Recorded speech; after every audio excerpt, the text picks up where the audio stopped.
You know, sometimes what they say, Tiny, is let's do it live. Let's do it live. Let's do it live. Well, clearly, I'm already doing it now. Um, so it's Monday night.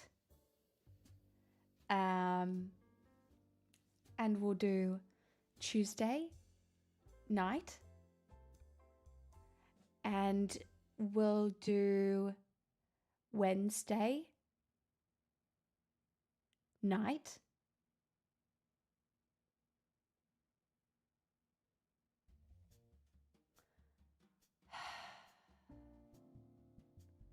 Then we'll do Thursday night.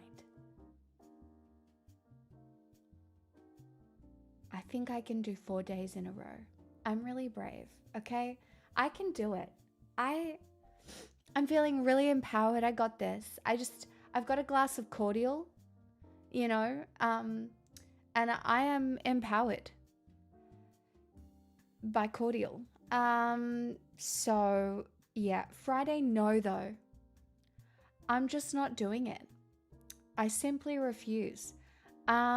Saturday.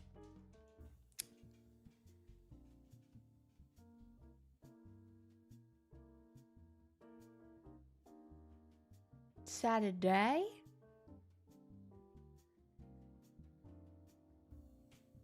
Mm, mm, mm, mm, mm. Because Sunday's a no this week too. You know what? Fuck it. I'm taking a 3-day weekend. Friday, Saturday, Sunday, no. Which that's probably a bad decision by me. No, well, I could do Saturday during the day. Maybe. Let's give a maybe.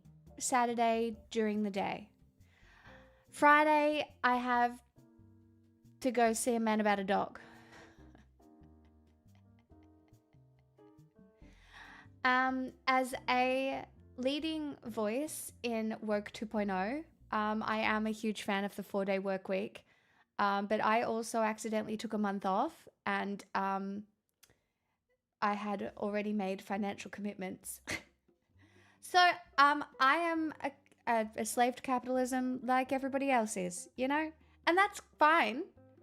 Um, no big deal, no pressure. We're chilling. I like to be reliable, you know?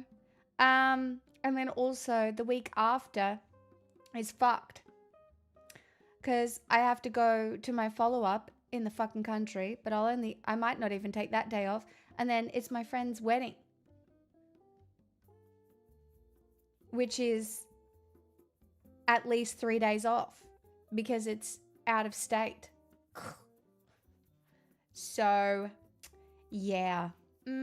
Yeah. Yeah. Love though. I love love. I love love. Love. Okay, I can pay attention now. Hello, everybody. Welcome to February. It's my month. I had 3 bad days in January that weren't even that bad. And so we're going to try and reduce it to 2 this month. Okay?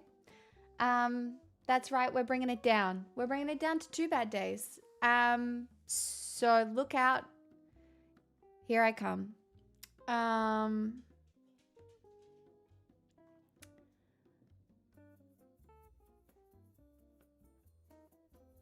Oh, no. Punky, do you know what the most feminine thing that can ever happen to a person? Such good goop. Don't let the boobs get you down. The most feminine thing that could ever happen to you is your boobs changing sizes. What do you mean? My left one gets a little bit bigger when my hormones go funny. it's a thing, all right? Very normal. And then it goes back down and they're the same size again. It's weird, okay? Boobs changing size over the course of your life is very gender confirming. Actually. Not to invalidate your feelings. Hail Beelzebub. I was thinking about you today. I know that's weird. Wasn't supposed to be. But I did. Now, can you potentially think about why? Thank you for the 7 months, Sneaky Tier 3. Could you imagine why? I know, Blue, I would have the 2 lesbians in my house. I would. But I think you're going to have to fight it. I cannot. You cannot. It was the Grammys and Sabrina Carpenter performed Man Child.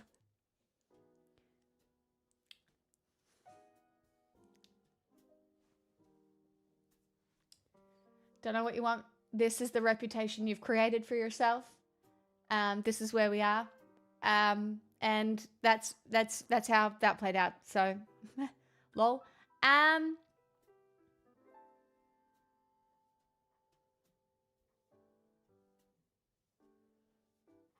Your life is like a house. Do you want the house tour? I could take you to the first, second, third floor of descending into madness.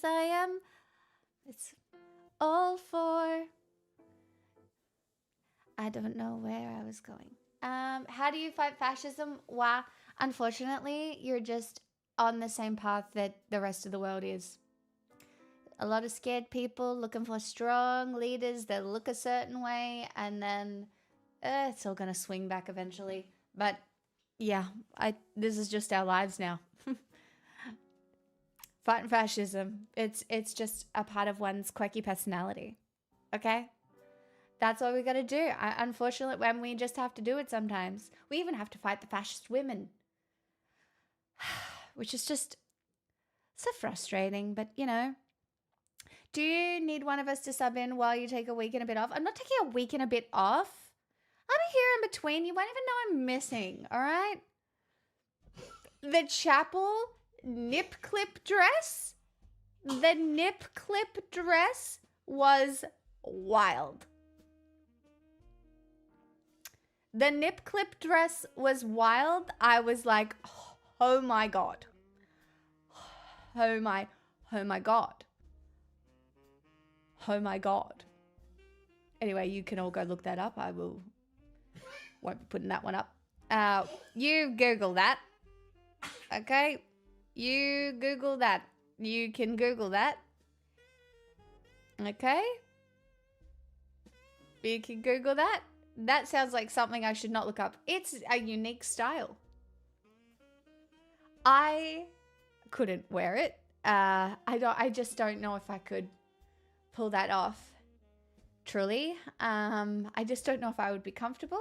Hey, oui, bonjour.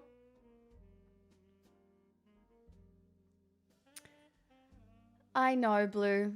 All you can do is be vocal. Be vocal. Love thy neighbor and get in your community and fight it out. You've already done the Lord's work working on your mom. Like, that's a start. But this is our world. We are in fascist land. And it's not even... Never mind. That's a conversation for in a couple of days. I will keep that one to myself. Yep, this one is a fascist woman. I know. Look at Japan. Also a fascist woman. Look at Italy. Another fascist woman. I hate to tell everybody this, but no one is unique right now. The fascism, it do be everywhere. And it's not funny. And it's not cute. It's actually quite fucked. Alas, we will proceed. We will proceed, and we will continue on, and we will just live our lives and fight for something a little bit better. And maybe, if we're lucky, some of us will see it in our lifetimes. That's why today I've chosen to eat an orange. That's right. Have I told you about the wonders of vitamin C? This is me. I'm an influencer. That's right. Oranges are so good for you. Not only do they have fiber, yum yum, but other things as well. And they also taste great.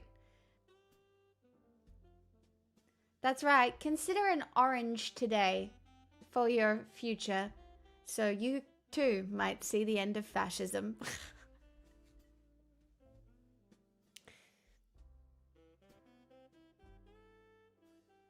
Someone should hire me. I do a really good job.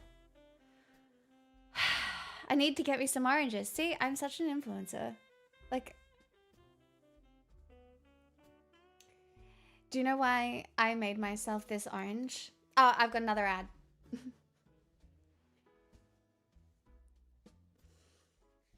Do you hate men?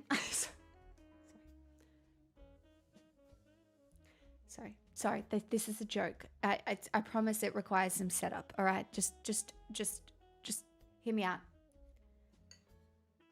Have you ever seen?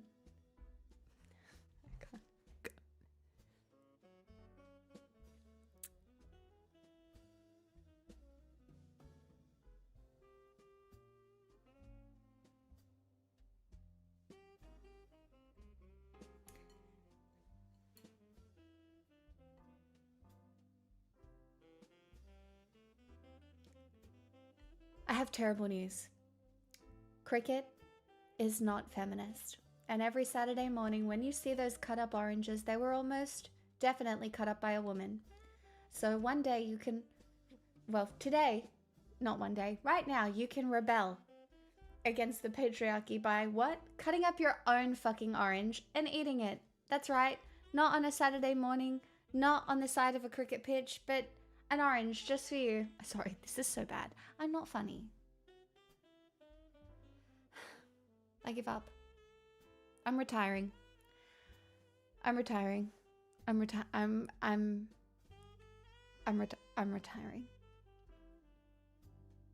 Funnily enough, my girlfriend does not fucking know how to peel oranges well. How do you know she loves you? That's a disaster. I don't think I would be able to tell if somebody loved me if they weren't able to peel me an orange. That's what TikTok said. You can only tell if somebody loves you by the way that they peel an orange. This is a disaster for lesbians everywhere.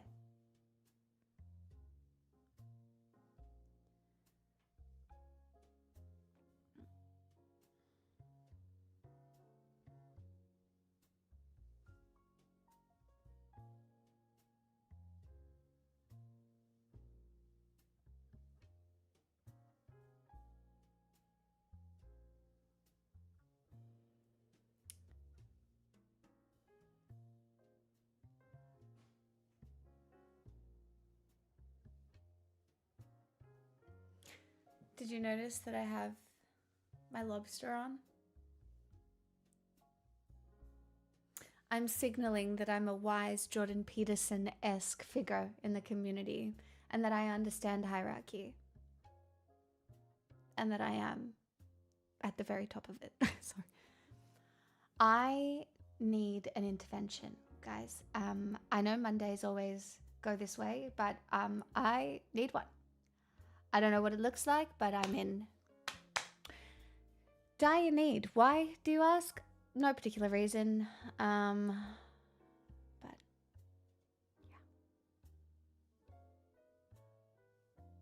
Hi, Shaky. Hey, Brodio. Anybody else I haven't said hi to? You mean nothing to me. Sorry.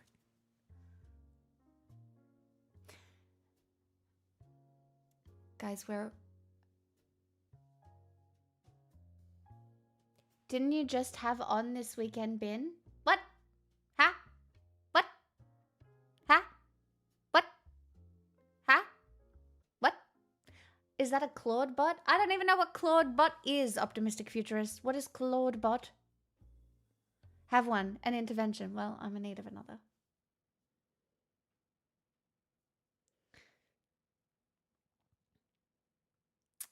That's right. I'm requesting the emotional labor of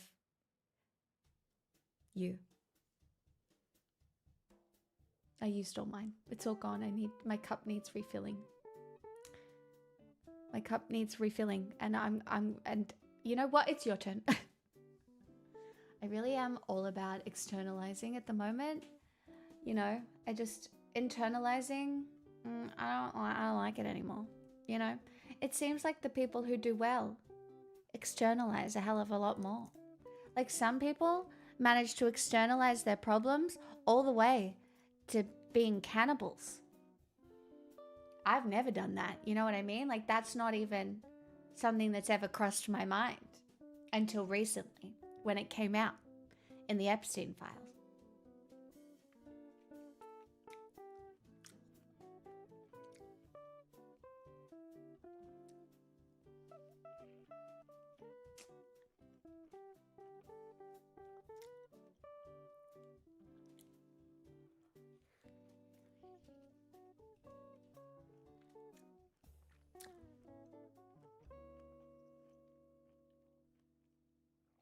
Yeah, that's right.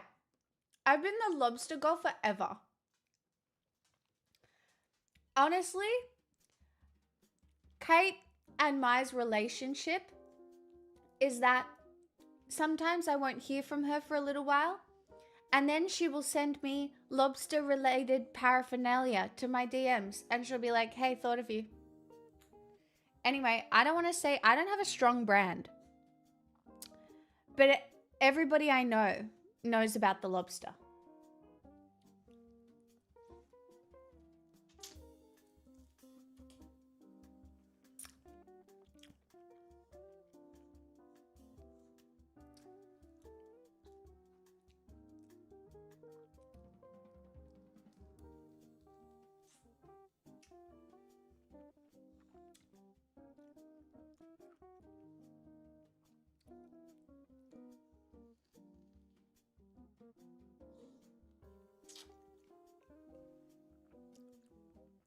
You can't have an orange. Or do you want more food? Are you still hungry? You can't have more chicken. Okay.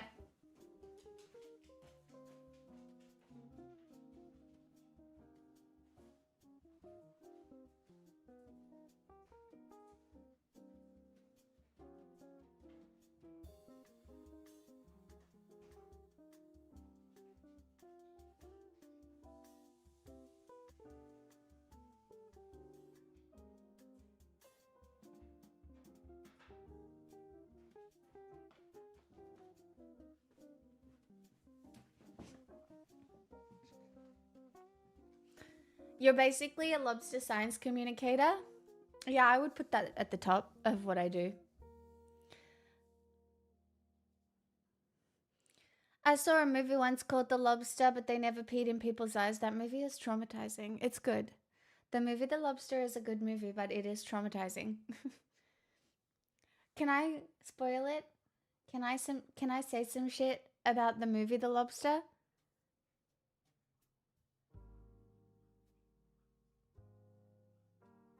Can I say something?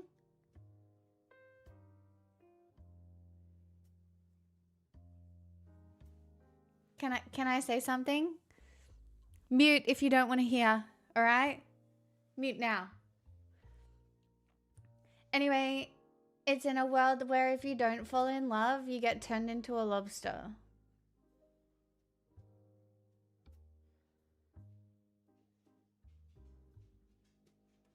Anyway, I feel that. So, you know. I don't know. Lobsters live for a very long time. Like, how bad would it be to be a lobster? You can unmute now.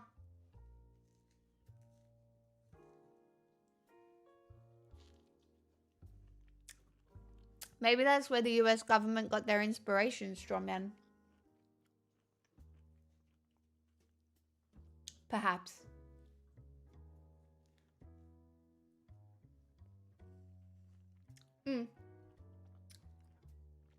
This is an orange.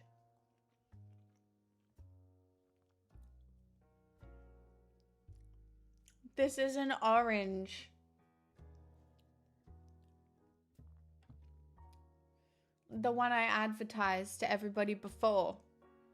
It's orange. I like lambs.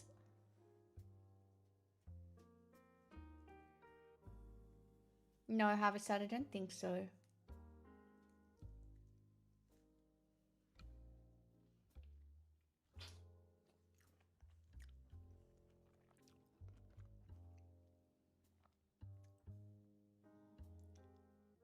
Nothing, Dottie. Nothing rhymes with orange.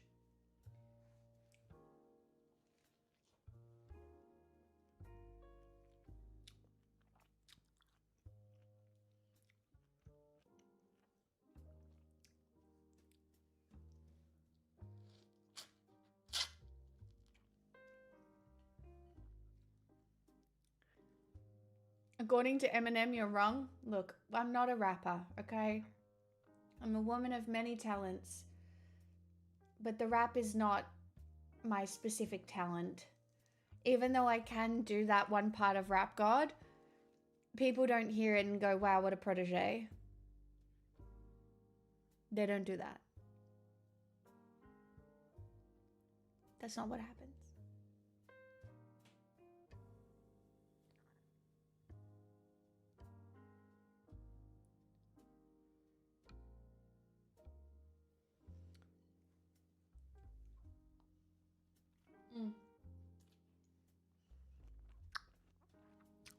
Nicki Minaj got roasted at the Grammys today by the host. He was like, and Nicki Minaj is not here today. She's still at the White House, where Trump is saying, Nicki, I have the biggest ass. Anybody'll tell you my ass is the biggest and the greatest. They say I have the greatest ass. Everyone laughed. It was funny. Fuck Nicki Minaj.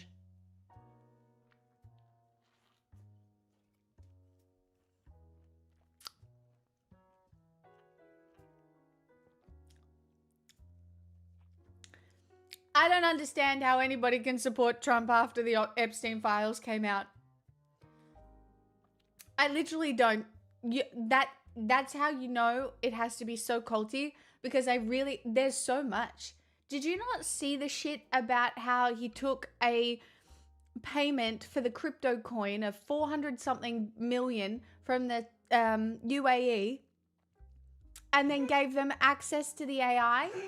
Did you guys not see that today? The corruption is so deep, and it's they're not paying attention. But yeah, I'm sorry, I was scrolling last night really late in bed, and I did just have to post in Discord about Trump shitting himself, because I literally nearly pissed myself. I was laughing so hard. I was like, what do you mean what do you mean?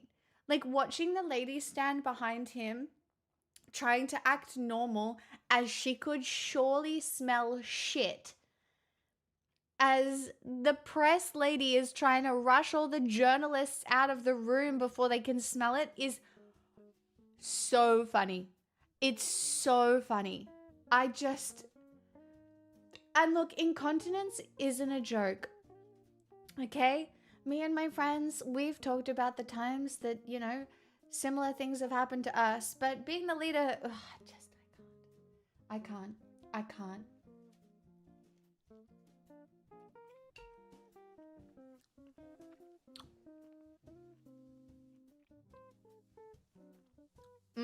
I said that yesterday, Strawman. Guys, the other thing I learned today was the creator of The Simpsons is in the Epstein files.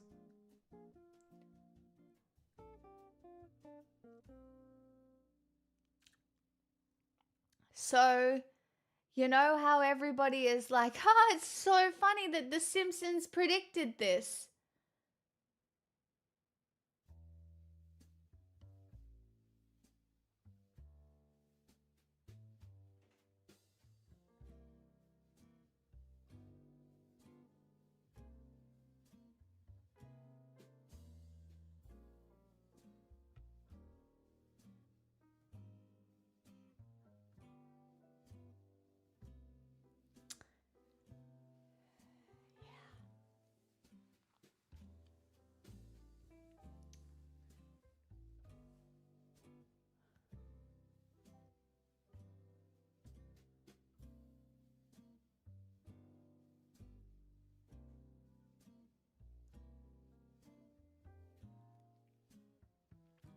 I mean, it is extremely hard to boycott the whole of the US. Uh, uh truly. But I won't go.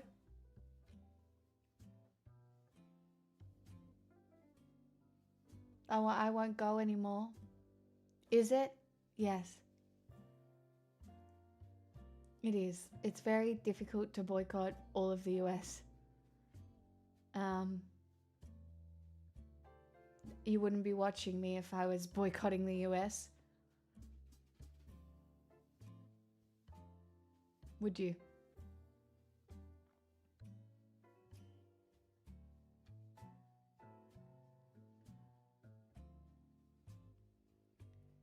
Asia doesn't survive without the US. Asia still has interactions with the US as well.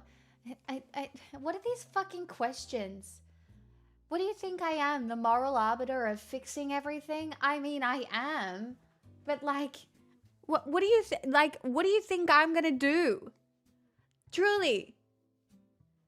I literally sit here every day talking about how shit your fucking country is, right? But I sit here and I have empathy for the people who are actually living in the country.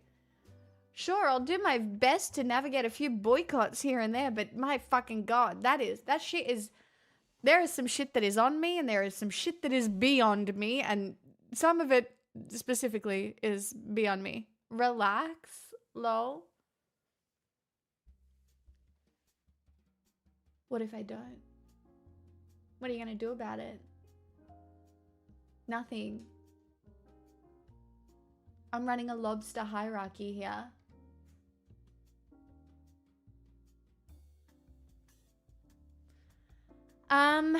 There's some nice Americans doing cool stuff like trailing ice Gestapo while blowing. And also, zombie. There were a lot of ice out pins at the Grammys today. I think they're, you know, you just got to keep pushing back. Fascism doesn't go quietly. Fascism is not something that you go, no, thank you. And that's all I should have to say about that.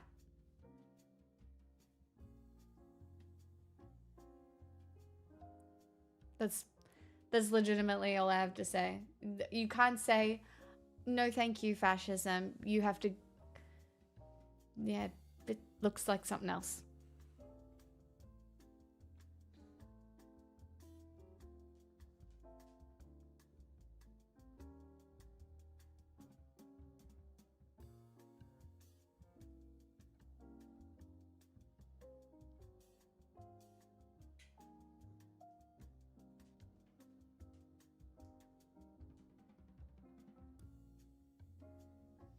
You can't have orange. You can sniff it. Do you want to sniff it? See, you don't like that. Oh, I've still got my runners on. She thinks I'm leaving. It's okay. I will take them off. Ultimate D, man, this is what I've been saying, you know?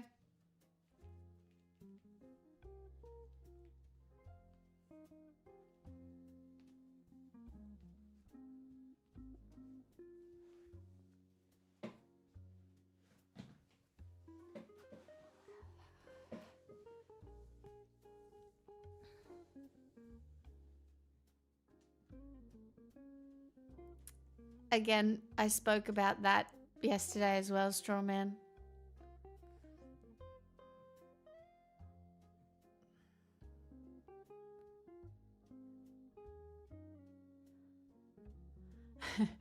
America has been having no kings protests, haven't said anything about no queens, because everybody knows that a matriarchy would be preferable. I know you think we're incapable.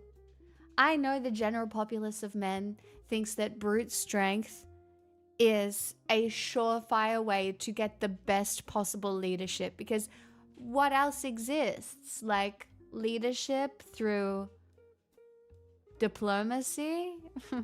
No. It's strength and bombs, all right? Okay, well, we're not. I'm starting a new monarchy, different, all right? It's not like that. It's sexy.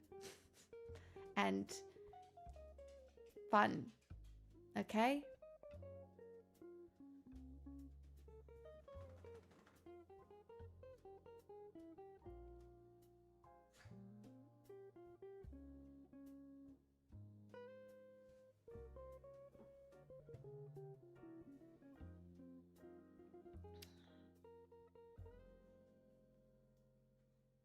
I was going to joke your solutions were incense and seating all control to women, but then you basically went and did it all 2 minutes later. I mean, how much worse could it be than what we've got now? You know, aren't we just throwing darts at a dartboard at this point? I guess it could be a hell of a lot worse in like a lot of circumstances. I don't really like incense. I don't like incense. Is that a hot take for someone who willingly wears a witch's hat? I don't like incense so much. I prefer like things that smell nicer, different. But that being said, when I go to countries that are quite Hindu, and there are morning offerings out on the street that have incense on them, I'm like, fuck yeah, this is how I want to wake up every morning. But it just doesn't ever turn out that way. I'm not waking up to a jasmine rice delicious incense offering here.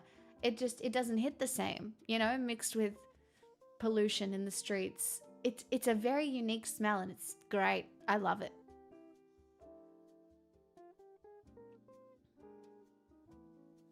What's going on? Are you uncomfortable? I just took her to the park, so I don't know what's going on.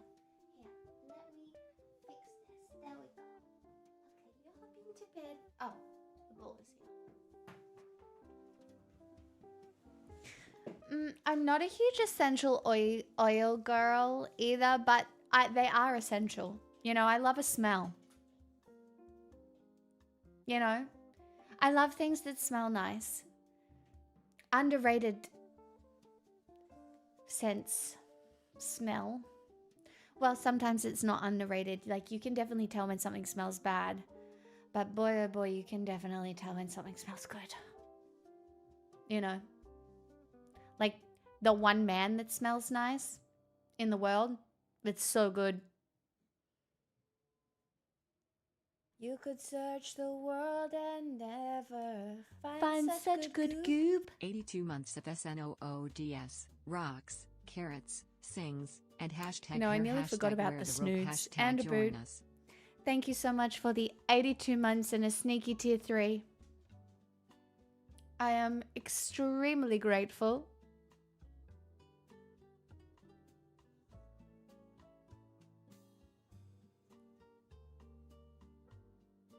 Do you want to hop up or something? Where's the go, baby?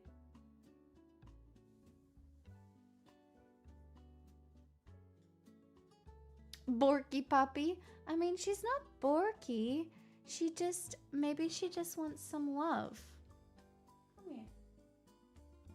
No, come here.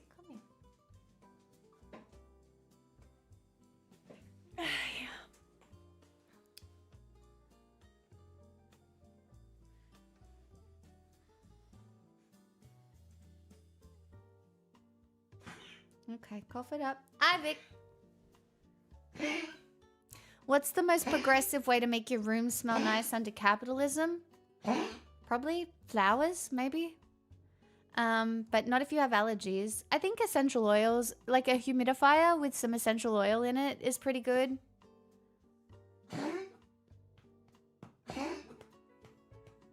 You're okay.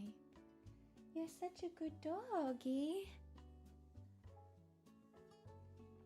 Australian botanicals? Probably something like that.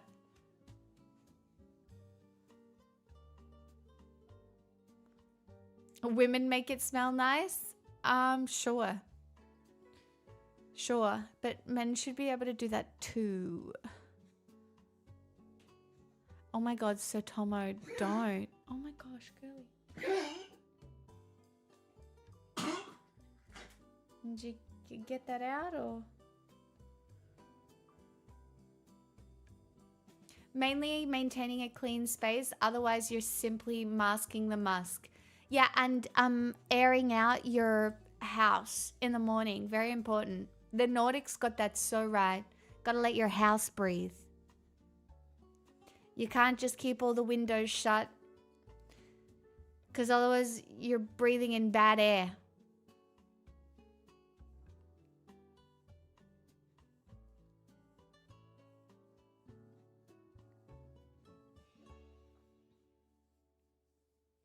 Hi, darling.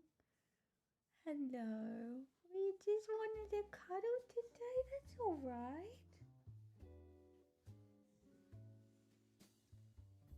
Rosemary and thyme, that's a good choice. Rosemary is such a delicious smell. Do you know I actually really like the smell of mint as well? Like I love the smell of mint, even though in a garden it's a bit of a weed. I love the smell of mint in hand. Hi, Sanji.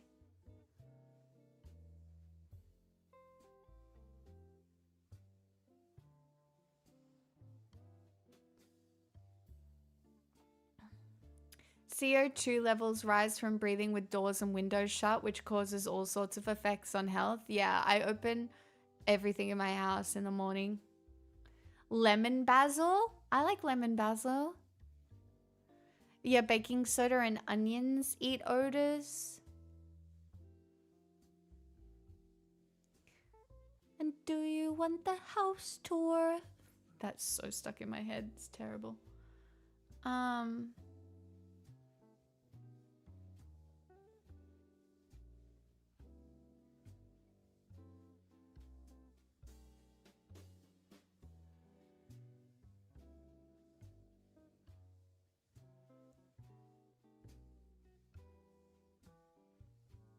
You only learned a few months ago what stale air is? Really?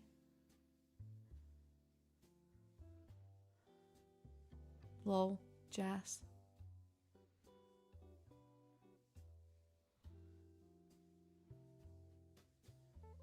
No, Sabrina says you never enter through the back door in her house tour. Lol.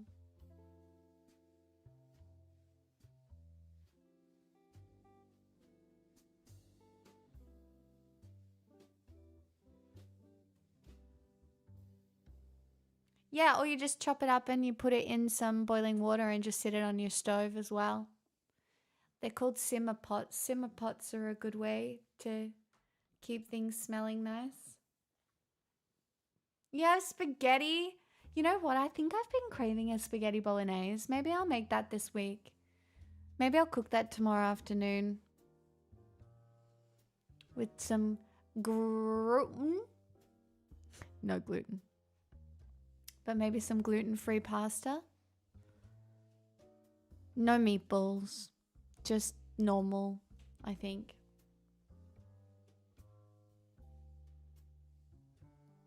Yeah, lots of things are toxic to cats and dogs that you wouldn't think about, Strawman.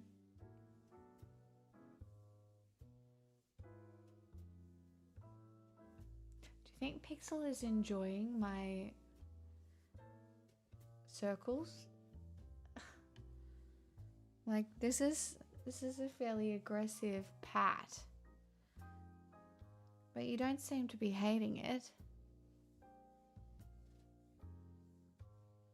How much have you had to change your diet to be gluten-free? It hasn't been that bad. It's just weird because like a lot of gluten-free pastas have corn, and I actually think that I am more sensitive to corn than I am to fucking gluten.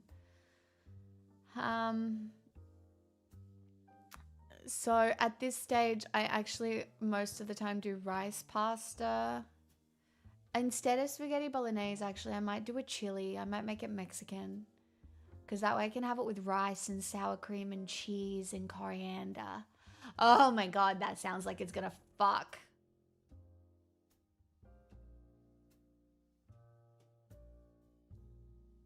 Oh, we're doing that. Yeah, I'm making spicy boy kibble. It's gonna be great. You just did that recently? Yeah. More citrus is winning. I don't have a lime, but I haven't done my supermarket shopping this week. So I'm just trying to use up what I've got here. Um, so I'll be able to shop tomorrow and get what I need.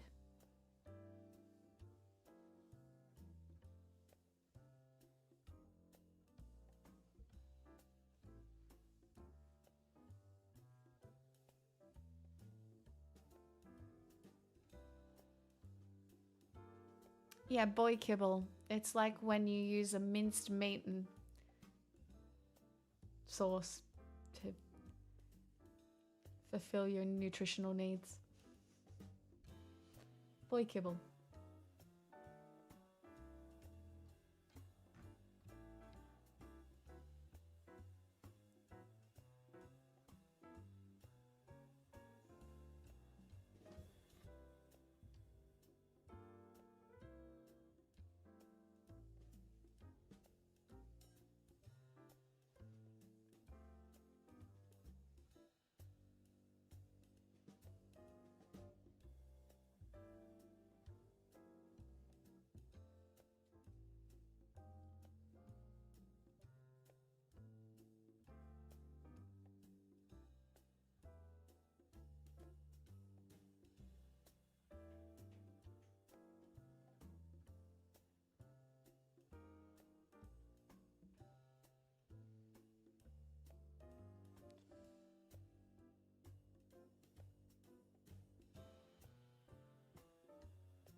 Yeah, no fucking shit Palmer was bought off Regotiate. Hi, Mountain Eucalyptus. Korean style, like what's it called? Um, what's the Korean one called? Um, does it start with B?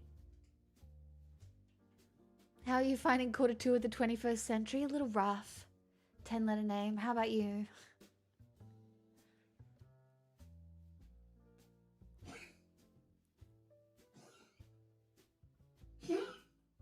I think, or maybe do you have predictions for? Yeah, bulgogi. That's the word I was looking for. Do I have predictions? No, I predict more fascism until there is no more fascism. But I'm predicting our lives are gonna be pretty eventful. That's my prediction. It's really deep and thorough. Yeah.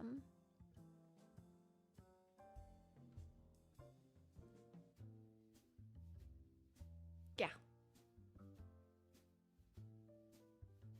Yeah.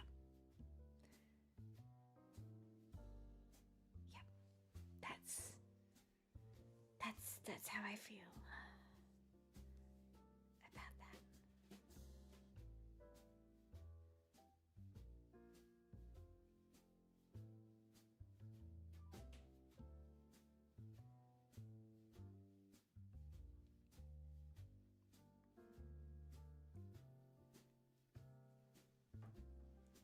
I'm hoping the things that need to happen actually happen, but so unlikely in this country. It's not even in the country, it's just you people have to fight in a way that they're just not fighting at the moment. A lot of people look at having an opinion and still go it's too hard. And I get it. It's hard for me. Do you know, like, it's bad.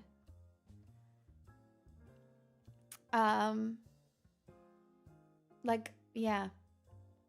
It's hard. It feels like you're doing the wrong thing. Like, I don't know if I'm unemployable from this point or if, my positions are common sense. I don't know.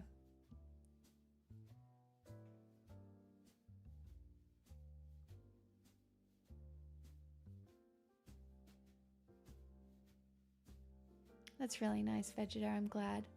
I'm glad I gave you a chance, even though you came from the sneeze video.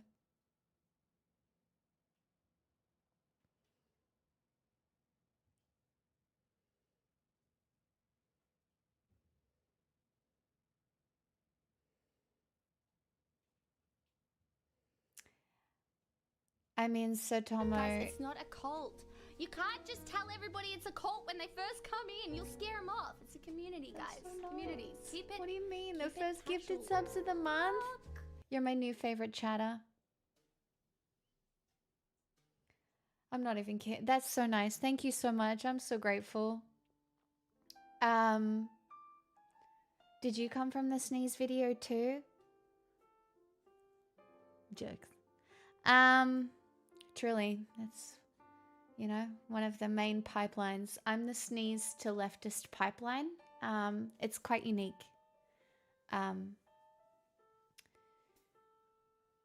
Nobody holds the spaces quite as well as I do. So, never mind, James. Don't ask questions you don't need the answers to. Tiny! I swear to God.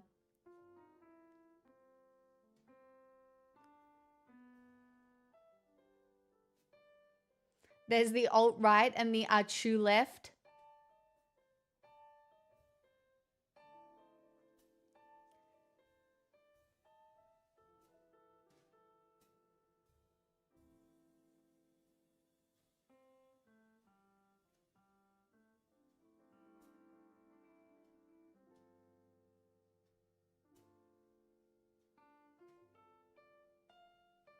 I'm still too hormonal to deal with any of you.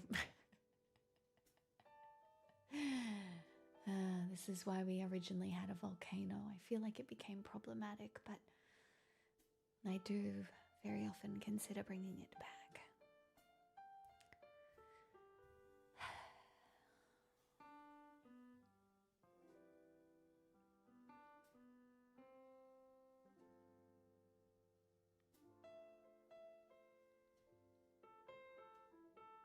A legendary fishing drop? Well, Negotiate really deserved that, so.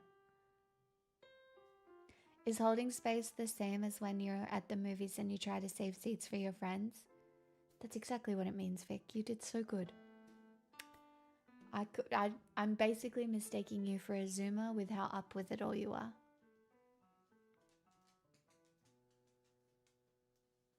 Vegeta, I swear to God.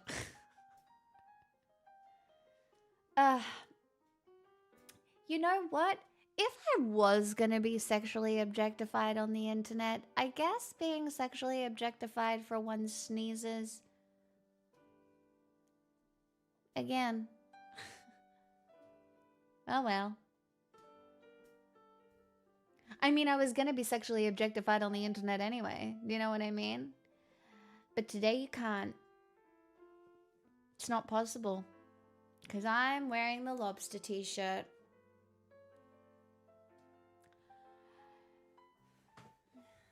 It's fine.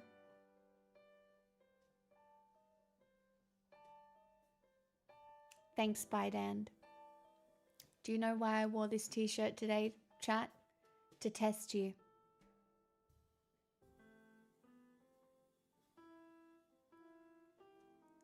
I'm joking. It's not. I keep making jokes and they're terrible. And I'm insecure. My hormones are all over the place. I need help.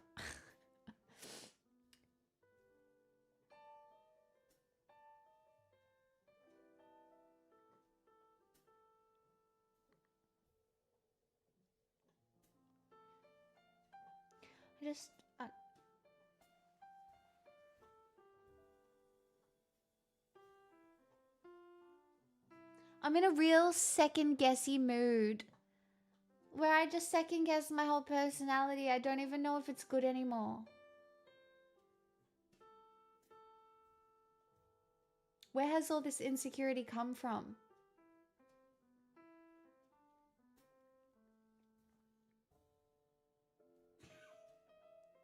Guess we have to download a new personality? No, but like true, what the fuck? Don't. This hype train is only gonna make me feel bad about myself. How did you even start? And how did... Hi, MDA. Happy Monday to you too. I actually saved us lots of conversation starters, and I think I found a few really interesting ones. So, I hear America released more Epstein files to distract from how bad the Millennium movie is. That's exactly why that happened for sure.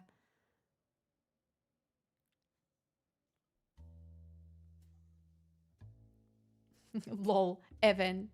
Not the drive-by. I'll take it. Thanks.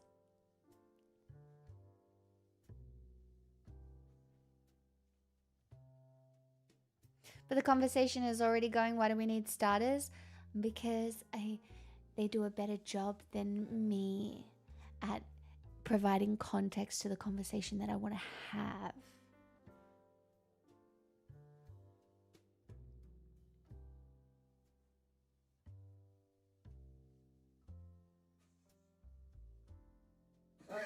Oh my gosh. Darling. We did go running around at the park, so she might be a little bit more sensitive. What was I gonna say? Oh, that's right. For this hype train, I am going to attempt to sell you an old PC. Wow. Look at that. That's crazy. Look. Wow.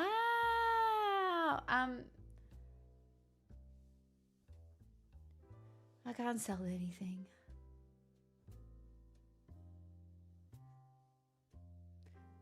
Chad, I feel like full-blown house deposit. So Your hair looks really good today, well, now I feel like 2L. Eeyore with good hair. Thanks, Bidens. Thanks for that 18 months. Now I feel like Eeyore with good hair.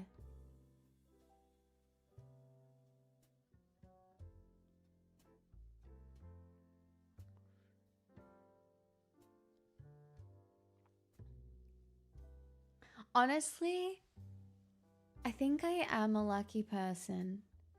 Not right now, but historically, I think I have been lucky. In some ways, but not others. But the fact that I did do the new PC just before RAM prices went through the roof was kind of crazy.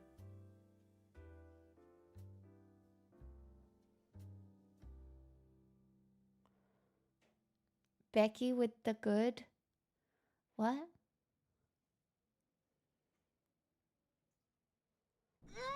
Brodio. Brodio Clown gifted a tier Paying 1 it sub to forward? Groseberry U. That's very wholesome. That's socialism.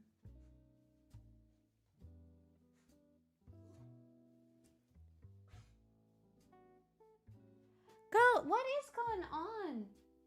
I think I might be accidentally training her to think that she can do this.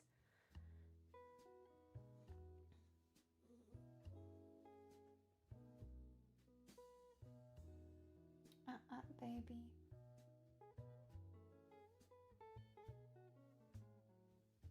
Is it that I don't have the aircon? Wow, a diamond? Wow. I'm wondering if it's that I don't have the aircon on and there's no air movement.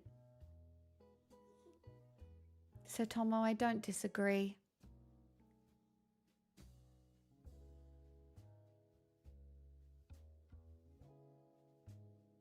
Hey Woozy. Maybe I need to put the air conditioning on.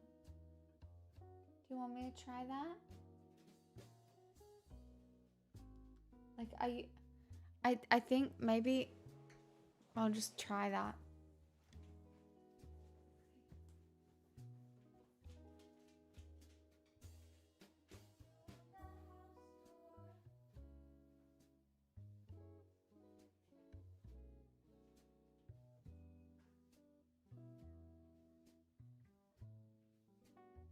Guys, it's not a cult. You can't just tell everybody it's a cult when they first come in. You'll scare them off. It's a community, guys. Community. Keep it casual. Fuck.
that's so nice. Thank you so much for the 5 gifted subs. Did you edge that?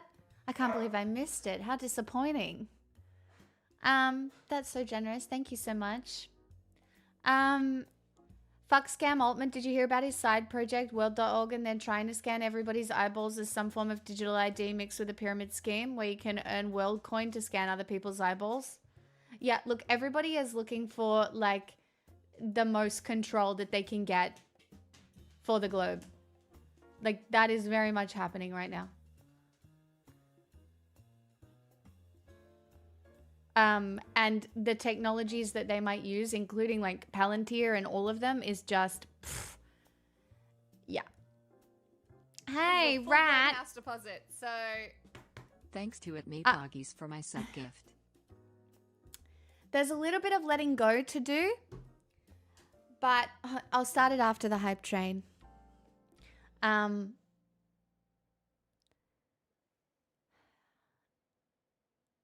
Yeah.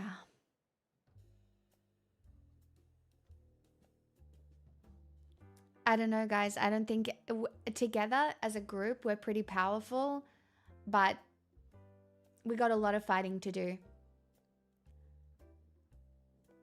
I mean, like, the internet could just die too, and then we could have no one here. So I'm very worried that technology in some ways is going to be, it's going to reflect, you know, that TV show Altered Carbon? You have 41-degree weather. I'm proud of you, Kate. I told everybody, I dobbed on you before. I told everybody about how you send me all the lobster paraphernalia that you see. And I'm wearing my lobster shirt. And look, it's kind of like you because it has a bow. It's like lobster for girls. And, do you know what I mean? It's like lobster. That make it cute.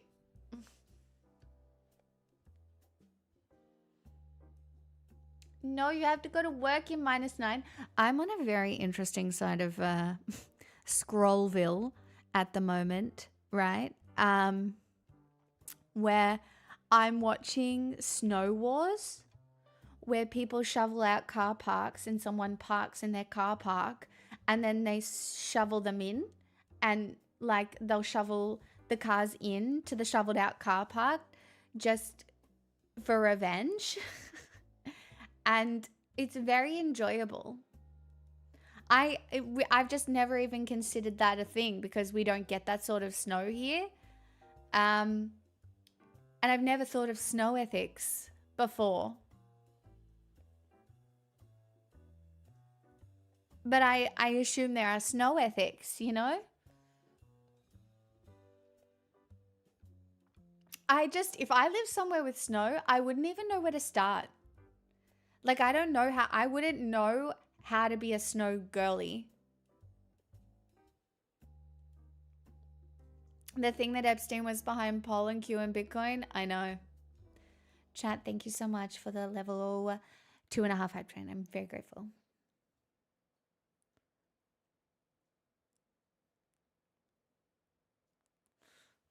Speaking of snow, I have the exact right video to kick off our first Medicine Monday conversation. It's semi-hopeful. It's honestly, she is my favorite creator. You all will have seen her before. So Then caught our eye, the one in the center. He would neither go towards the feeding grounds at the edge of the ice, nor return to the colony. Shortly afterwards, we saw him heading straight towards the mountains, some 70 kilometers away. okay, have you seen this yet? Have you seen this? How sometimes penguins, it's actually really sad, but sometimes a penguin just leaves the colony. And if you turn them around and direct them back to the colony, they'll just leave again. Right? So it's this thing that happens in penguins where sometimes they'll just leave the colony and go off to die. Okay? It's a penguin thing. If he caught him and brought him back to the colony, he would immediately head right back for the mountains. With 5,000 kilometers ahead of him, he's heading towards certain death. But why? Nihilism has a new mascot, and this has been termed the nihilistic penguin. Now, on the one hand, That's right, chat. And do you know what you don't want to be? A nihilistic penguin. Hear me out. I like this because we just collectively resonate with this penguin. He has like these two options. He's not really impressed with either option, and he just turns and goes the other direction. And we all know what it's like to be so done, right? Like, I'm so done. Just like, get me off of this planet. There's something really seductive here, which is called nihilistic glory. Traditional glory says, be successful, be admired, be chosen. But nihilistic glory says, be above the illusion. Be the one outside the matrix. Be the one who sees through it all. And this I just want everyone to be really honest right now. Who has felt this way? Has anybody felt this way? Like, nihilistic glory, you're above it all. You can see it from the outside, and of course, and of course, listen to this. exposes the performative side of nihilism, where you still want glory, you still want meaning, but you just want it in this different way, because people are sharing this meme, which shows that nihilists still want to resonate with people. They still want to be understood. They still want some kind of glory. They still want to belong. They still want to be seen as someone special. So the trap of the nihilistic penguin, and I know I'm overanalyzing this, but I'm just leaning into it. The trap of the nihilistic penguin is wanting all of the glory with no effort, no work, and thinking that just walking off into the mountains is actually the thing that makes you so great. When really, if you're nihilistic, you're the one who should be engaging. If you're a nihilist and you've accepted that you're going to die, you're the ideal person to actually put your life force towards something worth changing. If you are a nihilist and you know all of this is absurd, you are the best person in the room to take off your mask and be human and invite everybody else to take off their masks too. If you are annoyed by the options available and you want to walk off into the mountains, I am particularly annoyed by the options available, and occasionally I do feel the desire to walk off into the mountains. you are the ideal person to put your life force towards an option that isn't available yet. If you leave the world because there's so much suffering, then you become the monster that you're trying to destroy, because in removing your voice and your energy and your attention away from the world, you actually increase the amount of suffering in the world, because we needed you. So while I emotionally resonate with Nihilistic Penguin, I am careful not to have all these like grand gestures, which just kind of bring about this old egotistical kind of glory, because I think the nihilistic hero is the one who shows up even knowing that all of this is absurd. So if you're feeling like a little nihilistic penguin, come back. Who better to deal with the absurd world than people who accept the absurdity, even if it just makes life a little bit better for one other person. Them caught our eye. I really liked it. I think it's a really good take.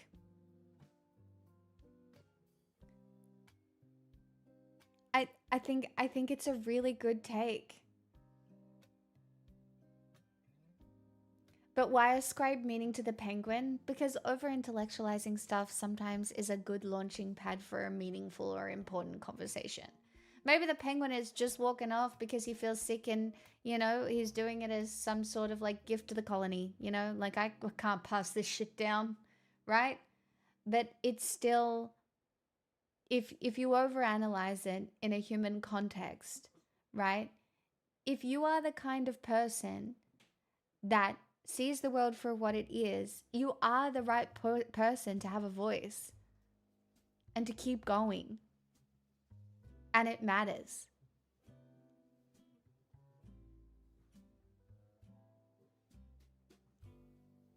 Like, it matters.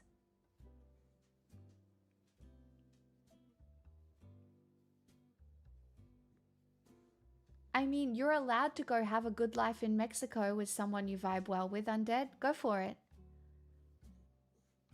You don't have to deprive yourself because you feel some sort of way about, you know, having to fix your country. That's not all on your shoulders. There are things that you can do, making different choices in your life. And you can sometimes make better choices for other people if you do find yourself a little bit of happiness along the way. Like, that is not a bad thing.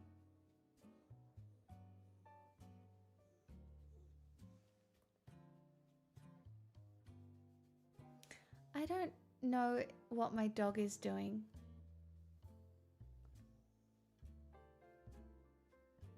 Where's your bowl? Like, I just took you to the... You can't need to pee already.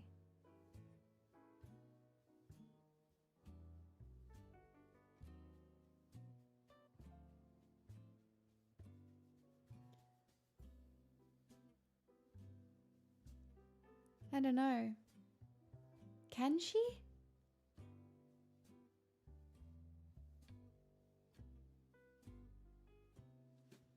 It's just very unlikely. Or I don't know if she just wants my attention or what. Like, you want to hop up?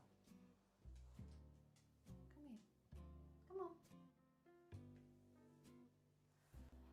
Honestly, the last little while I have felt a little controlled by my dog, but you know, it's a little frustrating on stream at the moment, but it's fine. She's okay. Come on. Where's your lobster? Where's your lobster? Where's your lobster? Go on.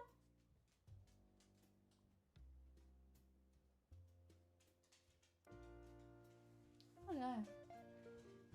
The penguin thing is individualism. Yes and no. It's that even once you see the world for what it is, it can still be a comforting thing to tell yourself that you're different and you're being brave in a different way by just not engaging, right? It's cope.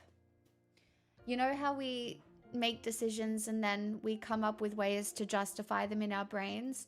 Like, a lot of people become quite nihilistic and then they justify it in their brain that they don't have to care about anything or anyone because they know that they're different. Like, I can see it, so I just won't engage, you know?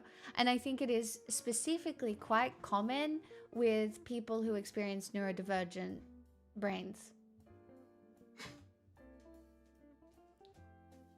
It's not necessarily walking off to die. Like, obviously, that's not the conversation. We're not specifically having it about the penguin. We're having it about the over-intellectualization of, I guess, that behavior and what it can look like.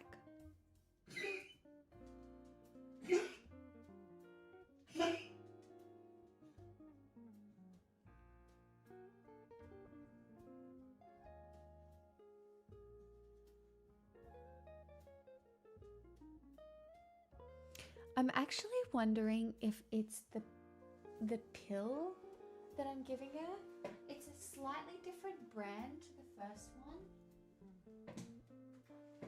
And I don't know if it's like a different, like, I don't know if it's making her feel like she's got a funny tummy or sit down. Sit down.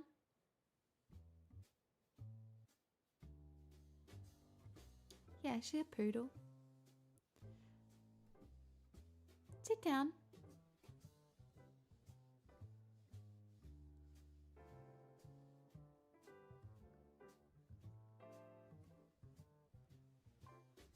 There you go.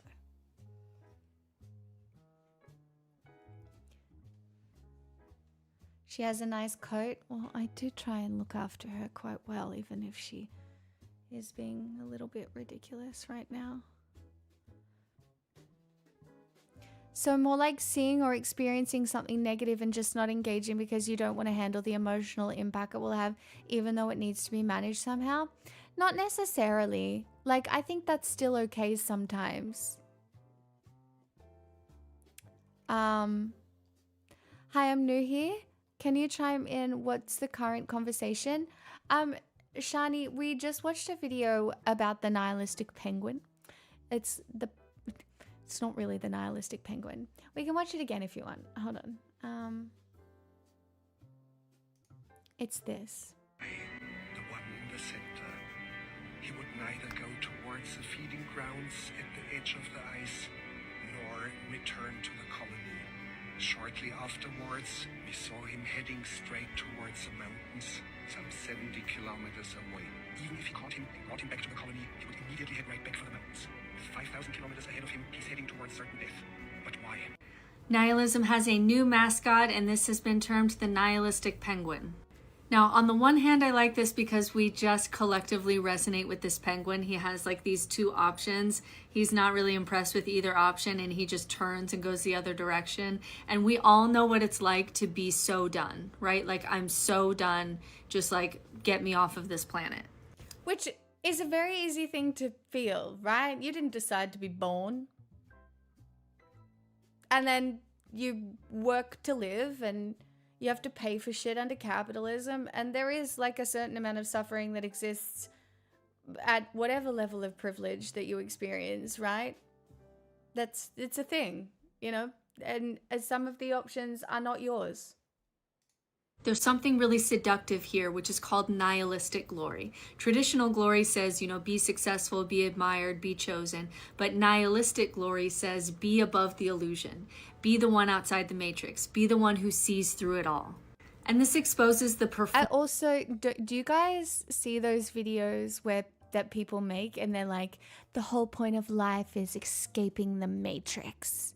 And it's very popular, and for a lot of people it's empowering, but I also think it's a conspiracy theory fucking wormhole as well. So formative side of nihilism, where you still want glory, you still want meaning, but you just want it in this different way, because people are sharing this meme, which shows that nihilists still want to resonate with people. They still want to be understood. They still want some kind of glory. They still want to belong. They still want to be seen as someone special. So the trap of the nihilistic penguin, and I know I'm overanalyzing this, but I'm just leaning into it. The trap of the nihilistic penguin is wanting all of the glory with no effort, no work, and thinking that just walking off into the mountains is actually the thing that makes you so great. When really, if you're nihilistic, you're the one who should be engaging.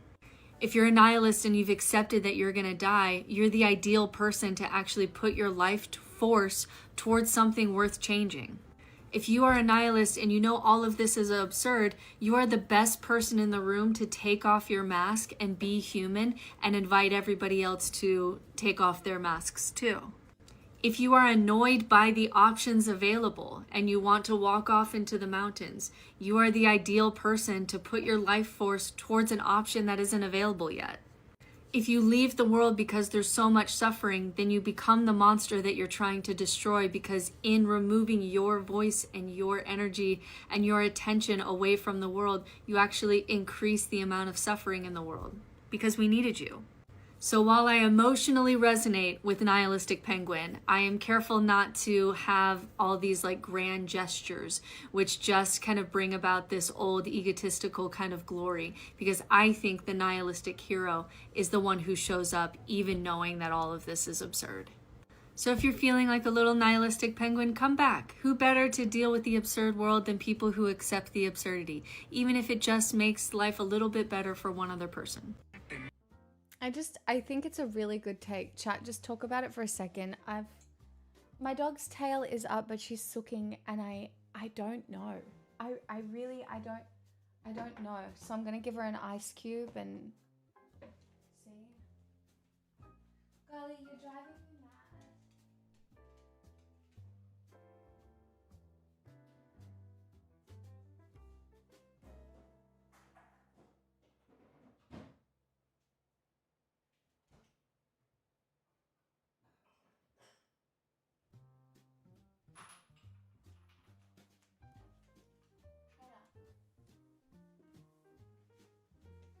Let's see if she licks the ice cube.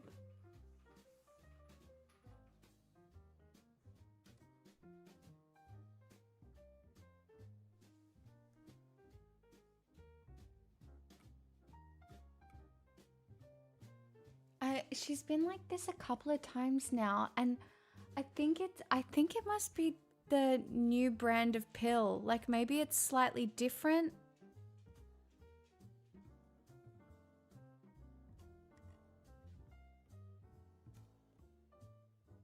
I'm not sure.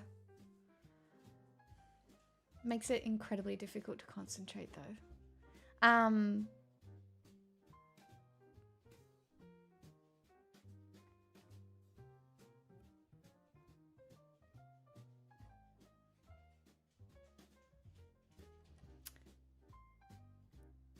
See, no, Brodio, I used to be a optimistic nihilist, but I kind of disagree now. I understand the comfort of optimistic, like truly, I think what happens is you become a nihilist. Say if you move away from religion, you become a nihilist, you see how you can be an optimistic nihilist, and then I think the way to go is often to, at least for me, the progress has been towards just it's absurd. And you don't even have to create meaning if you don't want to, because the set of circumstances are so absurd. But as humans, we tend to do it anyway.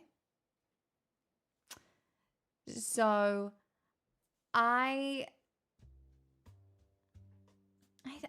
just don't know.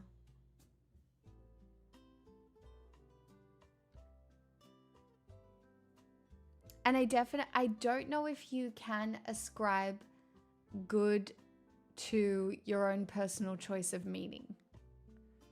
Does that make sense?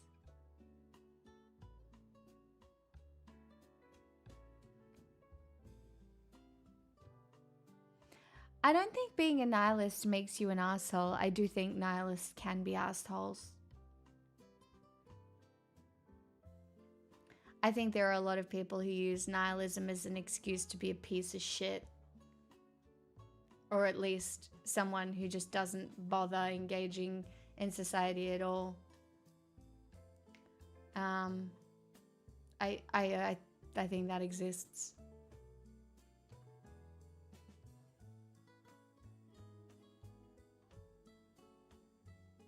I mean, I'm not like a pure absurdist in its traditional form.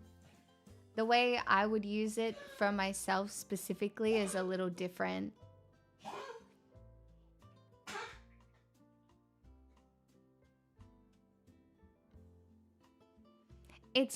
I mean, it's the same way people bastardize any philosophy, right? I don't know if that's the right term. I'm sure there's a better term. But where it's like, it's, you know, it's the men who think they're stoic, but they're not. You know, there's stoicism and then there's, I'm a stoic.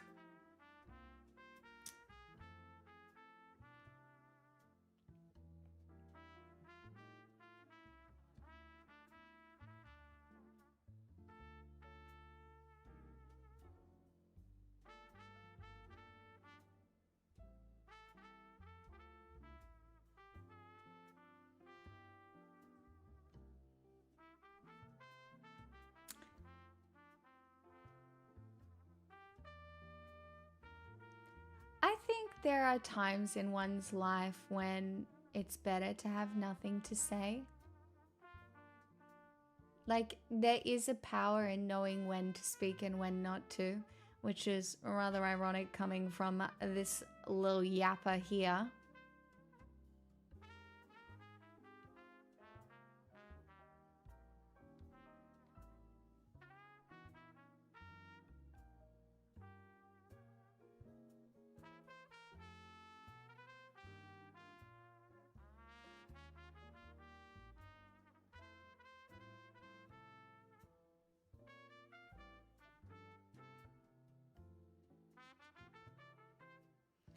For example, I think there is a lot of power in refraining from saying cruel things to people. Like, you can be firm, you can occasionally even be a little bit harsh if you want to, but I think you can most of the time refrain from cruelty.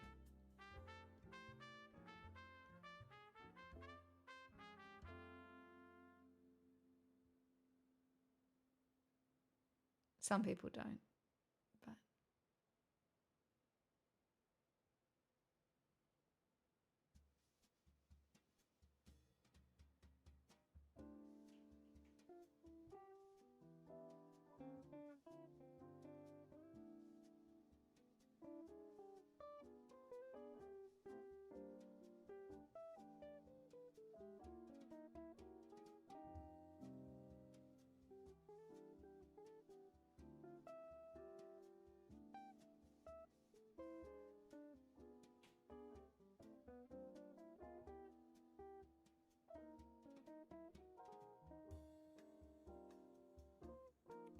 think some people think cruelty gets them what they want. I mean, just look at the fucking Epstein files.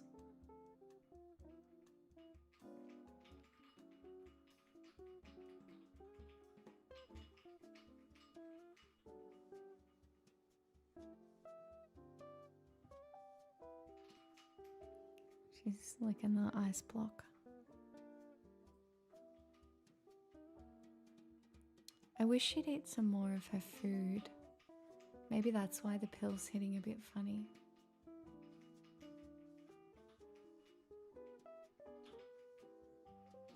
Well, you're allowed to express being pissed off, but you can refrain from saying something cruel. You know, there are ways to do it.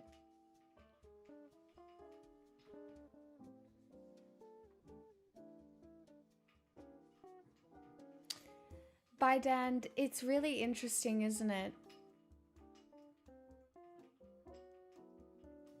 There's a filter that goes.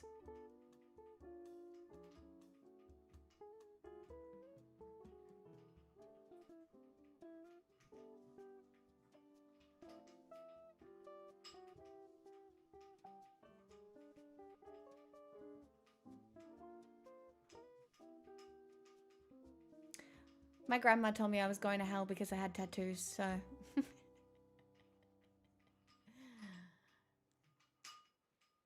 Yeah.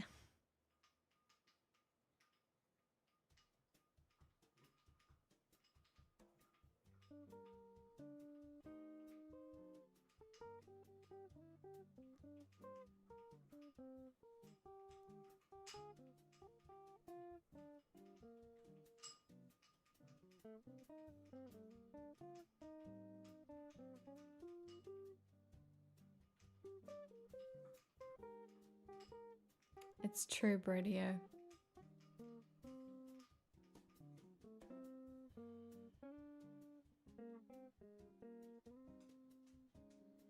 Most of us will lose that filter though. It's just something that happens for sure, right? But that doesn't mean you shouldn't aim to use it for most of your life.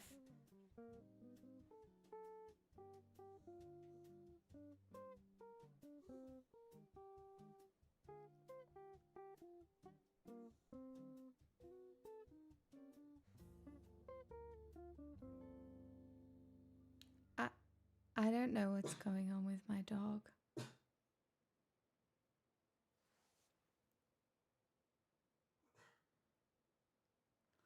When did this happen the other day?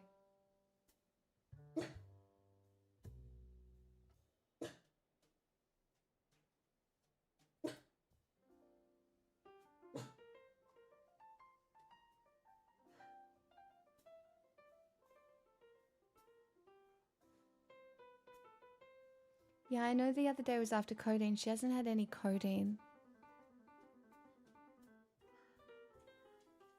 Like, her tail's up, she's just antsy. And I don't know if it's just me working and she's annoyed.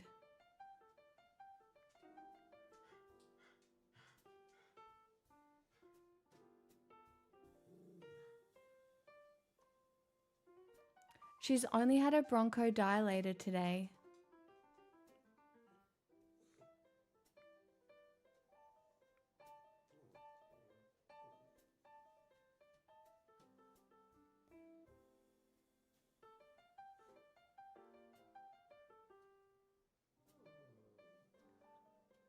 Can you hear this? That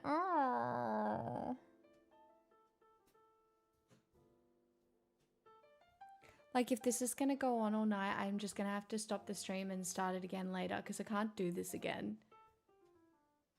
God, it's hard. No, we literally just went to the park. Like, just then.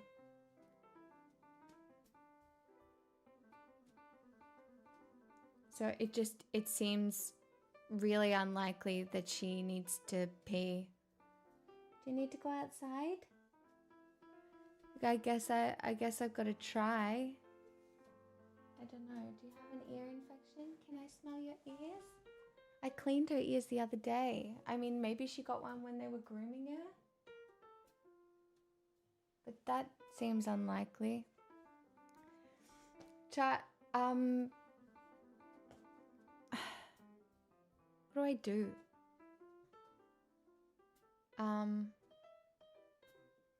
No, it's not that hot. I've got the aircon on. Chat, I'll be back in like a few minutes. She's just looking. She's annoyed. I'll be back in a few minutes. I'll see if she needs to pee. We'll find out.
You know what? I think the pill's just given her energy and she's antsy. She's just playing with her toys. And I found a solution to my problem. Happy Monday, everyone. I'm good. No, she peed. She did a little wee. She didn't need to, but she did a little one. But now, no, look, I don't know if you can see, but she's sitting. She might just be happy to be alive. You know, she might, honestly, I think maybe she's gone to the park. She's played with all the dogs. She's like, that was great. Why has it ended? Like maybe she might be overstimulated, to be honest. You know, I think she might just be really happy and annoyed that I'm working, which is so valid. Do you know what I mean? I'm talking to a computer screen. She's like, you are talking to nothing. She doesn't understand. You know, like she doesn't understand. So, and not to mention, she did chase off some spirits / ghosts last night because I took her to our little full moon party and she was barking at something that definitely wasn't there. So we're all convinced that it might have been a spirit. And you know, she's probably just at one with the universe and just having a good time. I think, you know, we'll see how it goes now. You know, and I did start kind of early tonight, I guess. The sun's still up. So she's probably doing the thing where she's like, the sun is still up. Woman, the sun is still up. Why are you doing this? Anyway, I did pour my antihistamine drops into this, so we'll see how we go.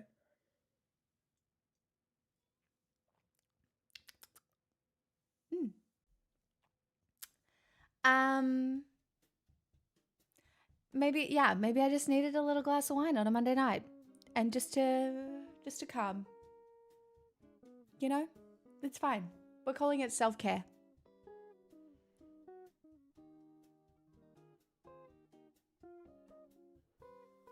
You know? Oh, she's up again. Up again to the ice block. You're a worrier? I'm not a worrier. I just can't concentrate and make good content when she's not relaxed. Do you know what I mean?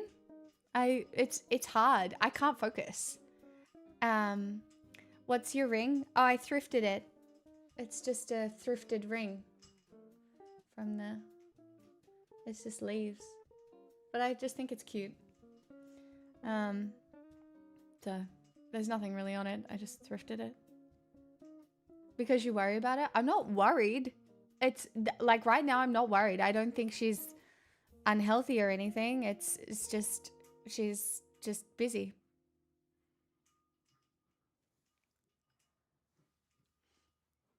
Anyway, what has everybody else been up to today? Let's have that conversation for a minute while I recenter.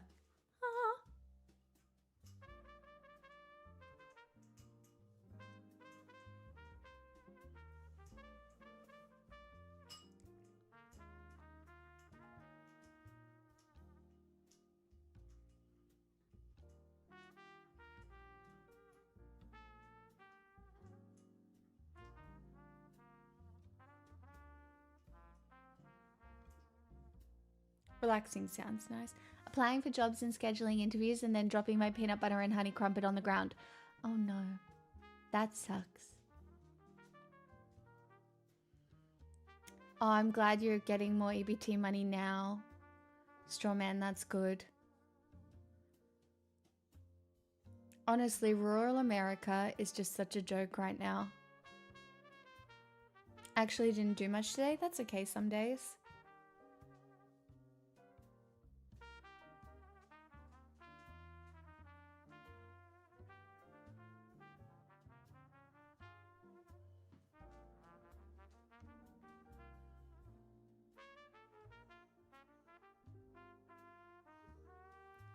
Girl.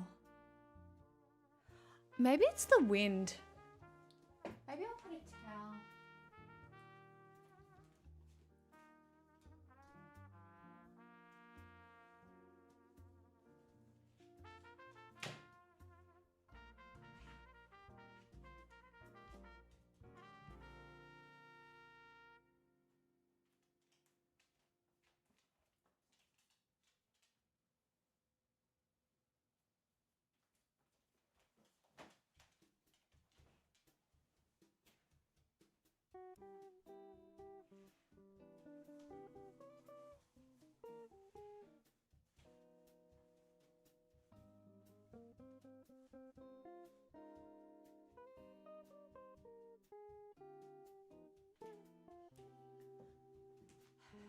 Let's try that.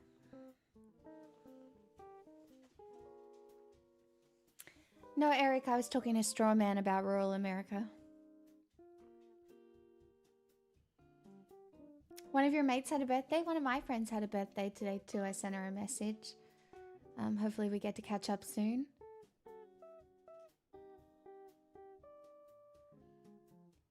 What do you buy, Punky?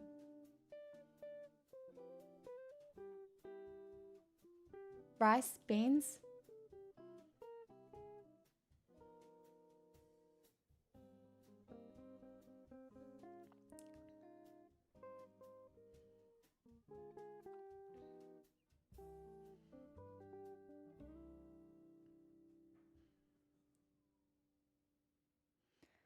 Guys, imagine it was the wind.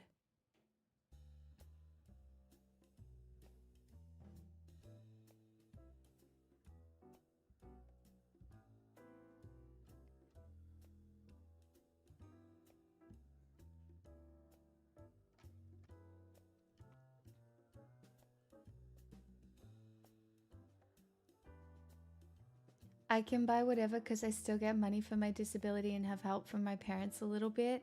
But I can buy pretty much rice, beans. I can buy meats. I buy a lot of pasta. That's a nice feeling. I just, yeah, I've been taking it pretty seriously at the moment as well, to be honest. Like groceries and stuff. It's still not exactly like it was when I was super poor and like budgeting to the cent. But I do budget to within $5 at the moment for a week.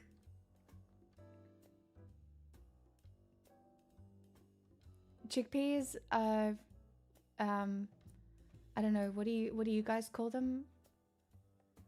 But they're a bean, they're a legume.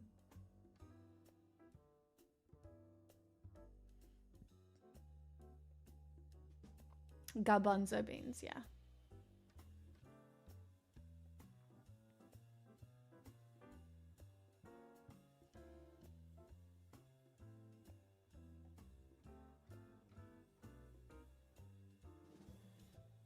Hey, Rangatangi.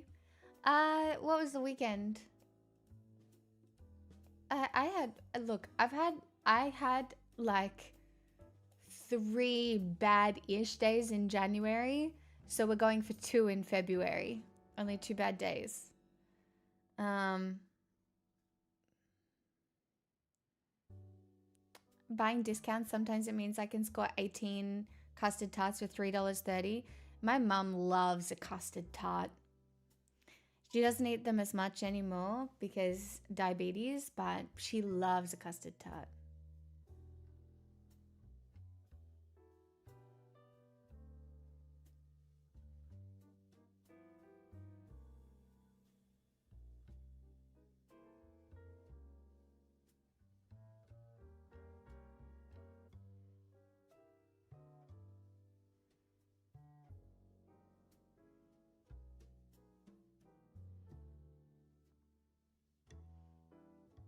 I would be happy not having any more for a few weeks. You can overdo stuff.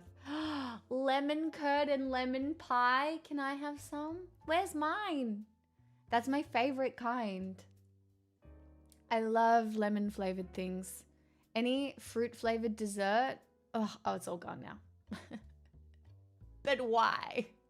I should make my own. That's what I should do. I should make my friends some gluten-free lemon tarts or something. Guys, I think it might have been the wind that was bothering her. The noise.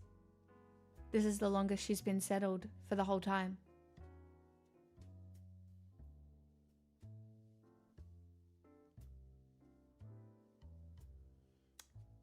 Wild. We'll see. We'll see how long it lasts, but she is fine. I think it was the wind. And I block off the wind with what do you call it? It's like a snake, right? Because there's like a slight draft, but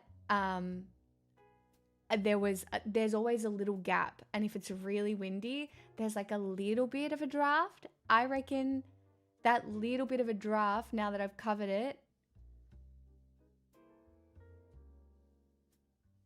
I covered it with a towel and then put the snake over the towel. And now she's relaxed. Yeah, you guys don't call it a door snake? That's not what you call it? Interesting. How funny. See, I call it a door snake. I use them to keep the wood smell inside. Oh, I'm so jealous. Oh, weed smell. Here I was, picturing you in a log cabin with the smell of wood and a burning fire in winter. And you're like, weed. Oops, I read the wrong vowel.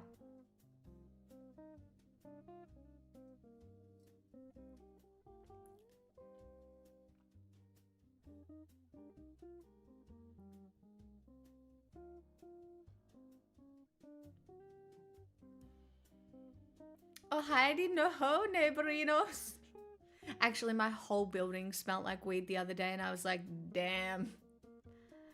People be smoking. Like, it's so Melbourne to just smell weed. And I don't mind it. Like, the smell of weed doesn't bother me in the slightest.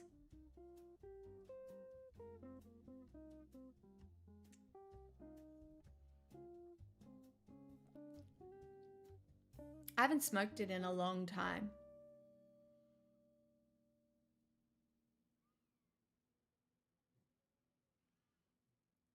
Bradley, I get that.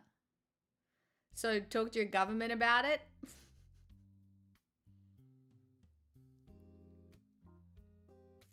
See, I've had the occasional edible, but sometimes I find the anxiety that I get in the days after is sometimes just not worth it. A little bit. You know?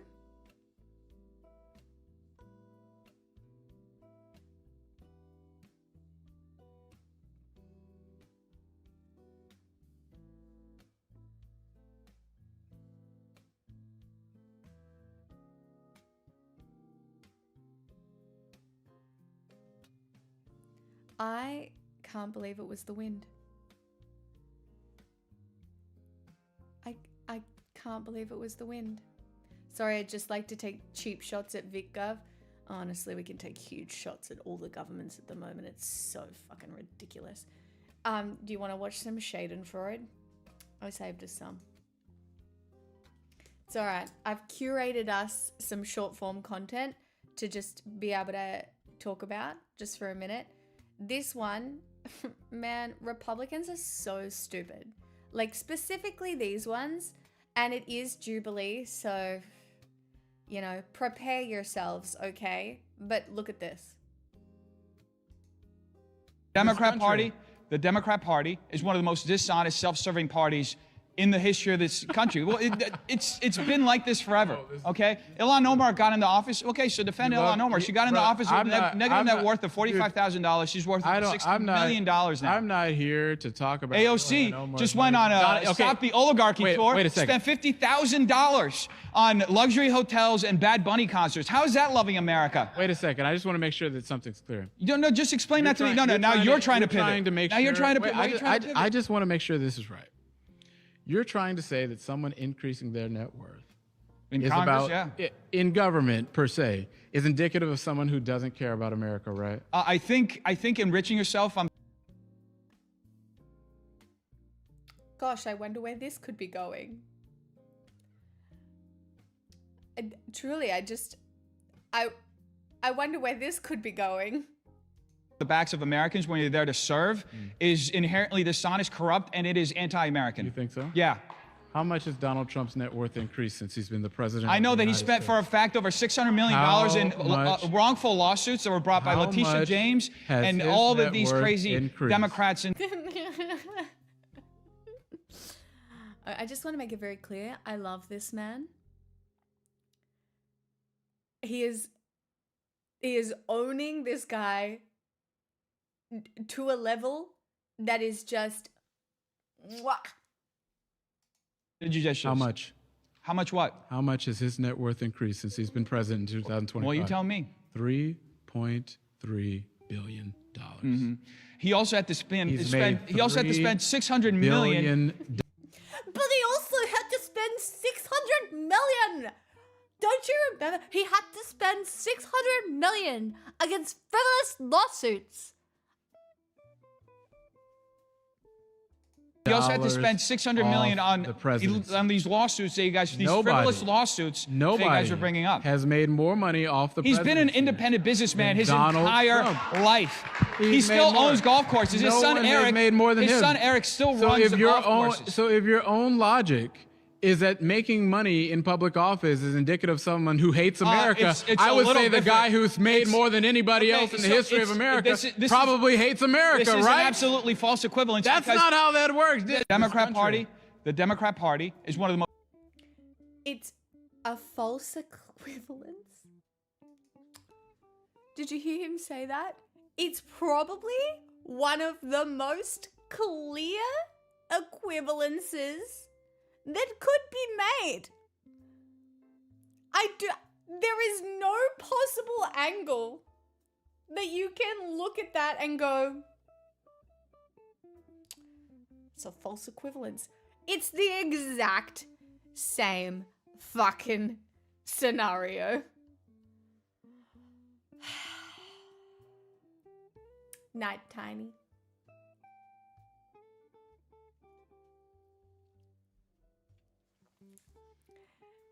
I mean, we can just take a look at him. There's a lot of clips of this guy. I won't show you all of them. There's a lot of clips. This is the most Republican looking guy. And you know he thinks that he looks respectable, right? Like, you know he thinks he's done it all right. But one, the tone of his voice that he is speaking in, diabolical. I'm just gonna make you listen to it one more time. Ready? Dishonest, self-serving parties in the history of this country. Well, it's been like this forever. Okay. If you're going to debate in these scenarios, you actually can't stumble over your words like that. You can't. I can. I'm a streamer. I can do what I want. But if you're speaking in these scenarios, you need to be able to extrapolate your thoughts. No. There is a word that I am looking for. You need to be able to enunciate. Maybe? I still don't know if that's the right word. You need to be eloquent with your words. And this guy... Okay, Ilhan Omar got into office. Okay, so defend Ilhan Omar. She got into office with a negative net worth of 40. So, like, he's not even making any sense. So defend Ilhan Omar. Ilhan Omar got into office with 45,000, and now he's worth word salad.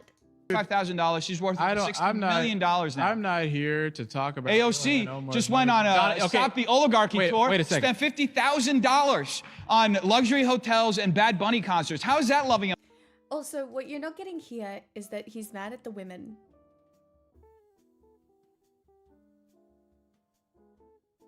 Because men are allowed to make money. He doesn't care that Trump is profiting off the American people.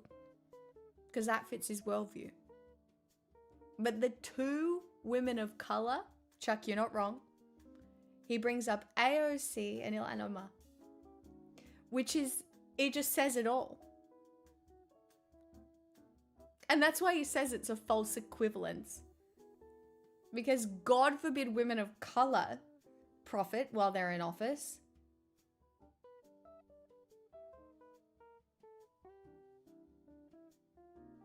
Yeah, Trump loves America so much that he sold 49% of his fucking diabolical meme coin to the United Arab Emirates for an investment of, I think it was $400 million. And then in return, a little bit later, gave those guys very advanced AI microchips. Look it up. That seems cool and not corrupt at all. I'm pretty sure it was in the Wall Street Journal if you want to check it out. I think that's probably fine. You know, like that Qatar plane. That's another example.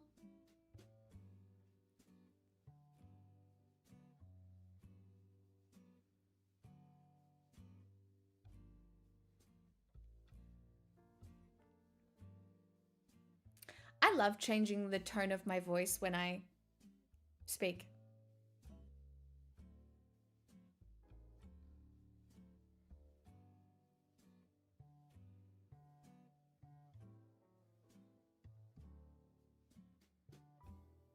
AOC has the same level of mental fortitude against bullshit canceling as Taylor Swift does. My brain would break under the pressure.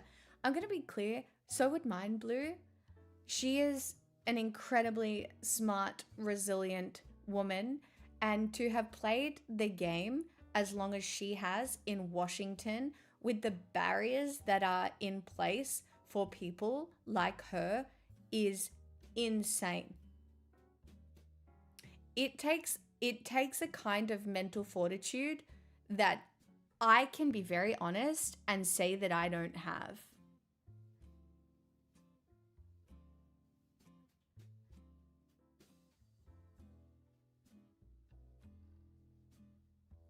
Yeah, because that's what it is. I mean, I had this conversation with Joe once where we were talking about her PhD way back when. And her PhD was about the barriers that women face in Australian politics.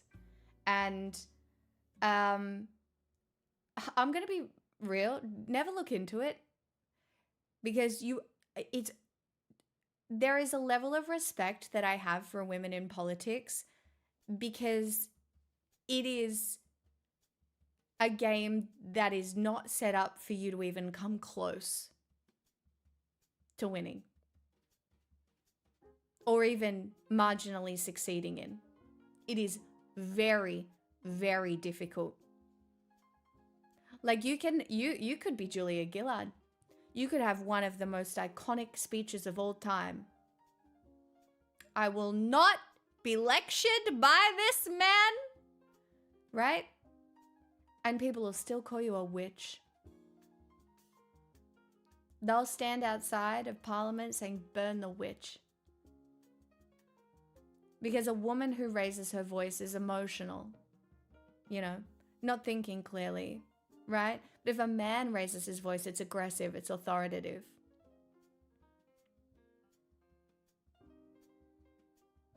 Also, the other thing is, they'll bring up your sex life no matter what it is. There's no winning. You're married? Sure. They'll still bring it up. You're an unmarried woman? They'll call you a slut. They'll call you a slut. They'll bring up your dating history. They'll never talk about all the politicians that go to strip clubs together or anything like that.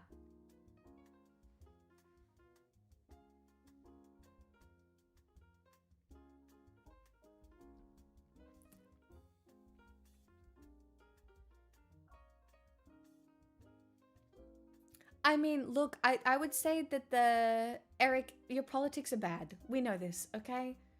You can just keep listening. Also, you need to speak in more than 3 words, because generally I really do consider you wrong. But just speak in full sentences or I'm just gonna have enough, alright? You're my current conservative pet, and I am willing to not ban you at this very moment. Right? But I'm gonna need you to speak in full sentences because it's annoying.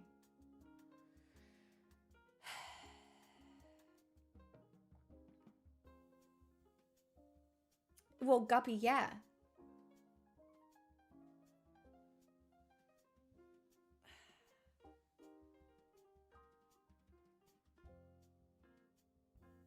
The heat's not on me for once. It's fine, okay? When Sabrina said man's best friend, I took that seriously, all right? I take my role as the unpaid emotional labor mechanism on the internet very seriously. All right?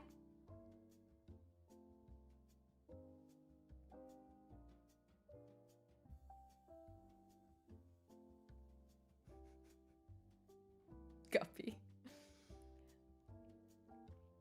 Like I understand that the community that I run is actually quite politically diverse.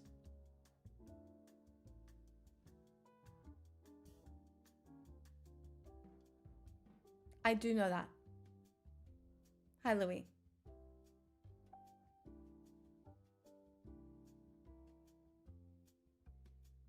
Yeah, you didn't see that one come out, Blue? I like that one too.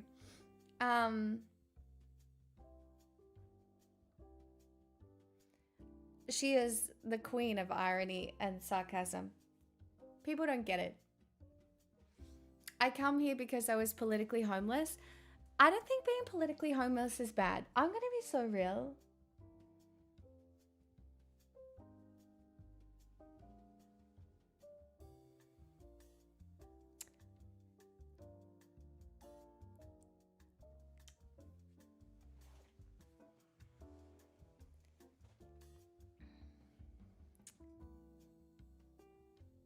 I don't think capitalism can be reformed.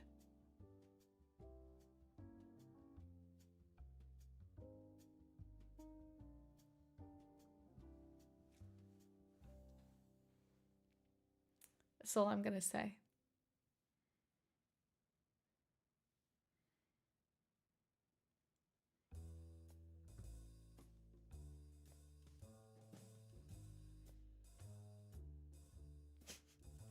And a fork is usually found in the kitchen.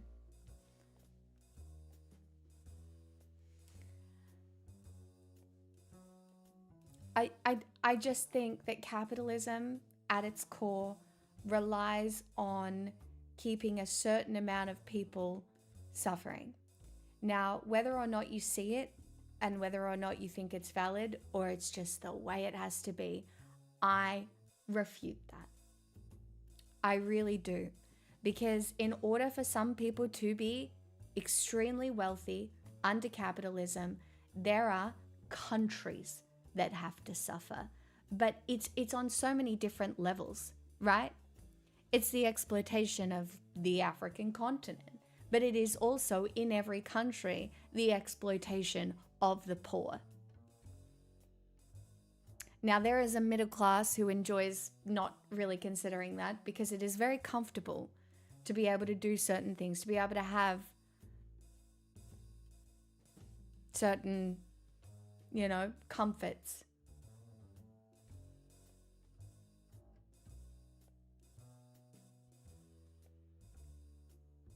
Aw, Blue. What do you mean?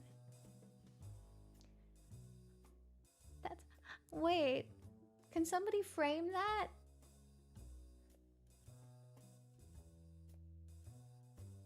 That's so nice.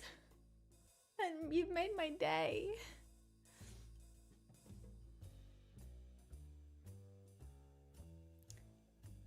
I don't know, I feel like I'm emotional because I'm in my luteal phase and I don't want to talk about it, but I have been feeling like, I even said to the mods, I just don't know if I'm doing anything right at the moment. I really do. I'm quite insecure at the moment, and you made my day. So, thanks for that.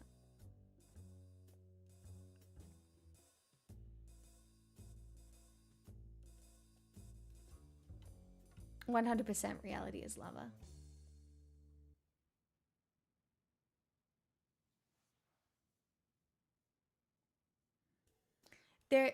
There is an alternative because there has to be with bonjour.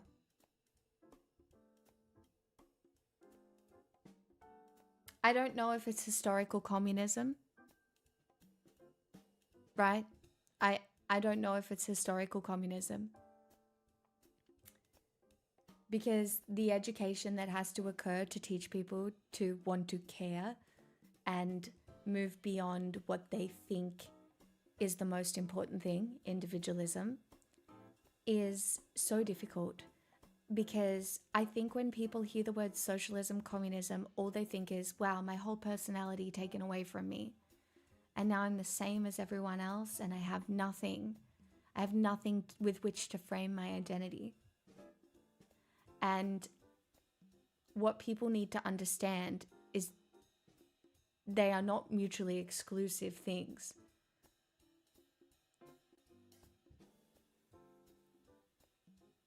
There is a utopia sometimes in my head when I lie awake thinking about it at night. There is a utopia where people understand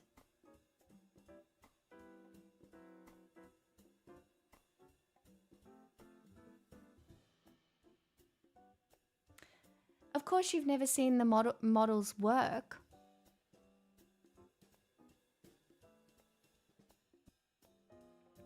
We've never seen the models work because there are so many different driving forces that result in them not working right now. You and I agree that the reason the Australian model works under capitalism is because of the socialist, and they are socialist, safety nets that we have. But they have all been broken in many ways by the privatization of certain things. Right? We agree on that. Surely. The fact that the Liberals tried to privatize Medicare, and if they get their way with that, like, that is scary. The reason it's social democracy, Eric, if you want to get into the technicalities of it all. But yes, technically, China isn't even communist because they are also existing in a hyper-capitalist state, right? The way the world would look without capitalism is extremely different. And the planning would be significant.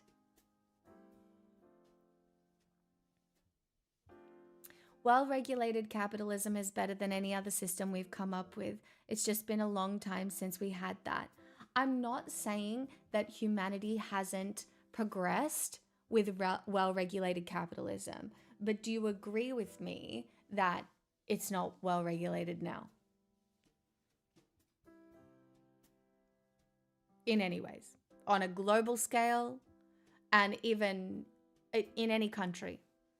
Name a country where well-regulated capitalism exists. As soon as it became crony, as soon as the wealth disparity hit the point and people, like, if a system can be exploited by those with more money and people bank housing, and so, it becomes it's nothing more than a kind of feudalism dressed up in a different way. We can do so much better. Fredley, I think when people say it's easier to imagine the end of the world than it is to imagine the end of capitalism, they're not wrong. Because as humans, we will always grasp for the familiar. We will always grasp for the thing that feels comfortable, even if it bites us in the fucking face.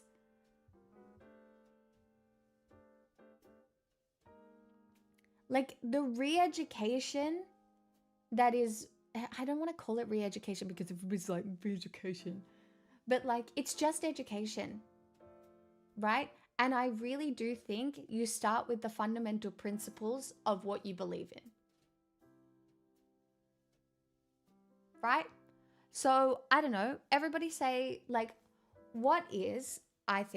tell me, what is one fundamental thing that you would base your morality on, right?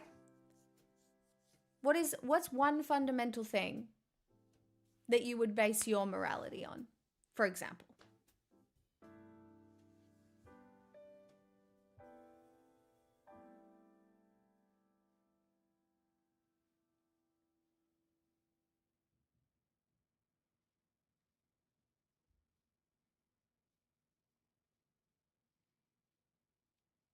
I mean, reality is lover. I agree with you.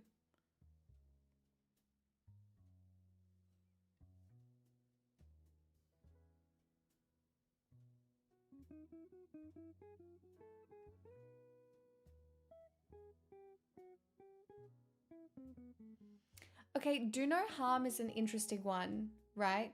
Because that would work if everybody did no harm. But the reality is that there are always going to be people that cause harm.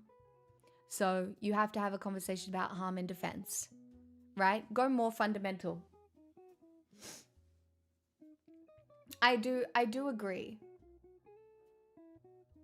I do agree. But when you say do no harm, it leaves you with a pacifist approach.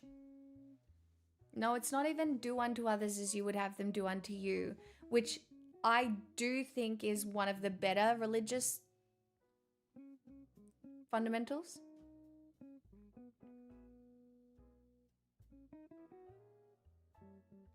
This chat, I'm not asking for it to reflect society. I'm asking you to reflect on yourself. What do you mean? I don't need you to reflect on society. We're sitting here having a conversation about our own beliefs, right?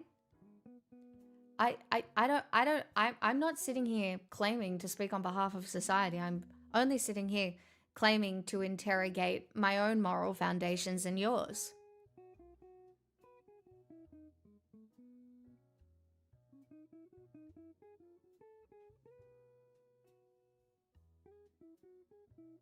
Hi, Vox.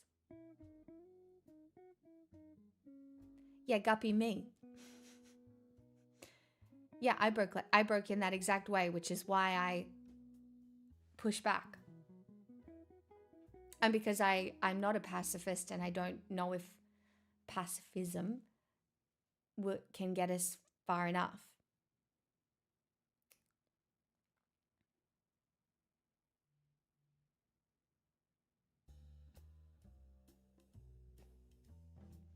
Be patient, but don't take shit. That's pretty much how I do things.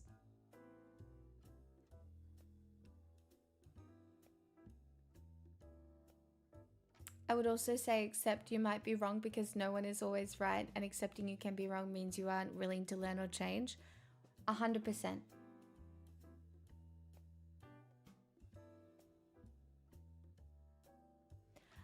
Vox, sorry, I know you just arrived. So the question was, if you're building a utopia, right? Your political leanings come from your moral foundation. So I asked everybody what they consider their own moral foundation, and these are the answers that people are coming up with, right?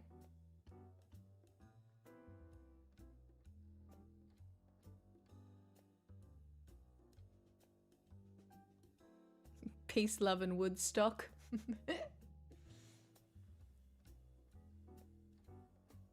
Being wrong is an opportunity to be right in the future. I don't mind that. That's a good quote.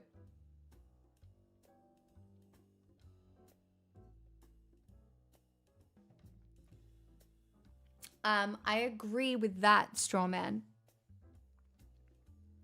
Harm reduction, I think, is a incredibly noble goal across the board, not to just humans, but to the environment, to yourself. Famous, I like that one too.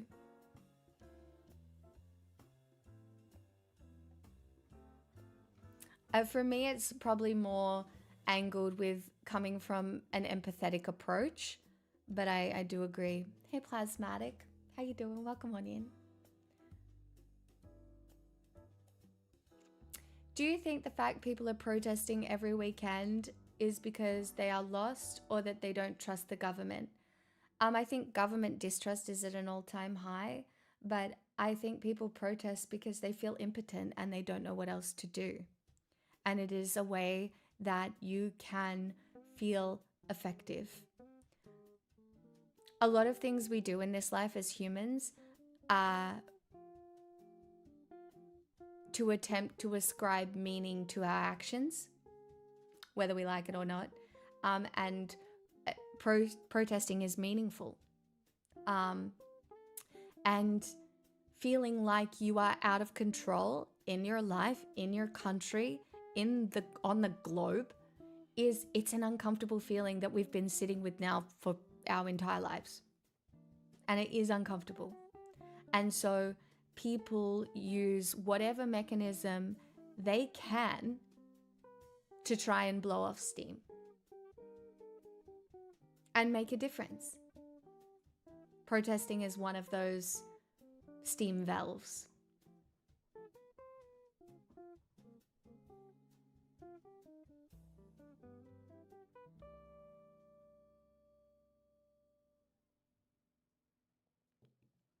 You got it, Blue.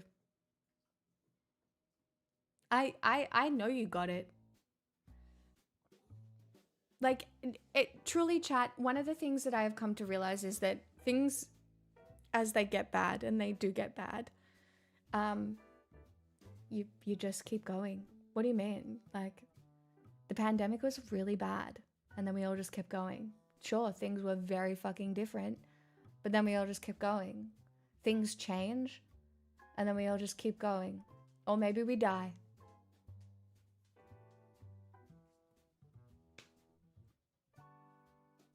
I don't know.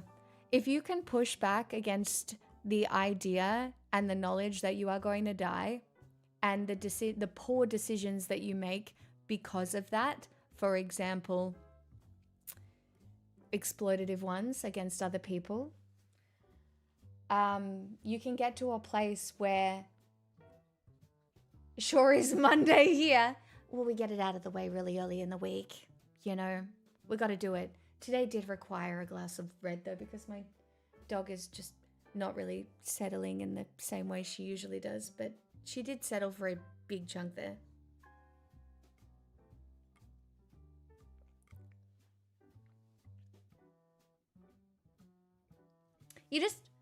Guys, you just keep going. And sometimes it sucks. Now, there's some caveats here, but that's just what happens. Hello. Is it this?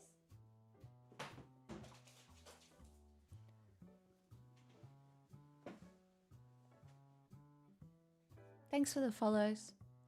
I do have a couple more conversation starters I saved for us as well. I saved this because this is another Steam.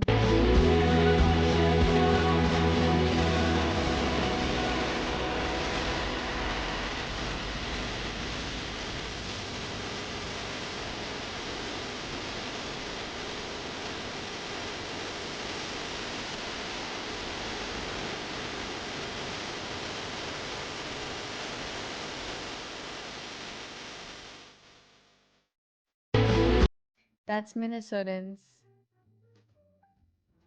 No, I know my mic is quiet. I had to turn it down because Clunt told me it was peaking, and so now I can only have my mic this loud. This is as loud as my mic goes without it peaking. So that was just a really loud TikTok video.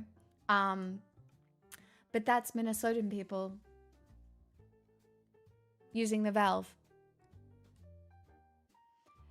This is as far up as it goes in OBS. Digitally, it's as far up as it goes in OBS. So, it's at the top of the thing.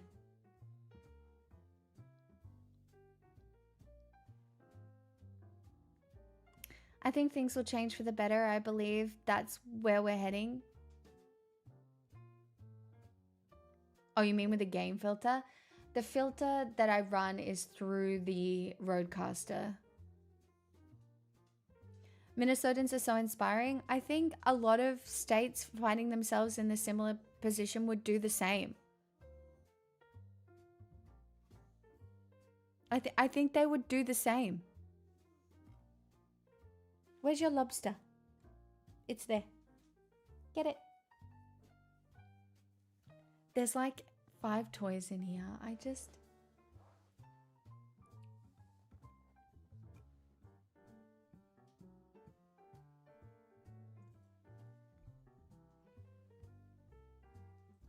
That was a really good rest you had, but I feel like I'm training her to, like, I'm accidentally training her to be annoying during stream. But I think she just has energy. You're gonna get it? Are you gonna get it? Are you gonna get it? This is a full-blown house Hey! deposit, so... Cheers to that. Darkhawk, thank you so much for the... Is it 61 months? Thank you so much.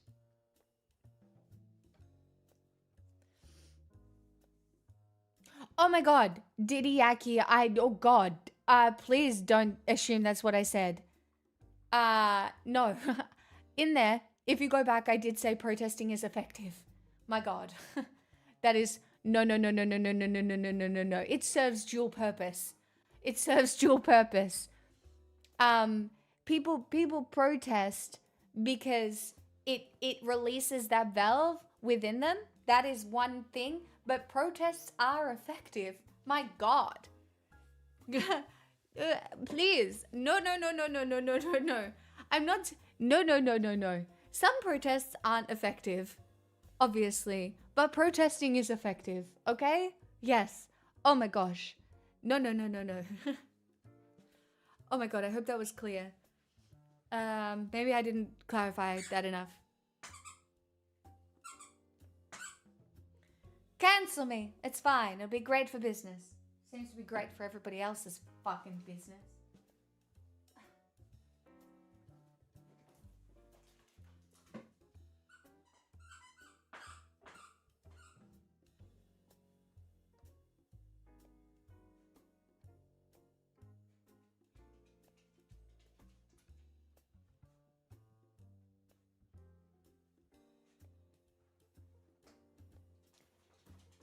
I don't know. I feel like at this point there might be war inevitably somewhere. Whether it's civil, whether it's global. I mean, there are a lot of wars happening right now. I don't know. I don't know if we're getting out of this without a war, my friends. I don't know. I don't know what it looks like. But I do not think we're getting there's so many wars happening right this very second. I don't think we're getting out of this one, guys. And that's not me being doomer at all. I think that's just me being a realist. And like obviously I would hope not. And I will continue to hope, but I am also of the opinion that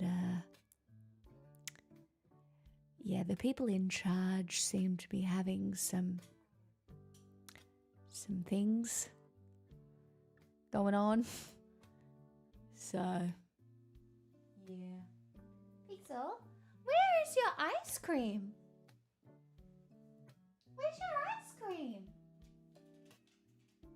It's actually here. Pixel, it's there. There. Can you find it? It's just there. Go. There. Good girl. Told ya. Thank you. That was very clear. I know you know protest is effective. I think I only heard the latter part of your comment. My God. Guys, I protest sometimes. I just don't put it on the internet. I am not brave or rich like the people who can do it and have. Yeah, that's all.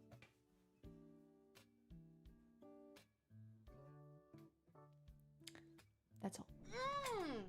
Boy! Thanks for encouraging that people can make a difference. I appreciate what you stand for. Thank you for the $5. I just wanted to be very clear. I didn't ask for that. I would never ask for money on the internet. There's a good woman. I'm lying. Maybe I could have $5 for... No.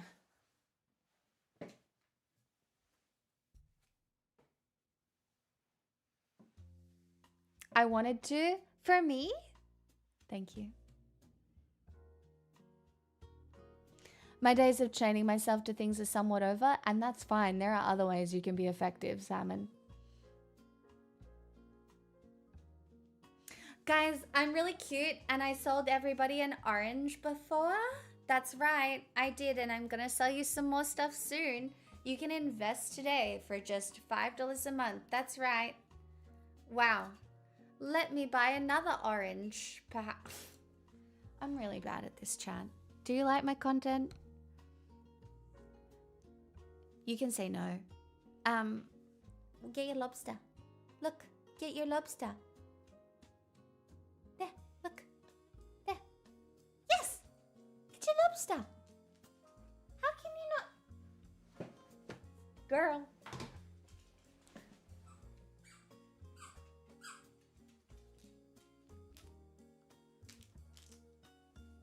Hi. Welcome to the stream. I'm a lobster. And I've taken over. I don't want any questions about my sex life though. I'm a bit shy about it. But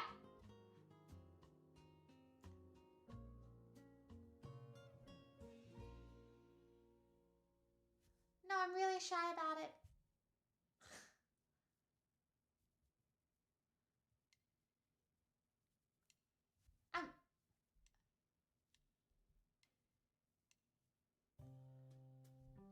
No, I don't. I'm a male lobster.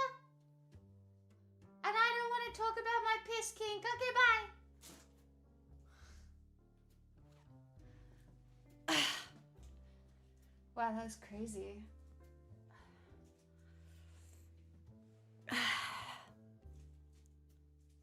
Still not the worst content I've seen on Twitch. I'll take it. Thanks. That was deeply moving. Thank you. Thanks. For just $5 a month, you can keep that going. Or you can support a woman and her obsession with a lobster that has a piss kink. Did you throw your lobster against the wall? It's okay. He liked it. Jesus. Hello, darling. I was throwing it for my dog, actually. Wow, this new Muppet show is not so inspiring. What do you mean? It was great.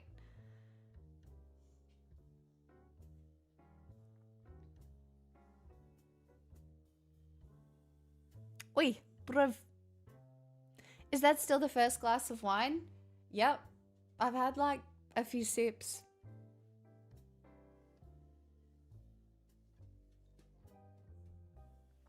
It's nice though.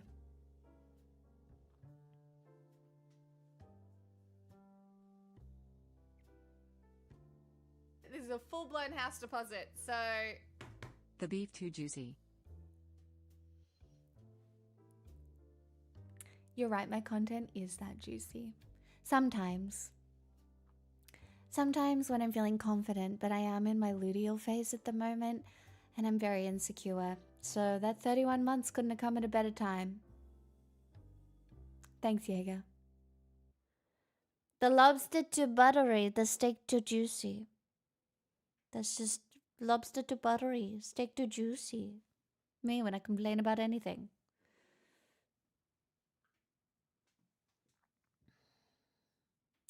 Honestly, maybe my next career is bookstore owner.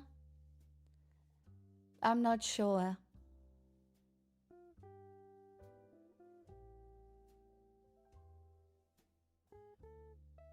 Oh no, Strawman, what have we clipped? You clipped the lobster, didn't you? I don't need to see that. That one can live in the ether. Why are we always synced? Because syncing is not just something that happens in physical presence. It's an emotional situation where we look at the same moon. And if you're vibing the same vibe, then you're synced with the same phases of the moon, you know? It's better than being synced to, I don't know, something else. I'm pro moon here. Like, I'm not a huge sun girl for some reason. Like, I'm very pro moon. Sun a little bit bright, sun a little bit too much, bit loud. Do you know what I mean? The moon is more subtle, like me. Like, I consider myself quite a subtle woman, therefore more connected to the moon rather than the sun. You know, like I'm not super bright or obnoxious or loud. Do you know what I mean? Like the sun gets a lot, whereas like the moon doesn't get it. Yeah, I'm like a pro moon girl.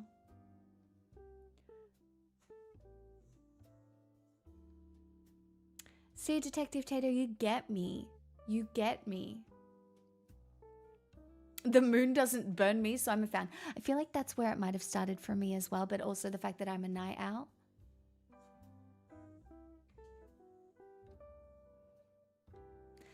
I'll make it through the winter if it kills me. I'm really sad. I couldn't afford to go to Renee Rapp. She was here literally this week, last week. The tickets were so expensive though. It was just beyond me at the moment. No, more compliments. Vitabrate. What do you mean? How is a woman like me on the internet supposed to thrive without compliments? All right?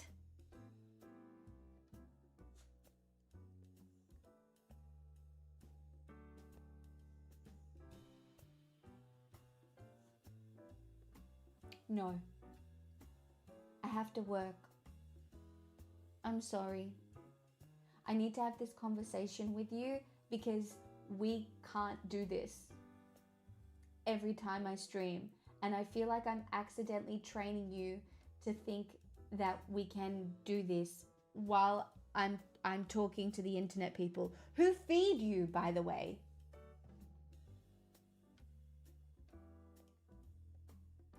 Like, girl, we might have to play Don't Starve together if you keep acting like this. And not the game.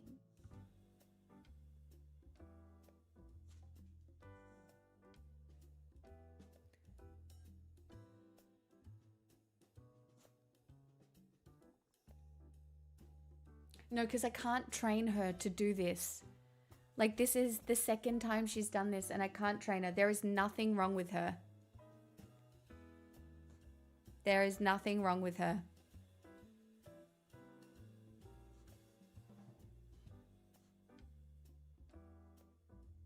Ultimate Demon, I don't have any at the moment. I don't have any. I actually think that could be part of it. I'm going to do my shopping tomorrow, but I'm all out. I know I don't have any.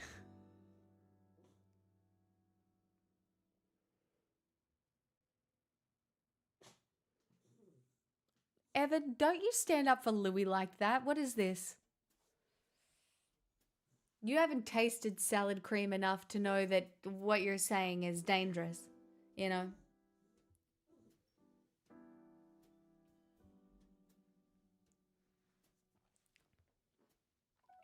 Another funny moment at the Grammys was the guy winning country mentioning Jesus. A bunch of half the audience was clearly put off. Yeah, but at least a lot of people said fuck ICE.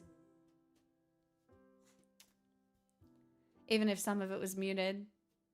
It was pretty nice, at least, that some of them said that.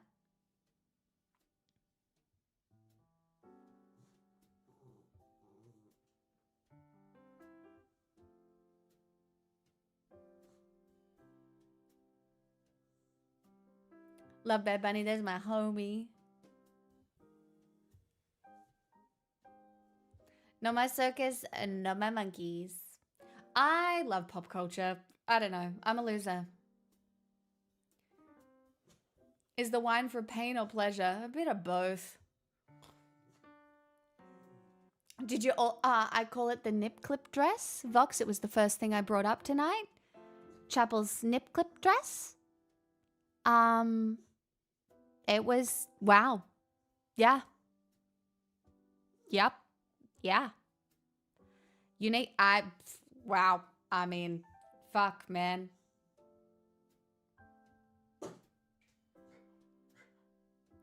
You can suck about it. I don't care. I don't know. No. Girlie, hop into bed. Hop into bed.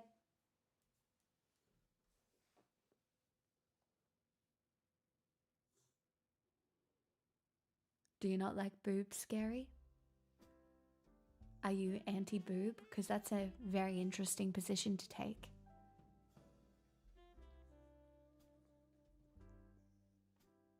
I am pro-moon and pro-boob.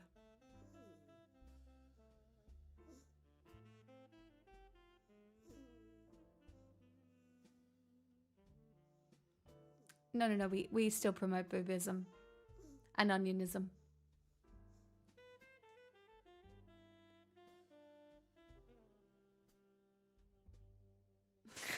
Likebo. Yeah, I don't think I'm gonna be able to wear that. Why is your tail wagging? She knows exactly what she's doing. She put her head on my leg. What if I like mix a bit? I'm going to just go and take a deep breath for a minute, and I shall return as I give my dog something. I don't know what. Something.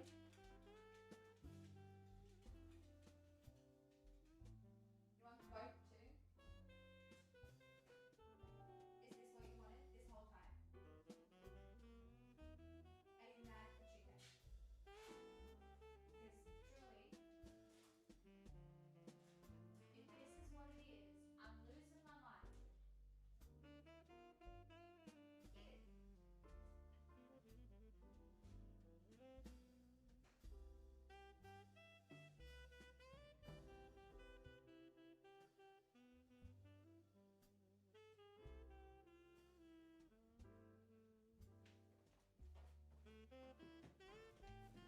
Guys.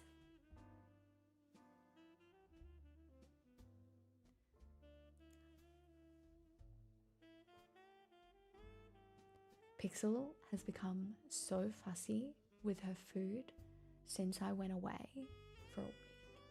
I think she's now very sus on the fucking chicken, right?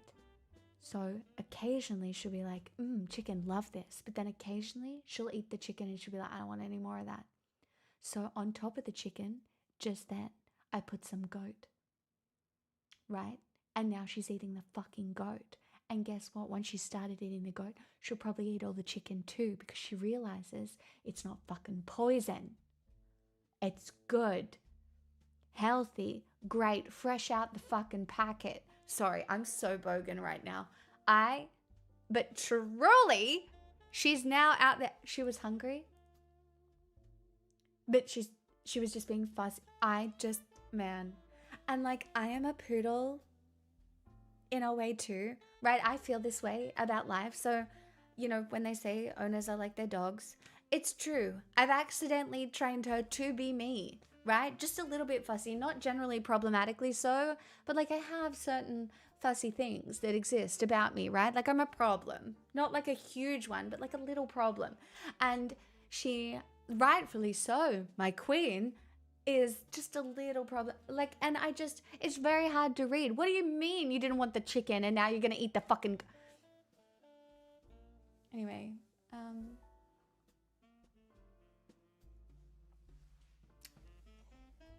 I'm chill. I'm so chillin'. Cool.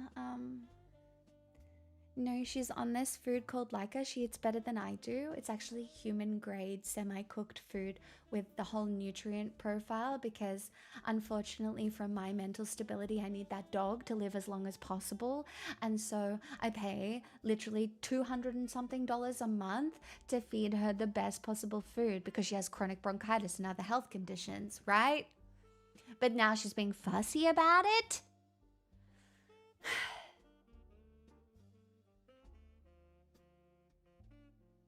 It's fine.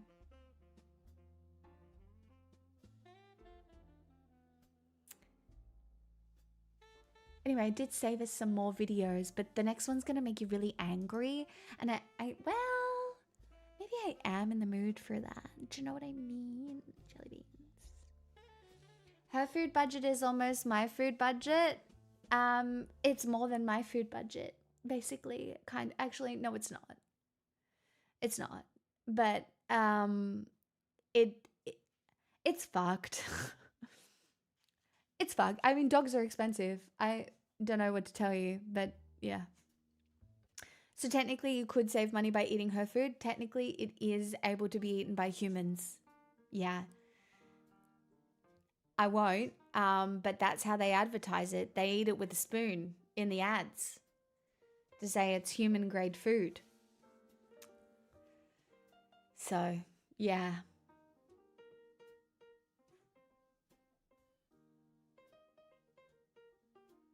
I'm already cranky today. The damage is done.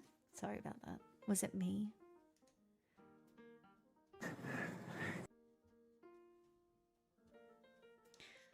Chat is gonna make you so mad.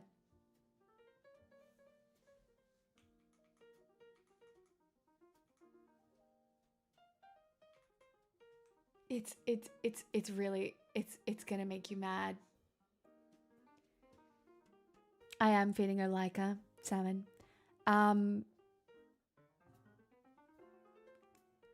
It's gonna make you mad. Now if you're not an Australian,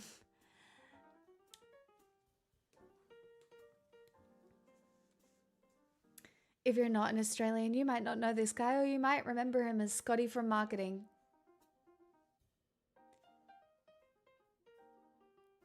Anyone ever see the actors again after they've eaten this human-grade food? Time of gifts, I don't know. It just doesn't really seem up to me. Do you know what I mean? Oh, you're right. I already am mad. Yeah. Anyway, this is him saying some stuff.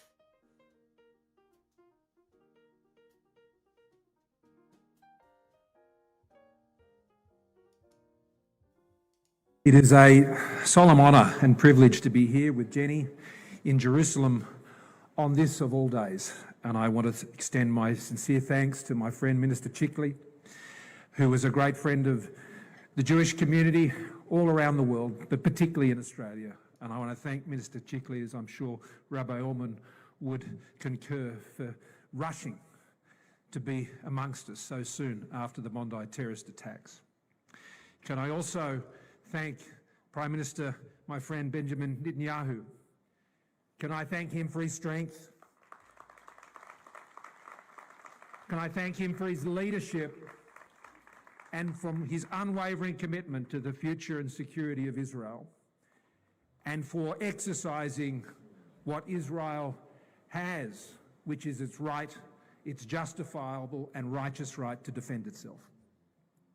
Can I also thank Rabbi Ullman? Can I thank you, Rabbi, for the strength of your faith, for your love, for your wisdom, and for your strength, despite the incredible personal loss that you have personally suffered. You have been able to be the voice, the one true voice that has been able. Yes, Scott Morrison is, and yes, he is. He does believe he has been chosen by a God to be an eagle to usher in, I think, the rapture, which is why this is so personally appealing. But just keep listening, because it doesn't really get any better. To draw so many Australians together, and you saw that and heard that on display here today. Thank you, Rabbi Ullman. Friends, following the end of the Second World War, Australia became a place of refuge for Holocaust survivors seeking a new and peaceful life. Those survivors became part of the broader Australian success story of post-war migration that produced what I believe has been the most successful immigration and multicultural nation on earth. Today, 1 in 2 Australians is either born overseas or has at least one parent who was. That's so interesting that you say Australia is like multicultural, and this is really good. We have become a global standard bearer for cultural diversity and social cohesion. But the events of December 14 when two extreme Islamist terrorists, a father and his son, opened fire on a joyous and innocent gathering of Jews celebrating the first night of Hanukkah on Bondi Beach. Australia forfeited its claim to that story. This is the first time I have been full conspiracy.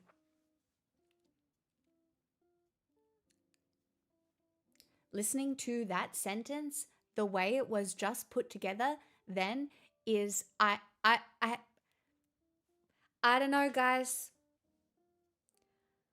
This is the first time I've been like, wait a minute, what? Pattern recognition peaking. Because what do you mean? Yes, there was a terrorist attack. Yes, it was anti-Semitic. Right? 100%. But for him to go on and talk about how Australia is like this multicultural leader of the world because we've done so well, and then to say because of the one terrorist attack that we've had in how many years, yes, it was fucked, tragic, broke my fucking heart, right? But then to come here and say Australia forfeited its claim to that story. Wait a minute, forfeited to who? To where? To what?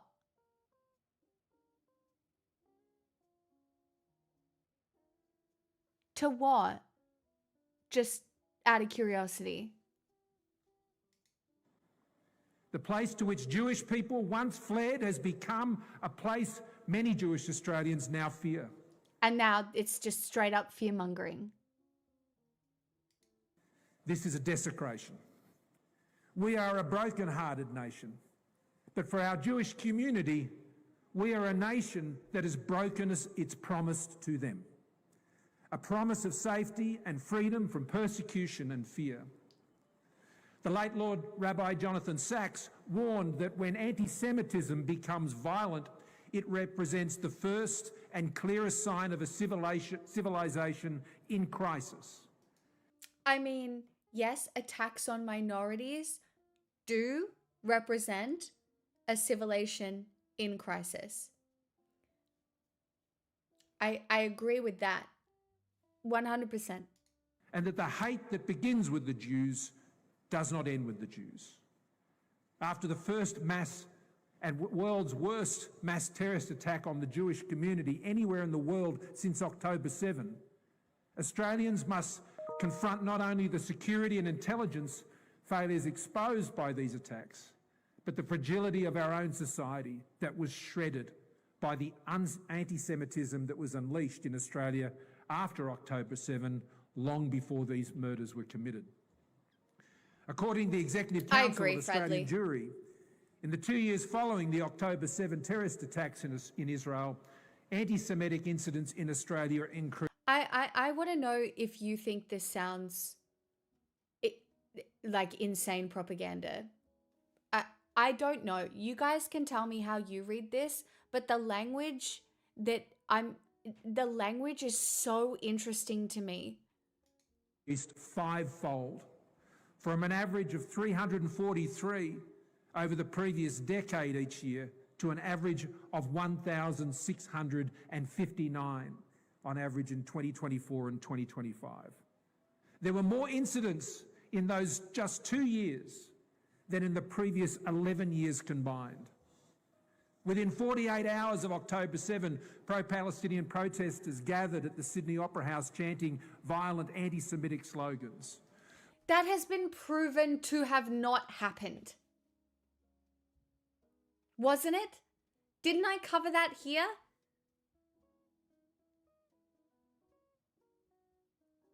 That was proven to have not happened.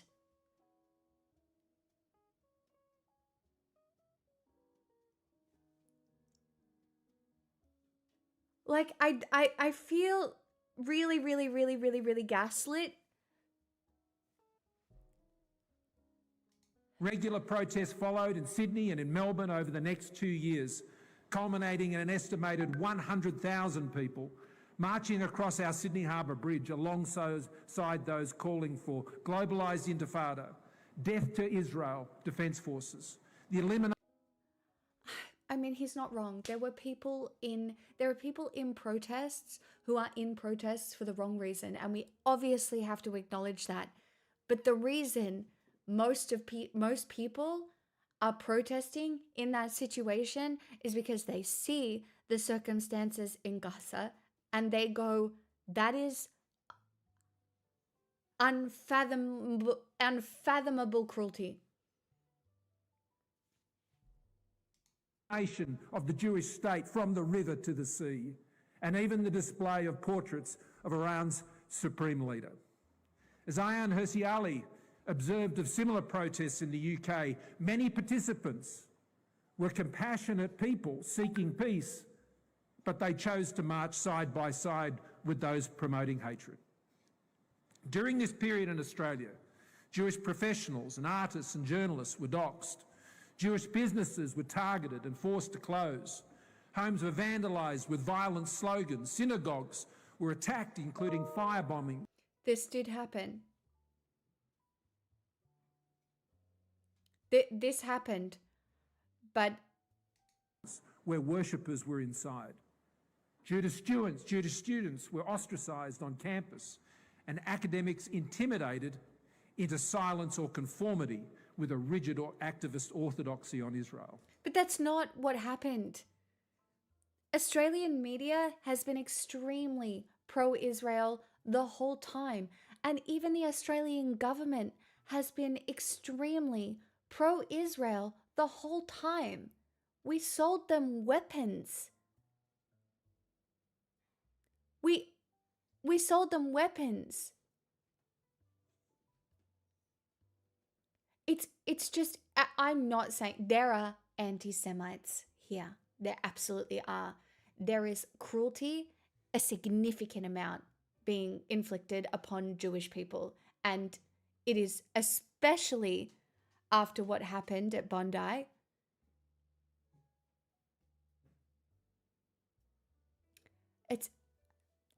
It's fucked, but this is propaganda. It's very clear emotive propaganda and pandering. And it does make me feel a certain way. I don't know if anybody else feels the same. I don't know. At the policy level, the Albanese Labor government ended 75 years of bipartisan support for Israel by unilaterally recognising Palestinian statehood. In a call for peace by Hamas itself. In this environment, I know, Fradley, I just feel like I have to say it. Do you know what I mean? I know. I feel like I have to say it on the internet. Is there a better way to approach it? I would take advice, obviously. It's surprising that radicalised Islamists bent on violence convinced themselves their moment had arrived and that another Australian icon, Bondi Beach, should be the scene for their atrocity.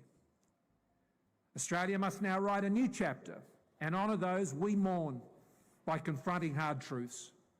This story must begin with disarming anti-Semitism and eliminating it, which was the primary weapon responsible for the December 14 attacks.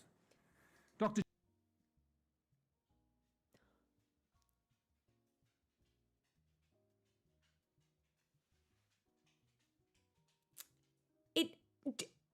It just feels like he's selling an angle. Like, this is a narrative. He's selling a narrative. And I just...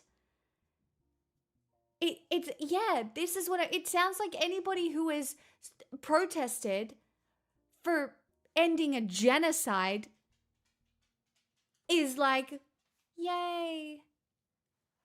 Which couldn't be further from the fucking truth. But then, the minute you say, this feels a little bit conspiratorial, it's also a problem. It's also a problem. Jordan Peterson has warned, like Rabbi Sachs, that the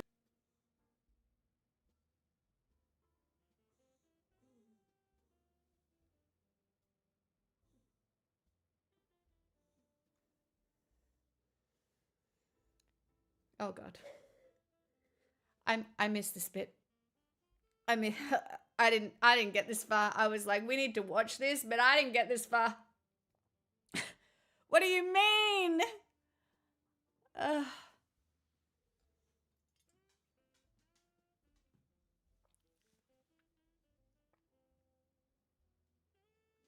Playboy, you gotta be fucking kidding me. Huh?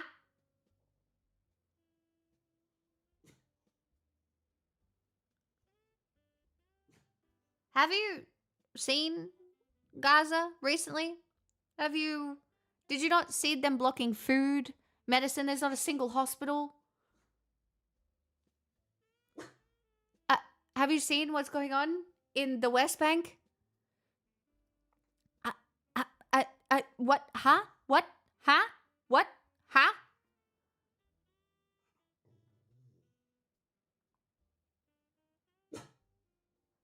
If you don't know enough to comment, you don't make a comment. Learn. Listen to the opinions of people in chat who have read, you know, who are Jewish, who acknowledge what Israel has done in Gaza. Listen to people. That's what you do. Fuck your chat. Why? They can kiss my ass. Wow.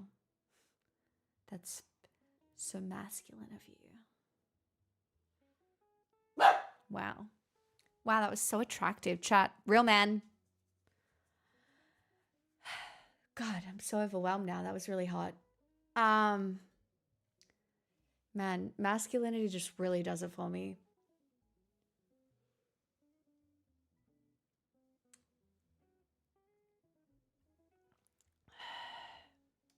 Jews are the eternal canary in the coal mine, and that their persecution signals the collapse of a society.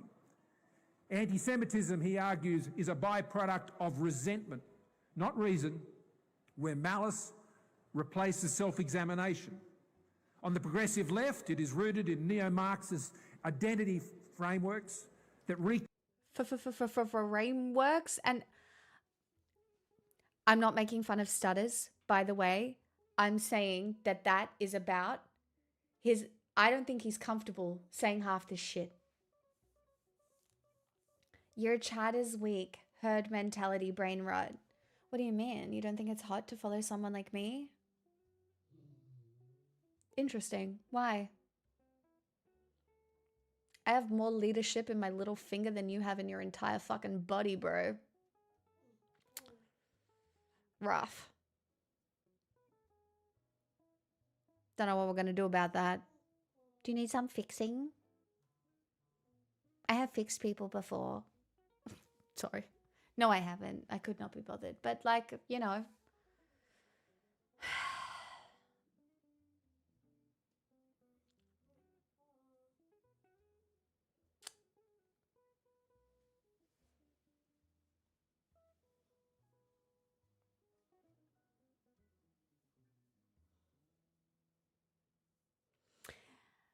Yes, Randolph, we're just about to get to that point, but unfortunately chat has derailed. Hey, wait, I got in the line for fixing before this, nobody? Yeah, it's okay. You're all getting fixed equally. Under the neo-communist, neo-Marxist ideologies, obviously.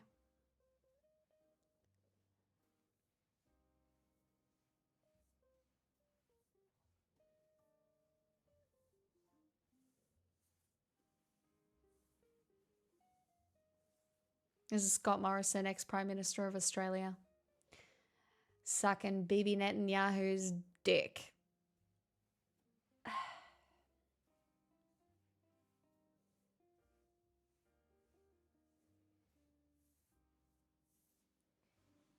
You want to get your toy? Or your ball? Get your ball. Hop into bed. Oh, hop into bed.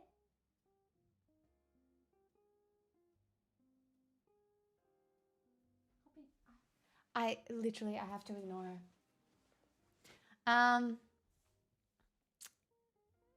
Rangy, lol. classified Jews from a historic minority to an oppressor class, with Israel used as a proxy for animus that already exists. As Peterson has said repeatedly, anti-Zionism functions psychologically as anti-Semitism with plausible deniability. Now, he's not entirely wrong there. There are people who use anti-Zionism as a proxy for anti-Semitism. That is technically, that actually has some truth to it. But I digress. It is also conveniently aligned with fashionable anti-US, anti-capitalist, globalist narratives, where Israel and the Jews are treated as a shopfront for US-led Western. Interesting. I wonder what the information is that might have led to that understanding.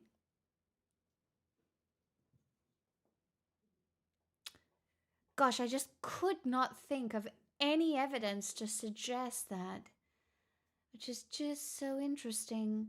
Like, I just can't I can't think of anything that would have led to this understanding. Chad, have I told you that in my heart of hearts I believe that, allegedly, I believe, it may not be true, but I believe that Epstein was perhaps an Israeli spy, or an American spy, or both. He might have been both.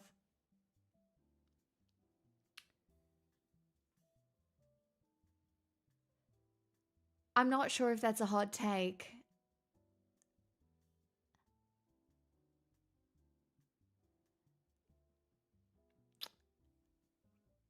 Not sure if that's a hot take, but we will see how it plays out in the end, I suppose. I'm with Joe on that. He was an asset, not an agent. I don't know what is the difference between an asset and an agent? As in, you don't think he was...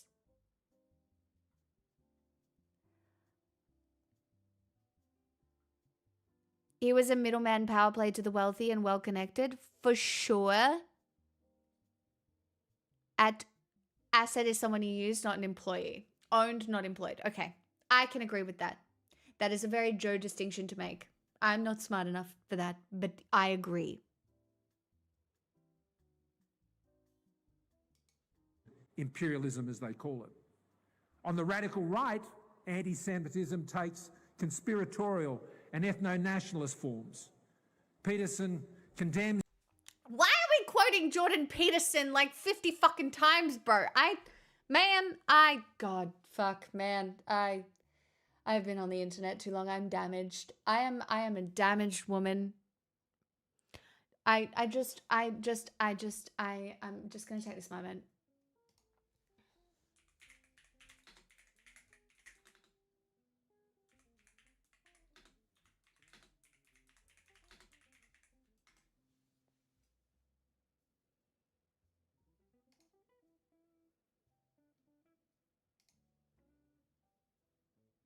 What is Jordan Peterson? Right.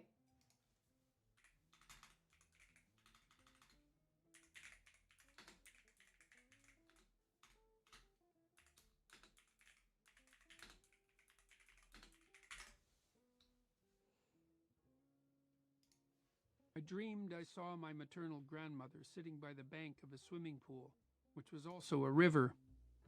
Her genital region was exposed dimly. It had the appearance of a thick mat of hair.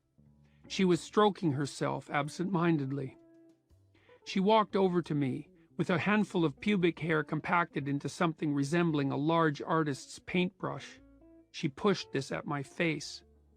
I raised my arm several times to deflect her hand. Finally, unwilling to hurt her or interfere with her any further, I let her have her way. She stroked my face with the brush gently and said, like a child, "Isn't it soft?" I looked at her ruined face and said, "Yes, Grandma, soft."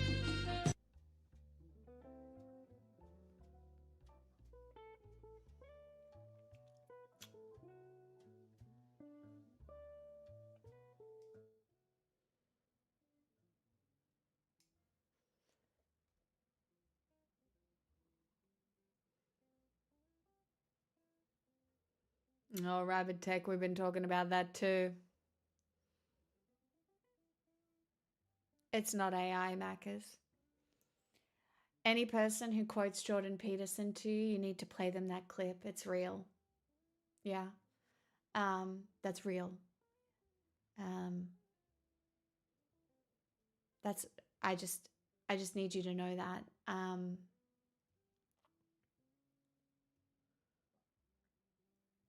Literally, Rabbit. I need you. He is describing a dream that he had. Yes.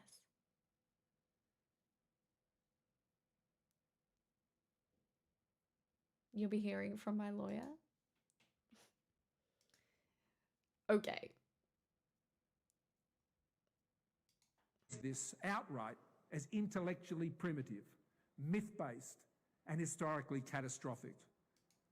I mean, I do think that anti-Semitism is, in some ways, a lot of those things. It is, I believe, a pathetic projection of personal failure and insecurity. In all its forms, anti-Semitism flourishes. I do want to be very clear, though. I am in favor of abolishing religion. Now, that seems like a radical take because I would never want to remove people's comfort from them. So, again, there is no real world application for this. But I don't think as humanity we'll ever get to a point where we evolve because of religion. If we can't build beyond that, it's extremely difficult.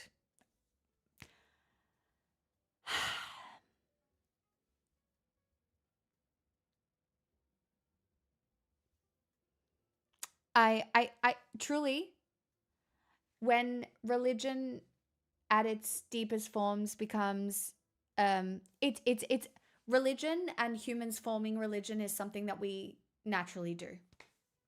It has happened many times over on the globe, and it will continue to happen many times over on the globe, because it is something that humans do in our brains to deal with the concept of death, meaning, and all sorts of things, especially when you don't have access to wider education, and then processing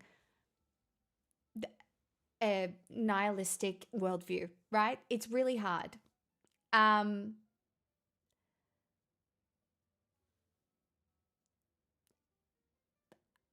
don't know. It is very hard to see how we move beyond this, but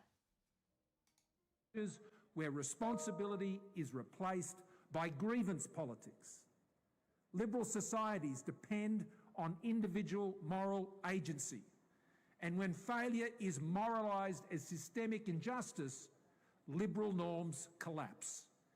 Individual responsibility is excused in the name of grievance, and institutions, universities, cultural bodies, media, even religious organisations that become infected with this culture become the seeding grounds for those who would wish to destroy the very liberal society they are supposed to nourish and protect. All of these anti-Semitic strains and influences exist in Australia and must be addressed by the Royal Commission into Anti-Semitism and the implementation of the recommendations of the Special Envoy for Anti-Semitism. However, given the specific involvement of radicalised extremist Islam in the Bondi terrorist attacks, Australia's response must pay explicit and specific attention to this issue.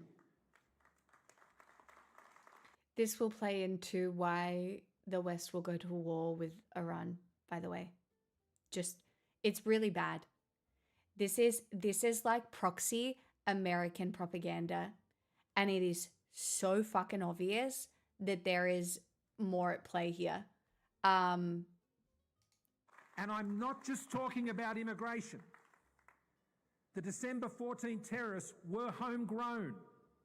Their radicalisation did not take place in a madrasa in Southeast Asia or Afghanistan or an Iranian Halja, but in the suburbs of southwest Sydney. The father arrived decades ago from India on a student visa, and his son was born in Australia.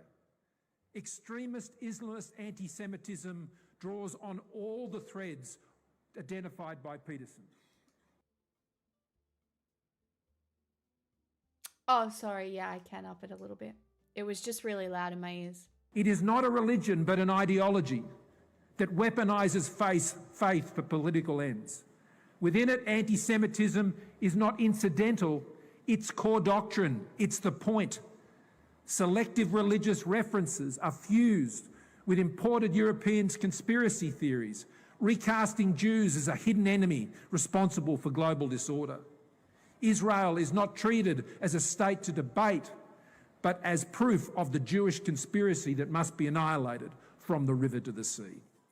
This pattern is consistent across movements such as Hamas and Hezbollah, the Houthis, the Muslim Brotherhood, Al-Qaeda and Daesh ISIS. Anti-Semitism becomes a tool to simplify grievance, deflect responsibility and justify violence. It is a mechanism of radicalisation, not a side effect. In a Western secular context, Rabbi Sachs argued that the answer to such anti-Semitism was not less religion, but better religion. He quoted Jonathan Swift, who said, "We have just enough religion to make us hate, but not enough to make us love."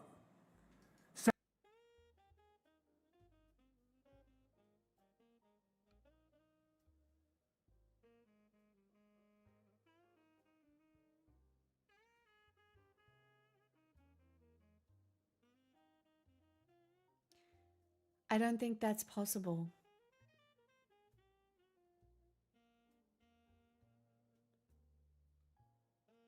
I've never seen a more clearly worded propaganda speech, Fox. That's why I kind of wanted to show you. Because this is a speech to Jewish people in Israel.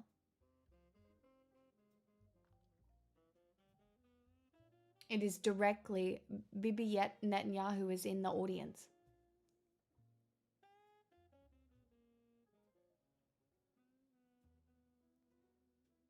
Why would he do this? Because Australia is an American state when it comes to foreign policy.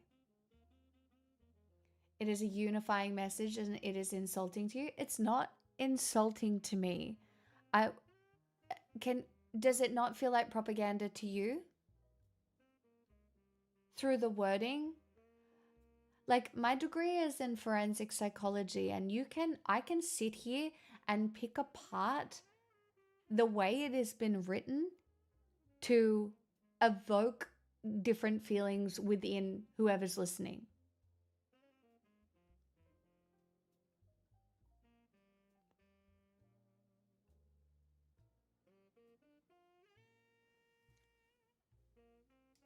Sachs warned against the pathological dualism of extremist belief systems, where enemies are dehumanized and victimhood weaponized. This is the bit that annoyed me. Well, this is the bit that generally annoys me the most, where enemies are dehumanized and victimhood weaponized, because it is very clearly reported that a lot of Israelis refer to Palestinians as animals, which is a very clear and distinct dehumanization of Palestinian people.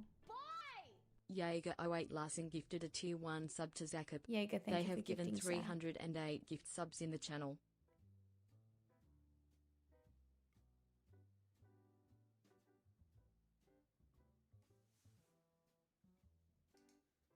Paving the way for cruelty committed in the name of God.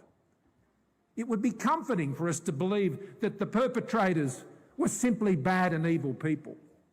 But the truth is far more disturbing. Good religion, Sachs argued, looks inward. It recognises that the struggle between good and evil, faith and fear, retribution and forgiveness is first and foremost an individual one, a human one, that rages within each of us. Extremism externalises that struggle, and too often onto a real battlefield, as we saw on October 7 and December 14. I also found that extremely uncomfortable. October 7 was horrific. I don't know.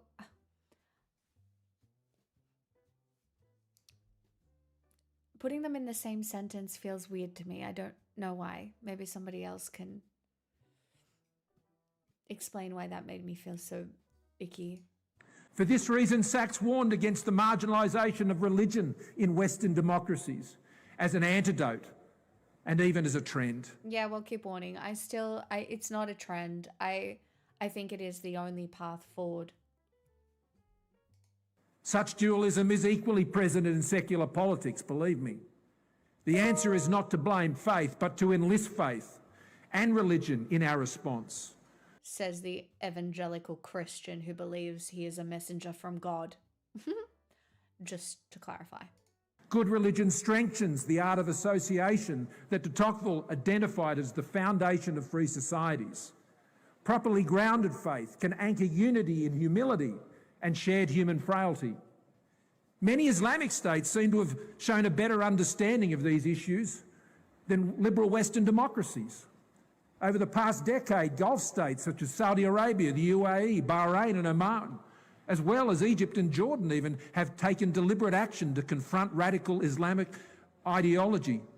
They have reasserted state authority over religious teaching, standardised sermons, licensed imams, and shut down informal or foreign-funded networks that acted as vectors for extremism. Political Islam is being curtailed there. The Muslim Brotherhood has been designated or treated as extremist. Funding channels have been disrupted. Charities re-regulated. Overseas ideological influence is sought to be constrained. Education curricula revised to remove anti-Semitism and sectarian involvement. The Emirates have gone further, building a formal counter-extreme architecture, including controls on education, and just last June, it excluded UK universities from scholarship recognition to prevent their students from being radicalised on UK campuses.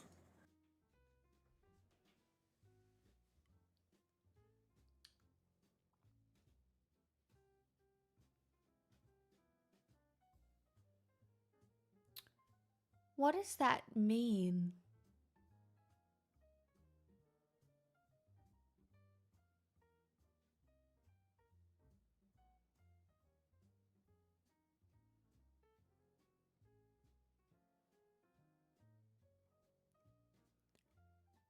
What does that mean, you guys? Yes, Super Cheetah, correct. But also, October 7th was horrific. Right? And I'm not saying that what happened in Bondi wasn't also horrific, but it was... It feels weird to compare the two. While such state-centric measures would not always align with the principles of Western liberal democracies, in particular freedom of religion, there are certainly lessons to be learned. No freedom is absolute, and with such freedom always comes responsibility. In Western liberal societies, religious leaders have responsibilities not only to their own congregations, but to the wider society. Religious institutions must maintain sound governance to ensure proper teaching, accountability and discipline.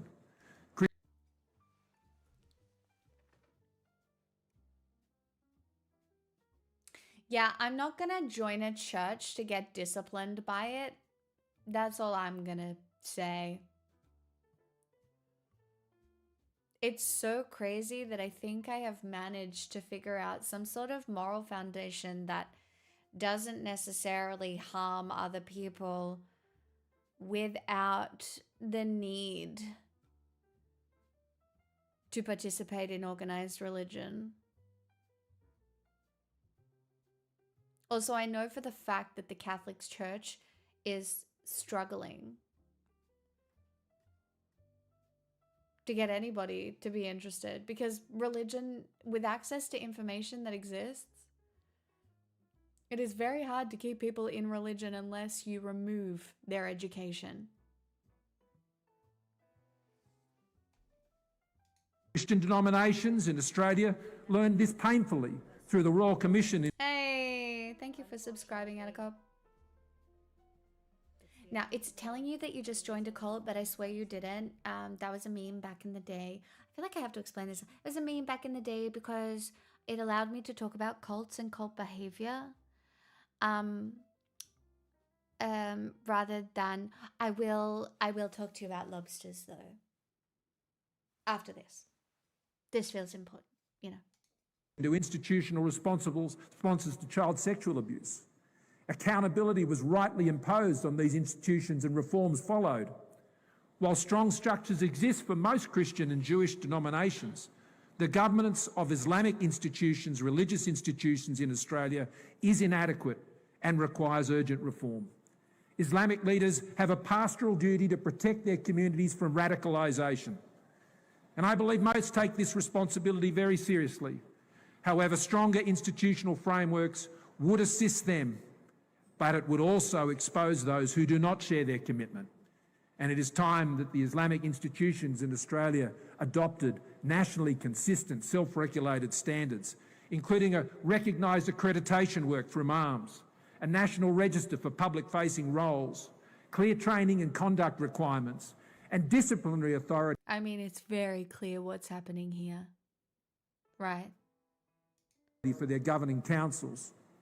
This requires a peak body that goes beyond representation to being given the authority and tools to enforce membership standards. This does not currently exist in Australia. Religious education should promote coexistence, civic responsibility and respect for Australia's pluralism, explicitly rejecting anti-Semitism, sectarianism and incitement. Teaching should be transparent with Sectarianism?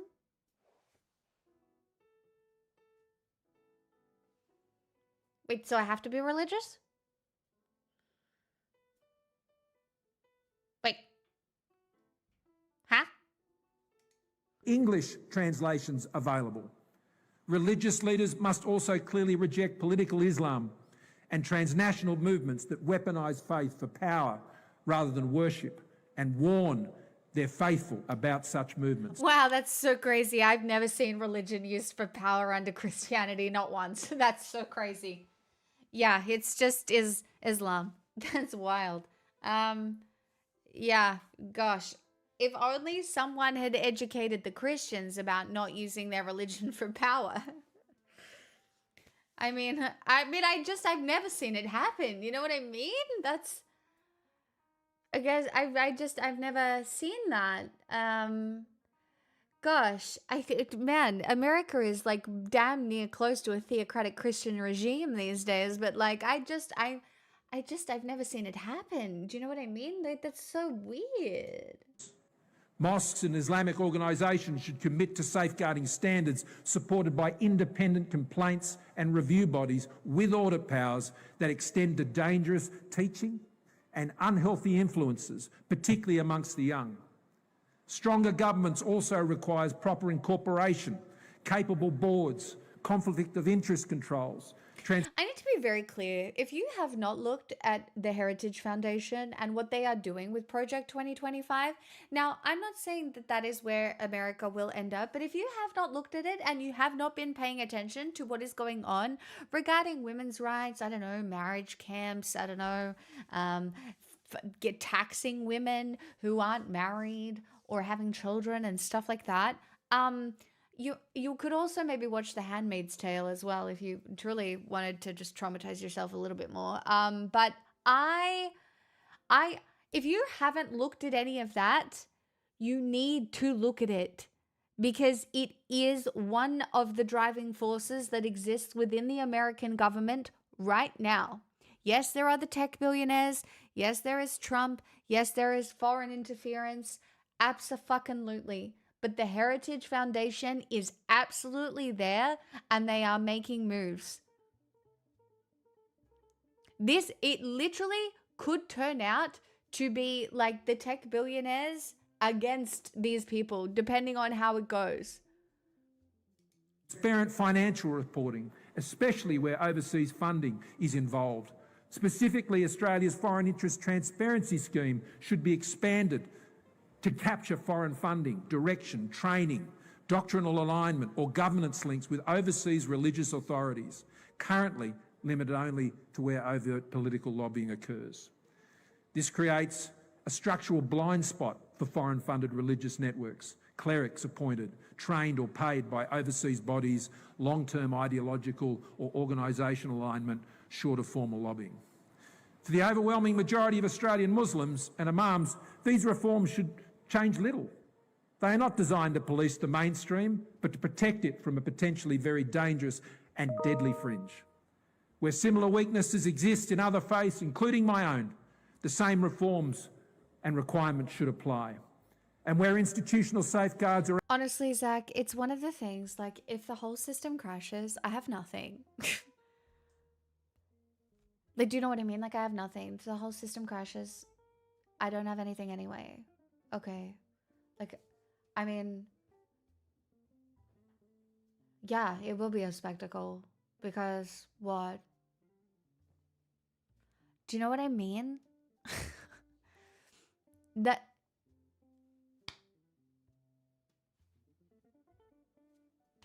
I don't know.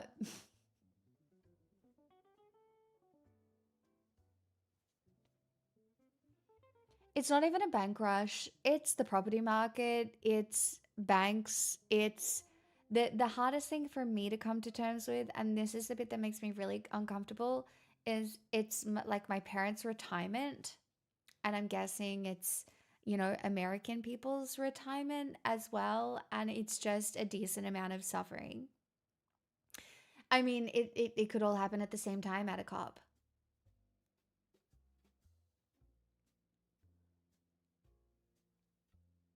But I don't own property. I have very limited investments, and I, you know, as much as I do my best to be fiscally responsible, I am a leftist on the fucking internet, guys. So, it's like, and I spend what little money I do. I'm not Paul meing me right now. I spend my money on cardboard to play cards with my friends.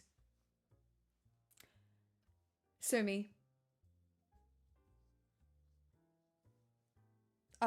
Sue me.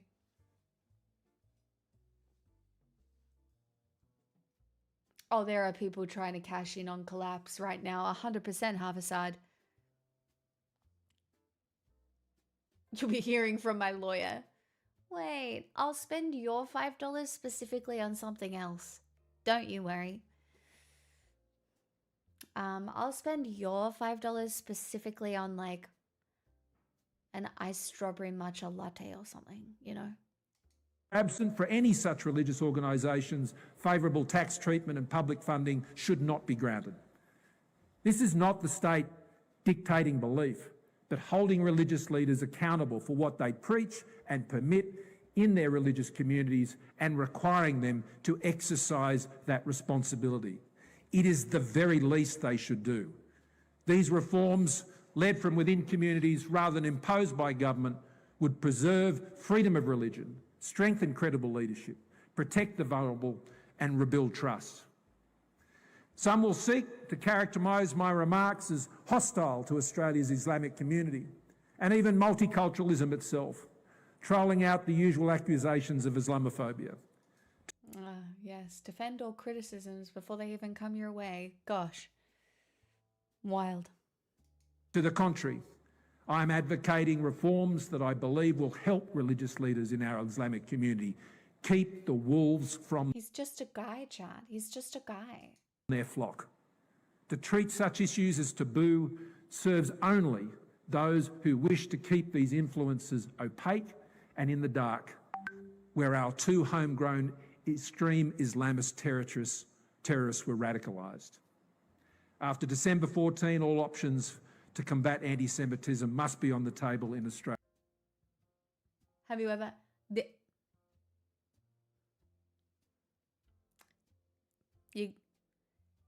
You gotta see it. If you cannot see this, you are blind. Without fear or favour. This includes Islam, how Islam is practiced and governed in Australia. Thank you for your very kind attention. I'm Yisrael Chai.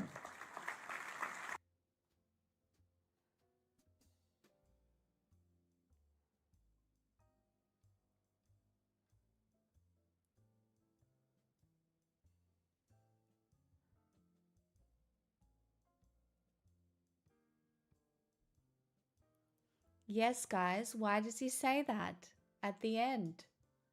Curious, why does he say that?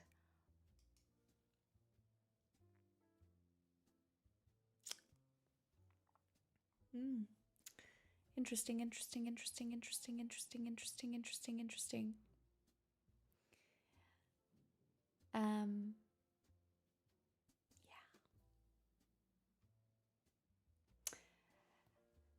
I did save your palate cleanser though. Okay. Don't say I never do anything for you. Because Israel is important to who? Lucky, because there's many reasons, but Israel is important to America because it is a spot that they have.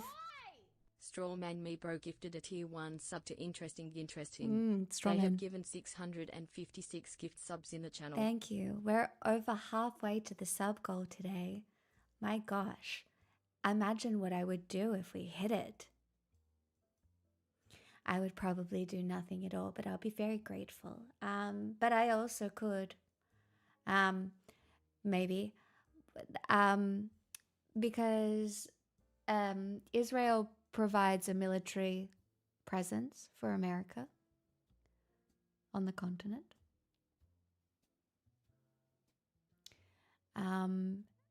It goes back a long way. There is a lot. I don't get it signaling Christians are Jewish in a way. Evangelical Christians. Guys, it's not a cult. You can't just tell everybody it's a cult when they first come in. You'll scare them off. Community. Keep it casual. Time of gifts. Thank you so much for the 5 gifted. I am so grateful. That is delightful. You're my new favorite chatter.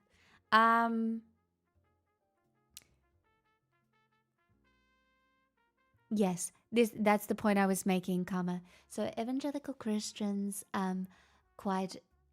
feel quite connected to Jewish people because when you read about the rapture, which is when Jesus comes back, they do believe it happens when all the Jews return to Israel.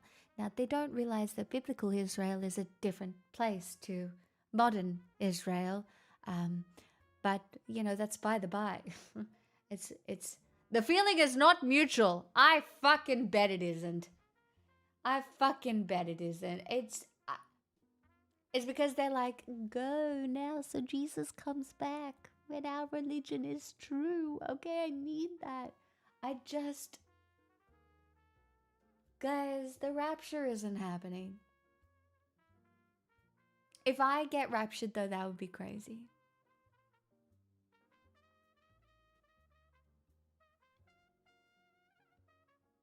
Now, chat, I did save your palate cleanser. You want to say something funny? Do you want to say something funny?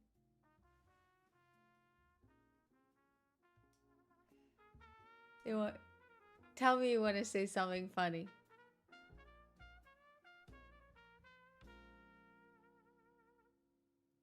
I find her offensive.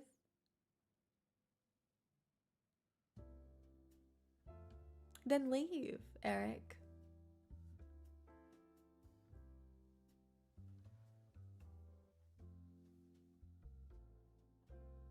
Don't let the door hit you on the way out, son.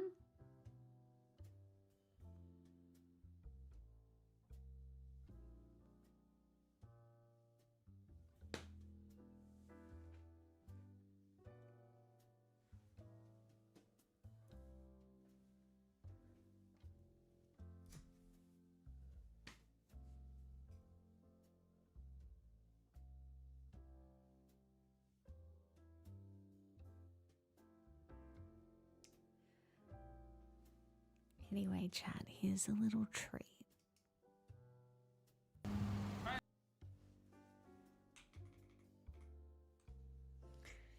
Oh, this is gonna be so fun.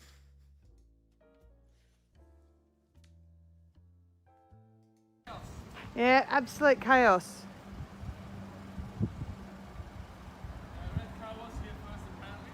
All right. It might just be that pride has to be swallowed at this point. Maybe red car could duck into the driveway, truck could go past. I don't want to femsplain this. I understand. It does feel very emotional, but I also think that the street is being blocked, and in the big scheme of things, it's a bit embarrassing. So maybe the driveway, he goes past, you go through. Does feel like a size fight. That is the question. Who wins though if you don't get to where you're going? No one wins. Whereas you duck in that driveway, you're gone in 15 seconds as he zips past. He doesn't win, sir. You get to continue your journey. Have him move. I'm not the boss of the street. You're two grown men. Someone just duck into a driveway, you silly boys. What are you doing? Ah, look. This has a 2-second solution, which is you duck to the side there, you go past.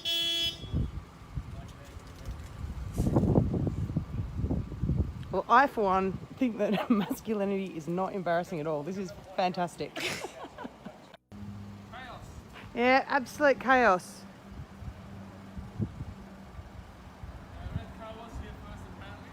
All right. It might just be that pride has to be swallowed at this point. Maybe red car could duck into the driveway, truck could go past. I don't want to femsplain this. I understand. It does feel very emotional, but I also think that the street is being blocked, and in the big scheme of things, it's a bit embarrassing. So maybe the driveway, he goes past, you go through. Does feel like a size fight. That is the question. Who wins though if you don't get to where you're going? No one wins. Whereas you duck in that driveway, you're gone in 15 seconds as he zips past. He doesn't win, sir. You get to continue your journey.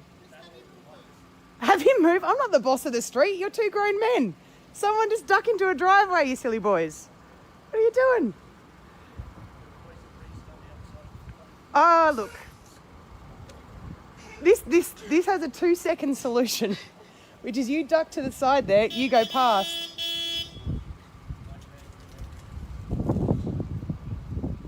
Well, I, for one, think that masculinity is not embarrassing at all. This is fantastic.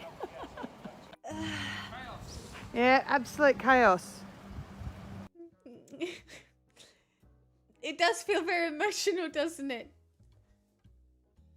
And it does feel like a size fight. It does. And that's just, it must be really hard. You know, you know what I mean? It feels like it must be really difficult. Okay?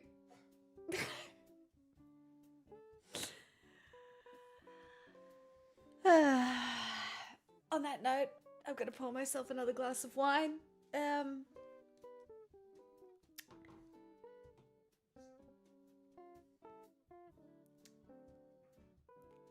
I hope you don't know the struggle. You're right. I don't get it. I haven't lived in the shoes of a man's ego. I do try and empathize though, I really do. I'll come back and I'll try and sit in that for you. I'll be back.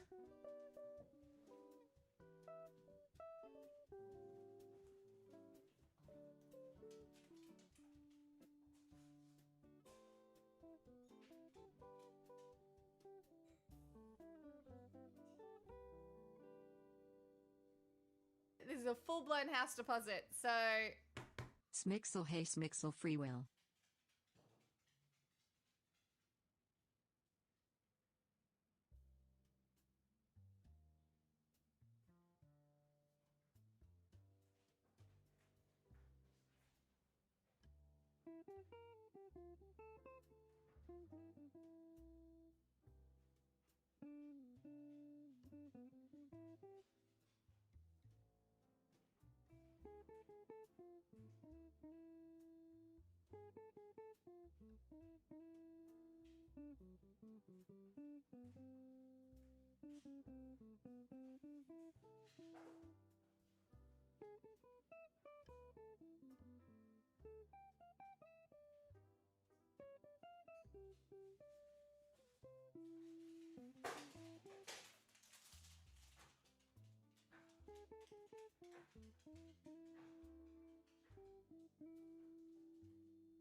So Niv, thank you so much for that.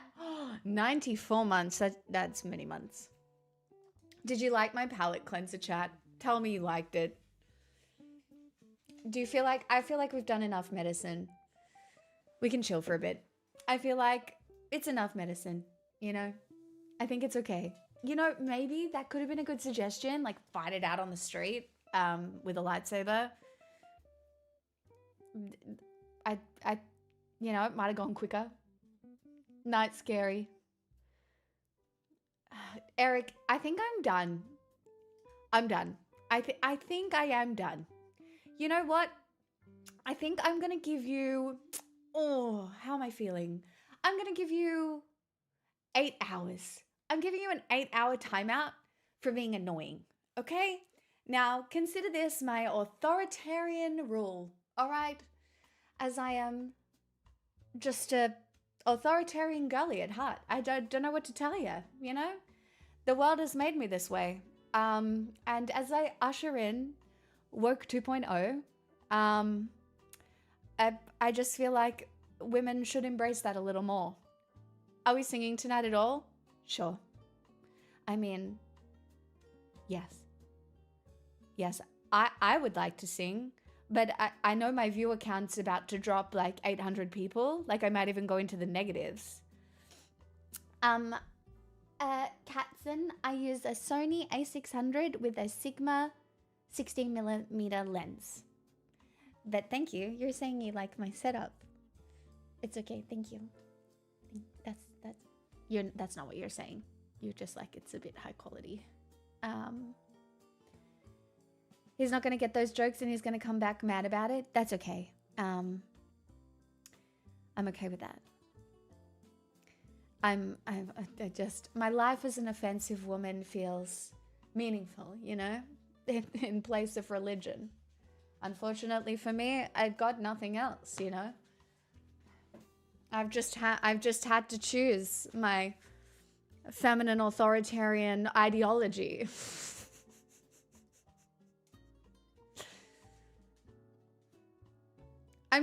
Look, I'm really hoping these jokes land for someone. But if not, they land for me, so it's fine. It's not a dictate from God. Not possible.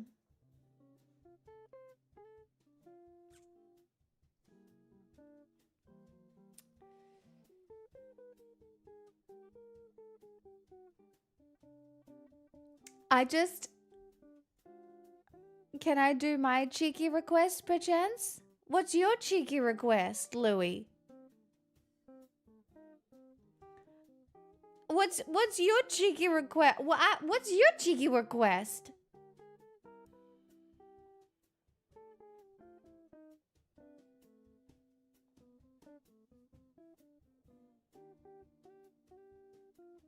I love people who roll on in and realize very quickly how wonderful I am. Oh gosh, Jinx, you've come in at an interesting time.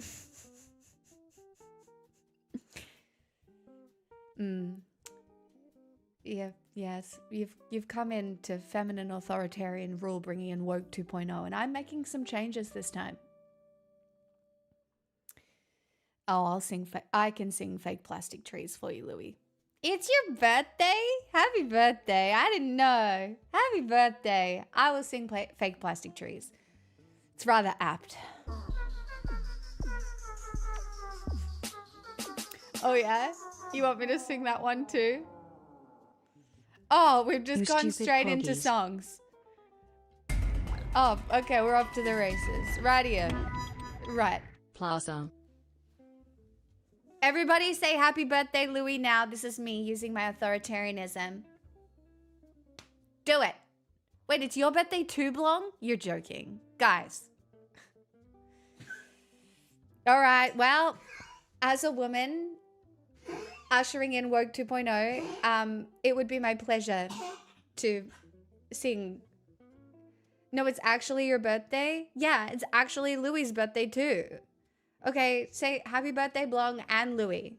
You have to say happy birthday to Blong and Louis. Say happy birthday to Blong too. Okay, I know exactly this song. Blong, what order am I doing this in?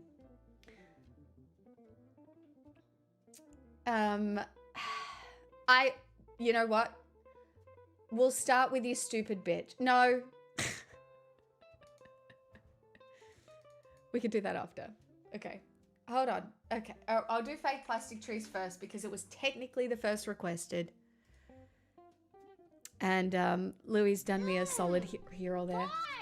Doty_90 gifted nice. a tier 1 sub to Blong_Crete. By the way, if you're in my channel they and have you don't given follow 385 gift subs in the channel. I know you do, but if you don't, all right. Guys, fake plastic trees. It's a great song. You all probably know it. If you don't know what you've been doing.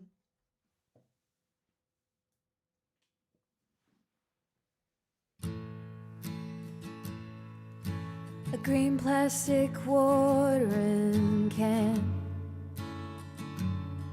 for a fake Chinese rubber plant in a fake plastic girl.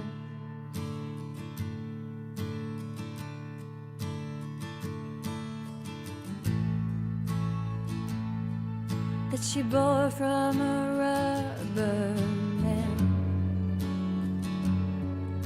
in a town full of rubber plants to get rid of itself. It wears her out.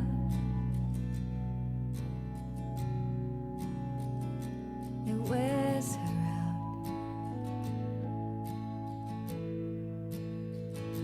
It wears her out.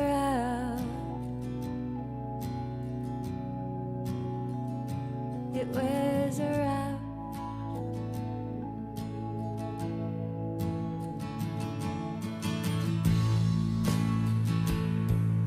She lives with a broken man, a cracked polystyrene man who just crumbles and burns.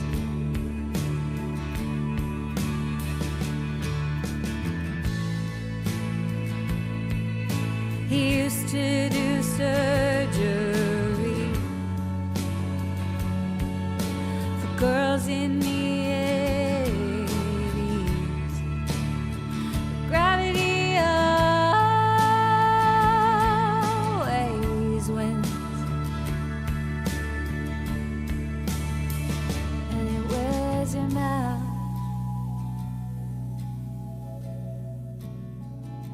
It wears him out.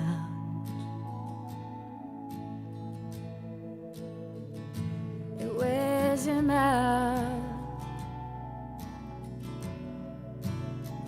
It wears.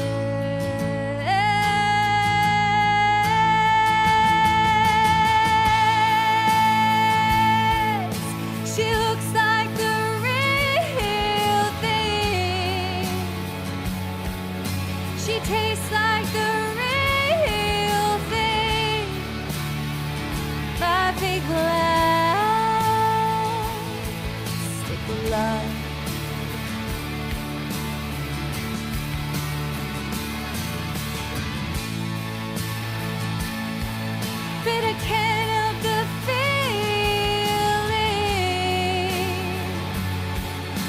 could blow through the ceiling if I just turned and run. And it wears me out.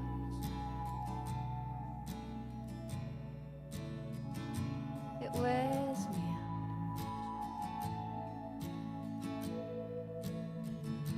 It wears me out. It wears me out. And if I could be who you wanted, if I could be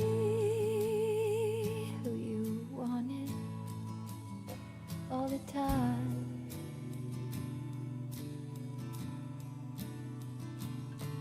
All the time.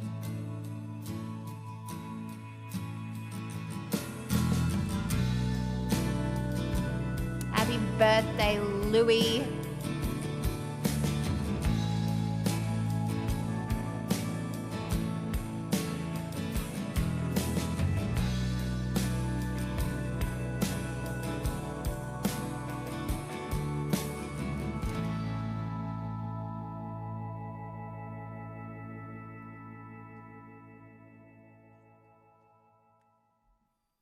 My voice is a little interesting because I've been drinking wine, but oh well.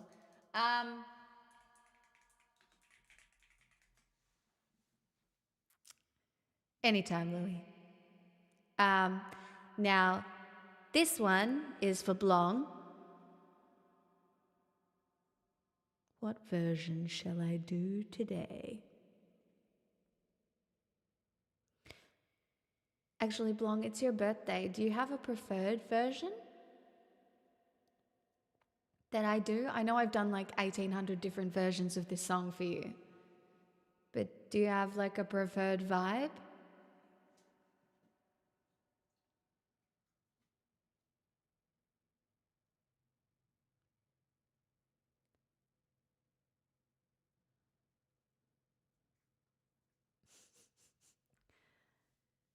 You're extremely nice.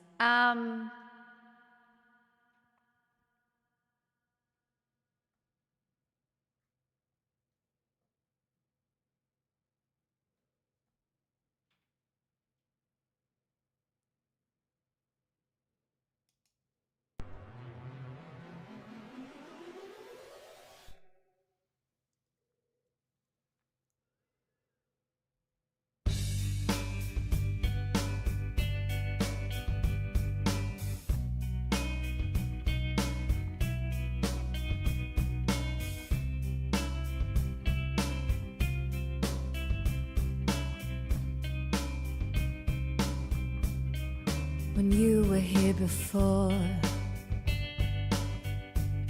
couldn't look you in the eye. You're just like an angel. Your skin makes me cry. You float like a feather in a beautiful world. I wish I was special. You're so fucking special. But I'm a creep. I'm a widow. What the hell am I doing here? I don't belong here. I don't care if it hurts. I wanna have control. I want a perfect body. I want a perfect soul. I want you to notice when I'm not around. You're so fucking special.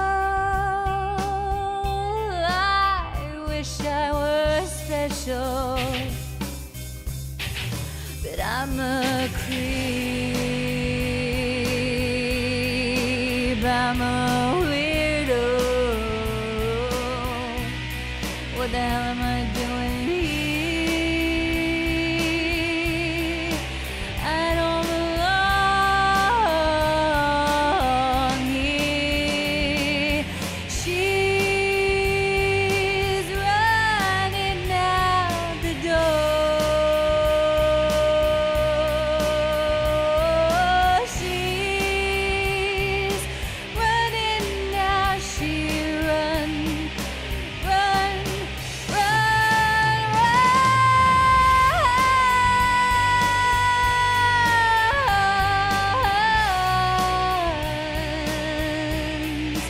I said she runs.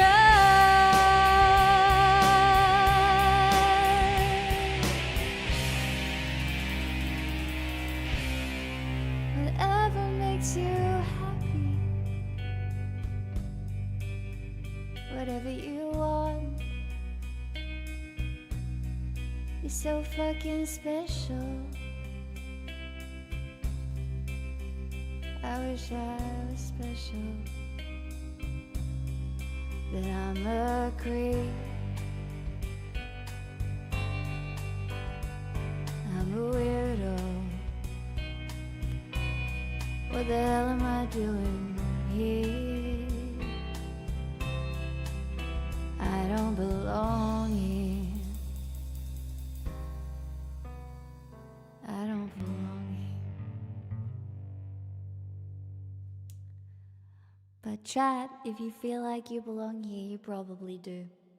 Unless I've banned you like 8 times, you're good. Happy birthday, Blong. Dottie, it's not your birthday too, is it? You stupid bitch. Oh my god, there's people in the hallway. And there are new people. So, lol. If I get a knock on the door, now that there's new people here, that'll be interesting. And I'm just gonna be like, well, I was here first.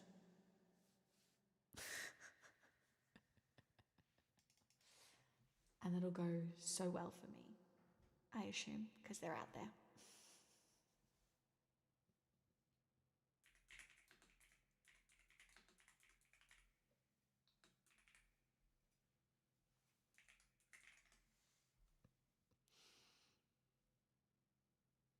Yes, that's how you resolve neighbor disputes. It's gonna be fine.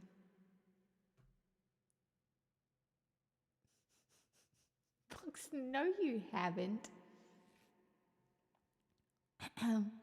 Now this next one is great.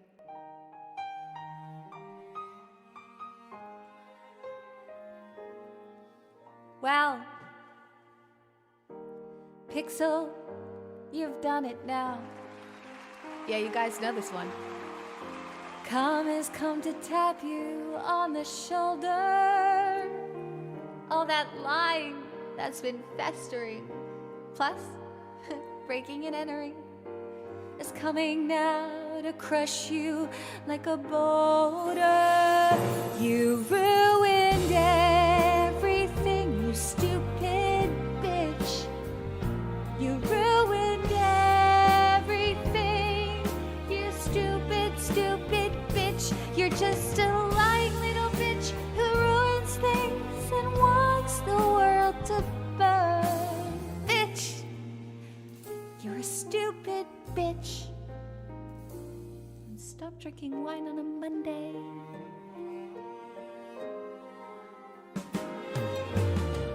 I was so close to paradise. But now the only thing I'm close to is defeat. These shards are a metaphor for my soul. Won't stop the self-pity because I'm on a roll. Yes, Josh completes me, but how can that be when there's no me left to complete? You ruined everything, you stupid bitch.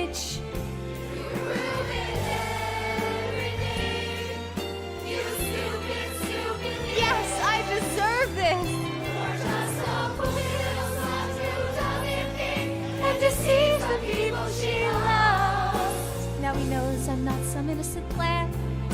He sees me for what I am, which is a horrible, stupid, dumb and ugly, fat and stupid, simple, self-hating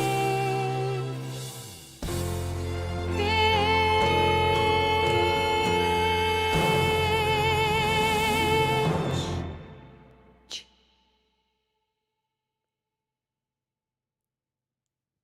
I'm a Poggies, by the way. Welcome on in. Hello. Anybody else who is new here, feel free to take a moment. Now's a great time to introduce yourself. But also, you don't have to.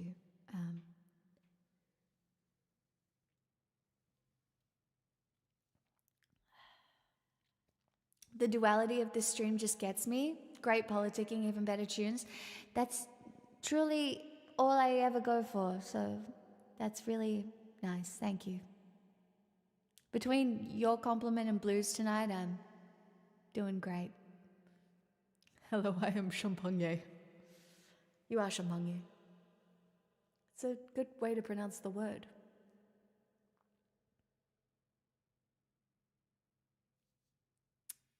I see no issue.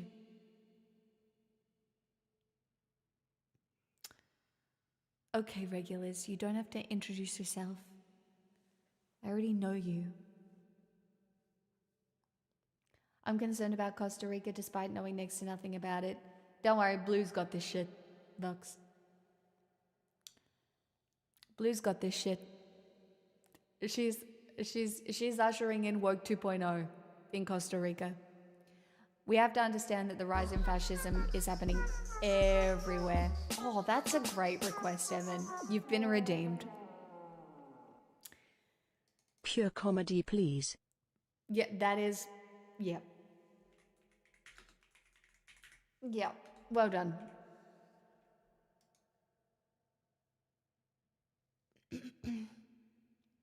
If you're new, you might like this one too. It's a good story. At 6. For some reason, when I go to yeah.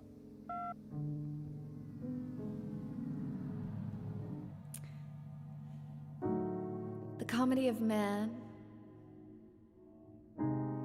starts like this. Our brains are way too big for our mother's hips. And so nature, she devised this alternative. We emerge half-formed and hope whoever greets us on the other end is kind enough to fill us in. And babies, that's pretty much how it's been ever since. Now the miracle of birth leaves a few issues to address. Like, say, that half of us are periodically iron deficient. So somebody has gotta go kill something while I look after the kids. I do it myself, but what are you gonna get? This thing? It's milk. He says as soon as he gets back from the hunt, we can switch. It's hard not to fall in love with something so helpless. Ladies, I hope we don't end up regretting this.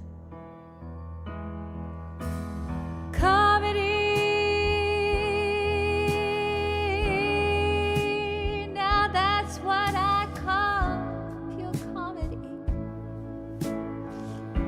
Just wait until the part where they start to believe they're at the center of everything, and some all-powerful being endowed this horror show with meaning.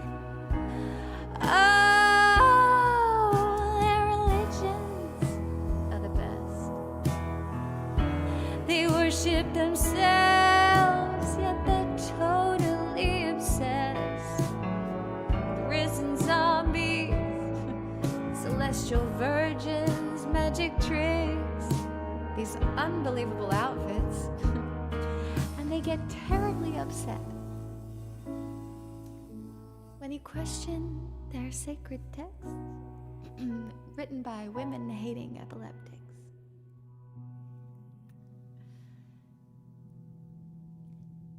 Their languages just serve to confuse them. Their confusion somehow makes them more sure.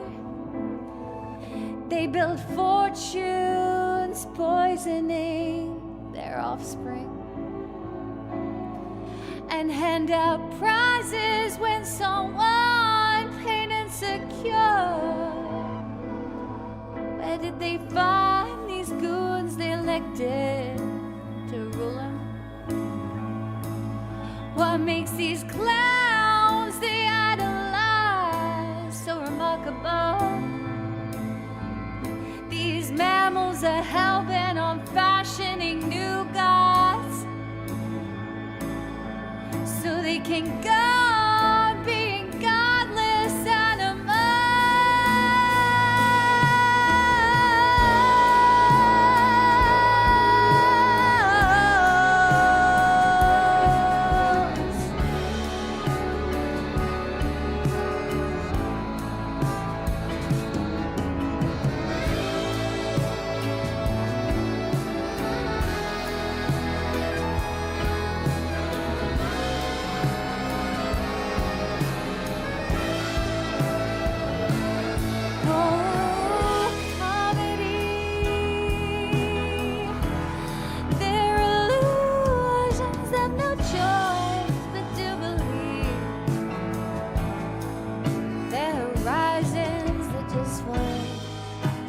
recede. How's this for irony?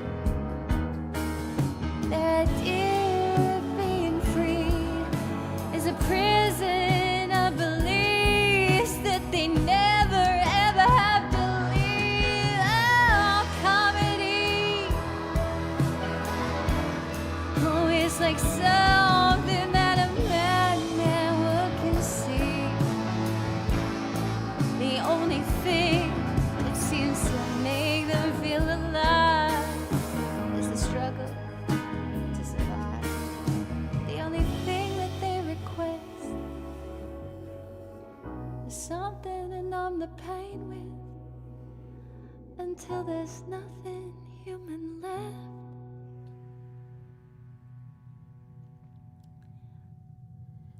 Just random matter suspended in the dark. I hate to say it, but each other's all we've got.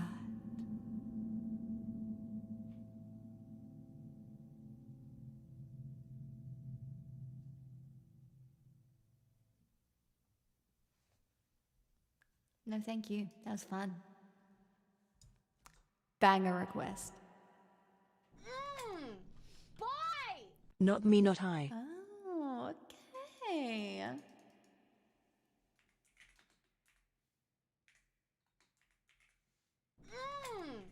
Boy! Down to the river to pray. I see what you're trying to do. Solidify. Solidify? Solidify?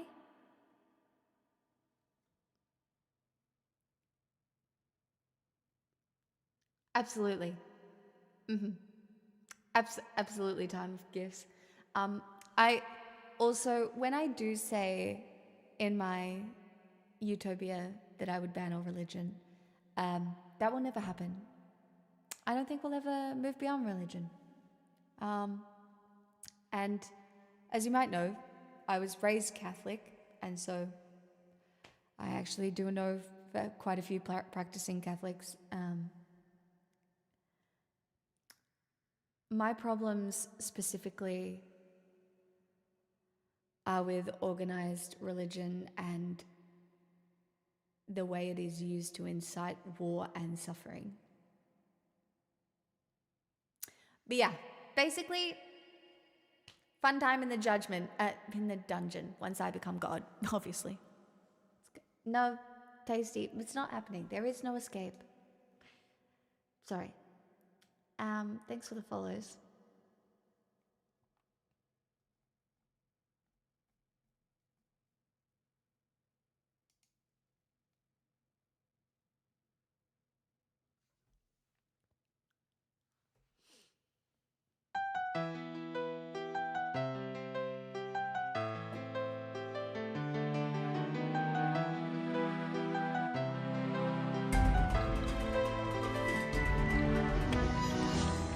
Porter's head online.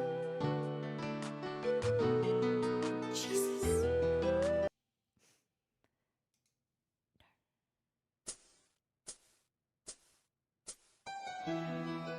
No. Did we have a track for this?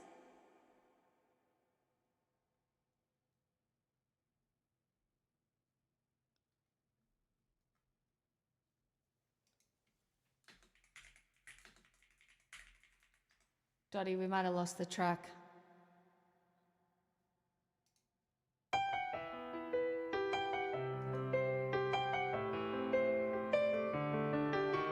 It's okay. I got it. It's okay. It's alright. You mix me up for someone who'd fall apart without you. Yeah, you broke my heart for the first time. I'll get over that too. It's hard to find the reasons who can see the right. I guess that we were seasons out of time. I guess you didn't know me. If you think love is blind, then I wouldn't see the flaws between the lines. Surprised that I called you out in every single time that you lied. Did you think that every time I see you I would cry? No, not me, not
Thank you, Dottie. That was fun.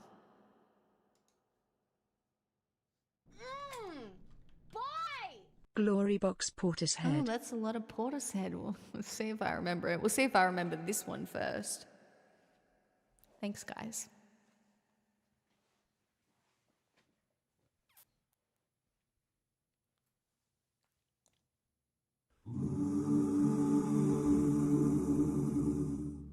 As I went down in the river to pray, studying about the good old way, and who shall wear the starry crown? Lord, show me the way. Sisters, let's go down, come on down. Oh, sisters, let's go down, down in the river to pray. As I went down in the river to pray, studying about that good old way, and who shall wear the rolling ground? Good Lord, show me the way. Oh, brothers, let's go down, come on down. Come on, brothers, let's go down, down in the river to pray. As I went down in the river to pray, studying about that good old way, and who shall wear the starry crown? Good Lord, show me the way. Oh, fathers, let's go down, come on down. Oh, fathers, let's go down, down in the river to pray. As I went down in the river to pray, studying about that good old way, and who shall wear the rolling ground? Good Lord, show me the way. Oh, mothers, let's go down, come on down, don't you wanna go down? Come on, mothers, let's go down, down in the river to pray. As I went down in the river to pray, studying about that good old way, and who shall wear the starry crown? Good Lord, show me the way. Oh, sinners, let's go down, don't come on down. Oh, sinners, let's go down, down in the river to pray. As I went down in the river to pray, studying about that good old way, and who shall wear the robe and crown? Good Lord, show me the way.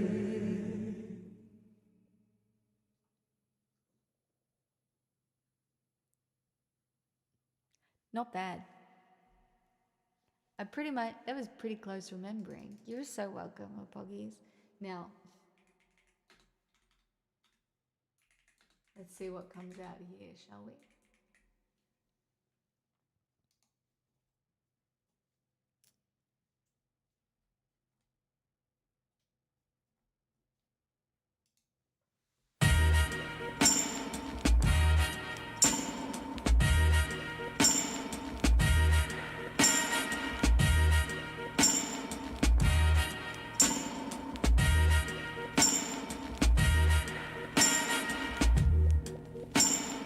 All the stars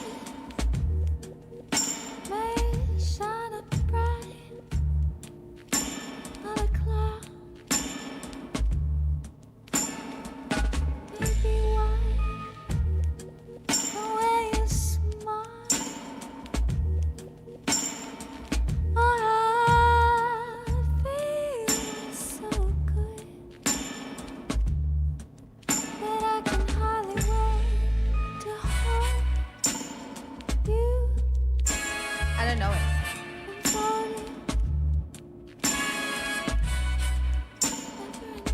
I don't know it. Hold on. Was that close?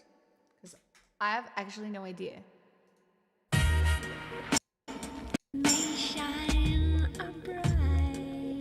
That's too high. All the clouds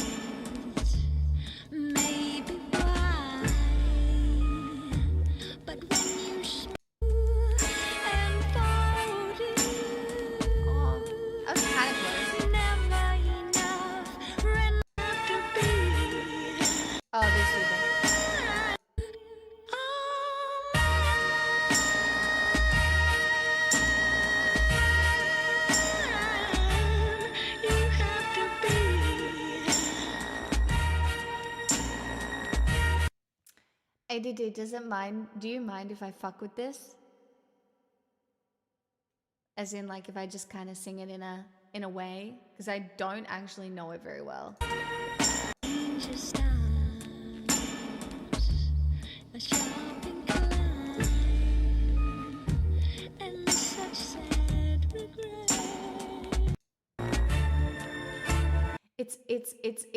It's just the melody is. It would be discernible after about 80 listens for me.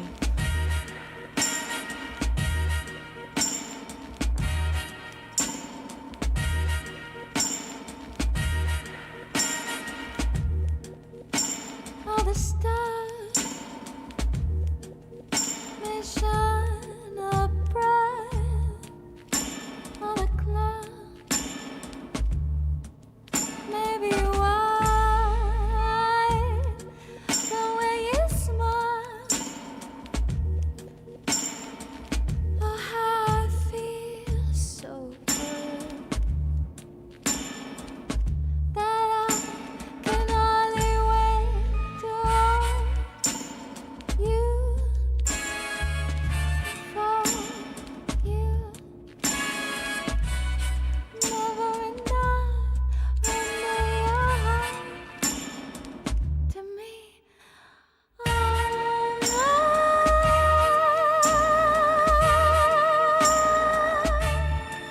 you have to be.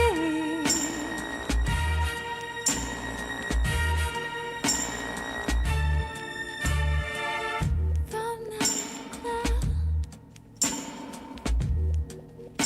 number 9, then just start that sharp incline and such sad regrets. Oh, as those starry skies, as they swiftly fall. Make no mistake, you shan't escape.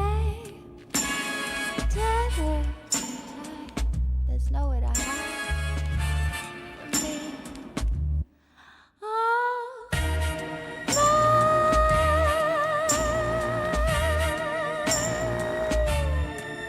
you have to be your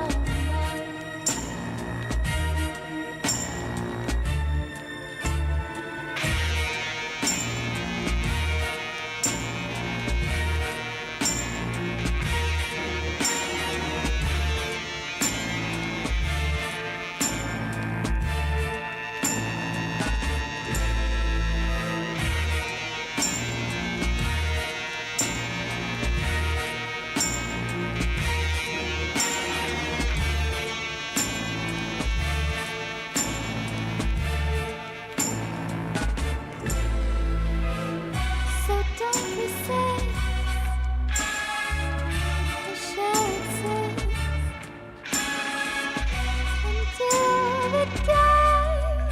until the day I die.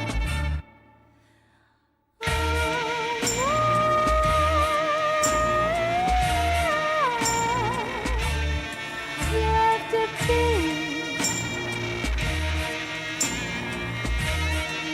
I feel like we got close enough to the vibe. The tune, no. The vibe, sure. You know?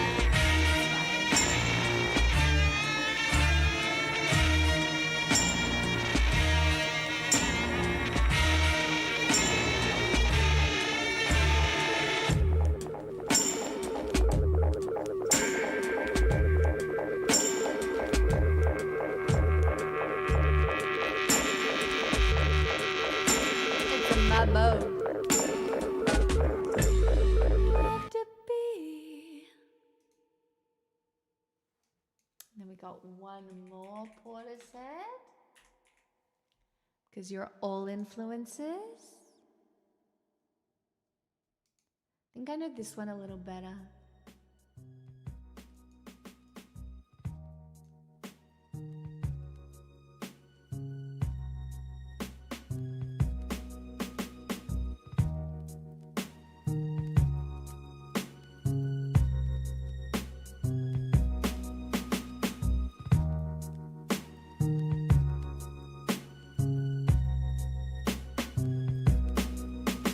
I'm so tired of playing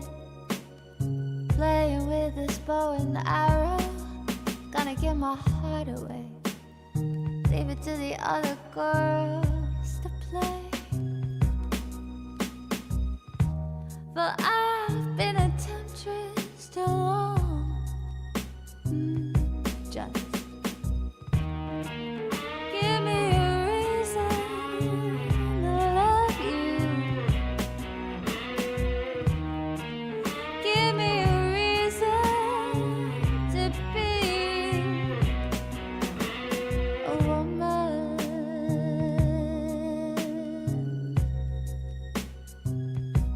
I just wanna be a woman.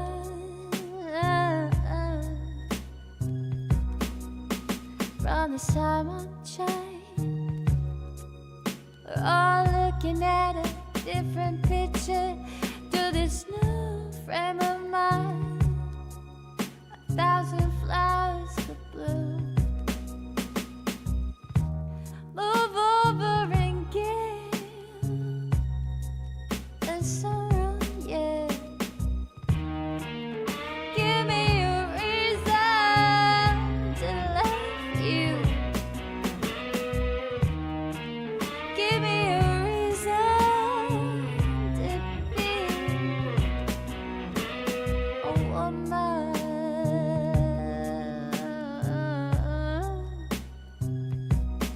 I just wanna be a woman.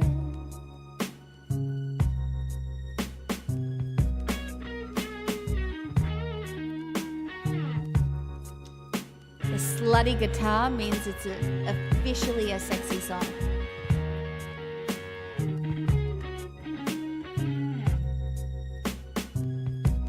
I don't make the rules. That's just how it's clarified.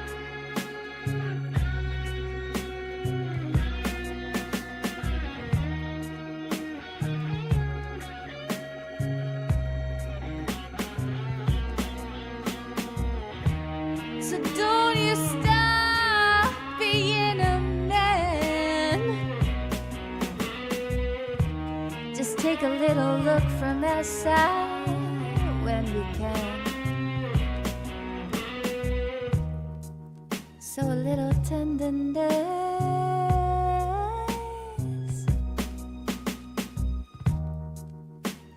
no matter if you cry. Give me a reason to love you. Give me a reason to be a woman.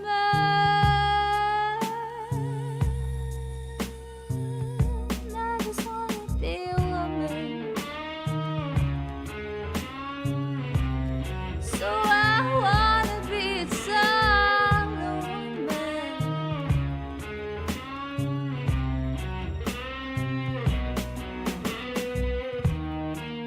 This is the beginning of forever and ever. Oh.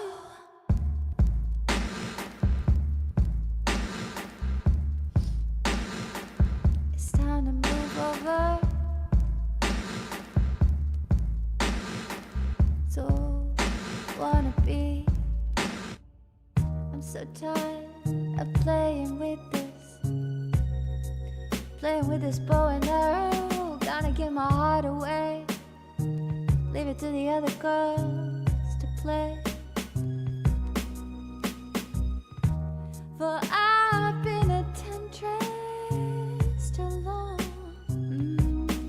Just give me a reason to love you.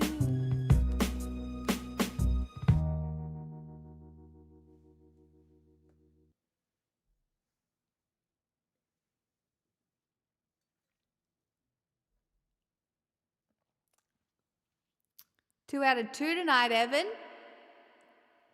They were both fun. And ADD, you kind of got, you won twice.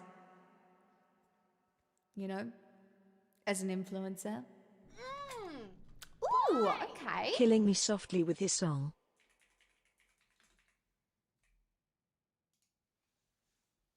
I like singing this actually.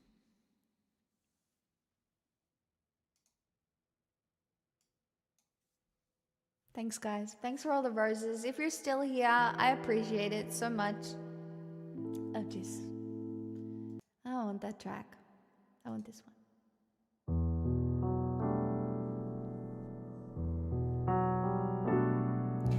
Strumming my pain with his fingers, singing my life with his words, killing me softly with his song, killing me softly with his song, telling my whole life with his words, killing me softly with his song.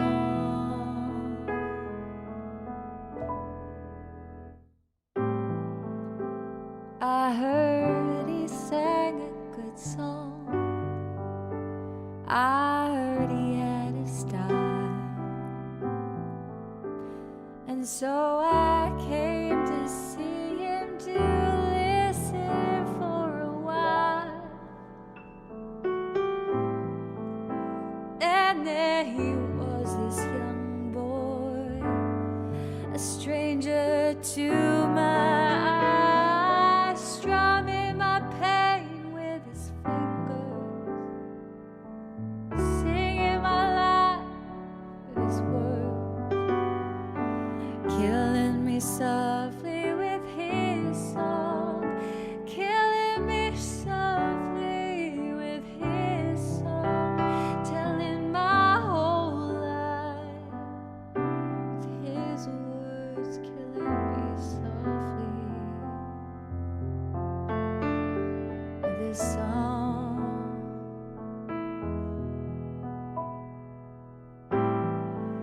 I felt all flushed with fever, embarrassed by the crowd. I felt he found my letters and read each one out loud. I prayed that he would finish, but he just kept right on, strumming my pain with his fingers, singing my life with his words, killing me softly with his song, killing me softly with his song, telling my whole life with his words, killing me softly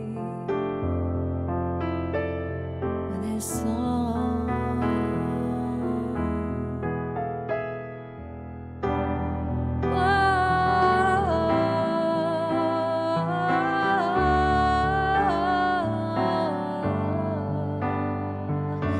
La la la la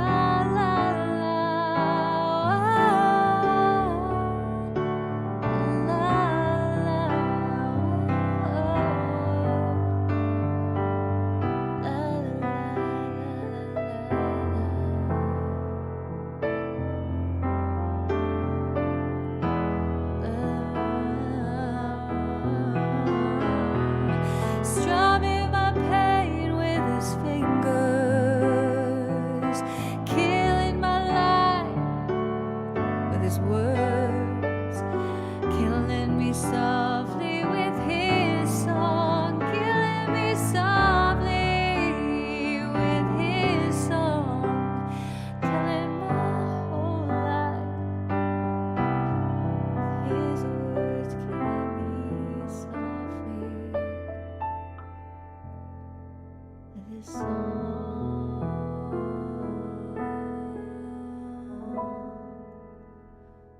I'm Mooglies.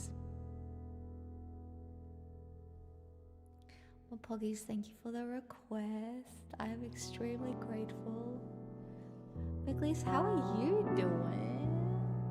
You were doing alright.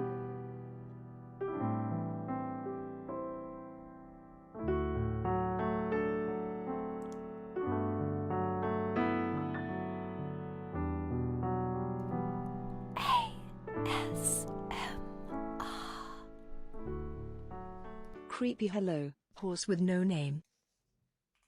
Not the creepy hello. Not the creepy hello.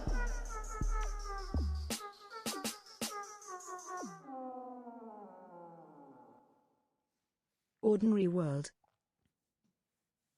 Did you like that? That was my flaccid penis interpretive dance.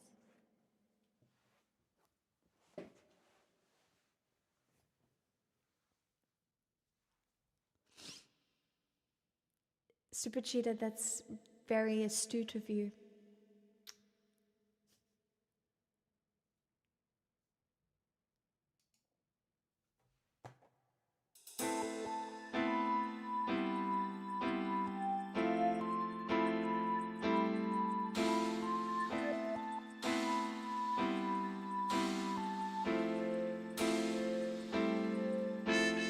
I've been alone with you inside my mind,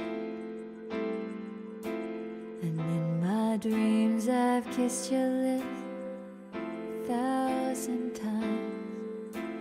I sometimes see you pass outside my door. Hello,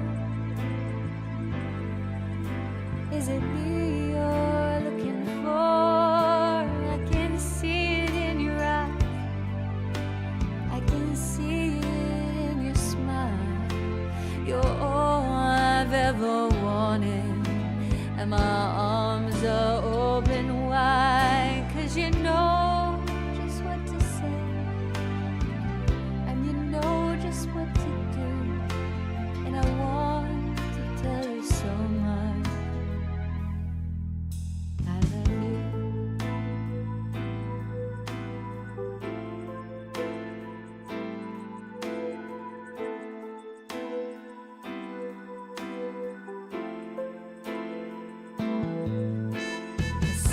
Long to see the sunlight in your hair, and tell you time and time again how much I care. Sometimes I feel my heart will overflow. Hello, I just gotta let you know, 'cause I wonder where you are, and I wonder what you do. Are you somewhere feeling lonely, or is someone loving you? Tell me how to win your heart, for I haven't got a clue. But let me start by saying I love you.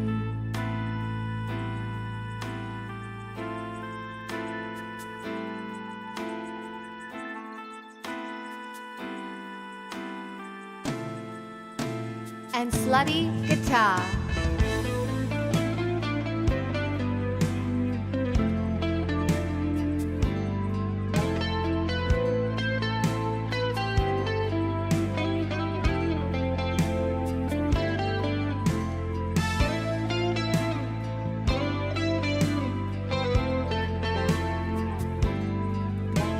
Hello, is it me you're looking for?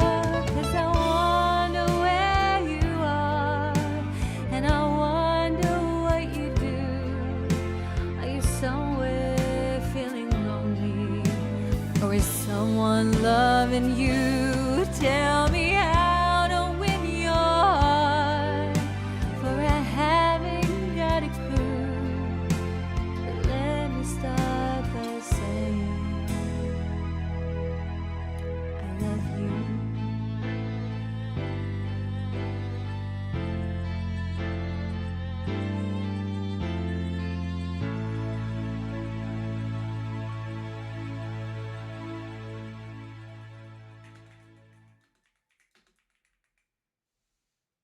Chat, I'm a little tipsy. Happy Monday to me, I suppose.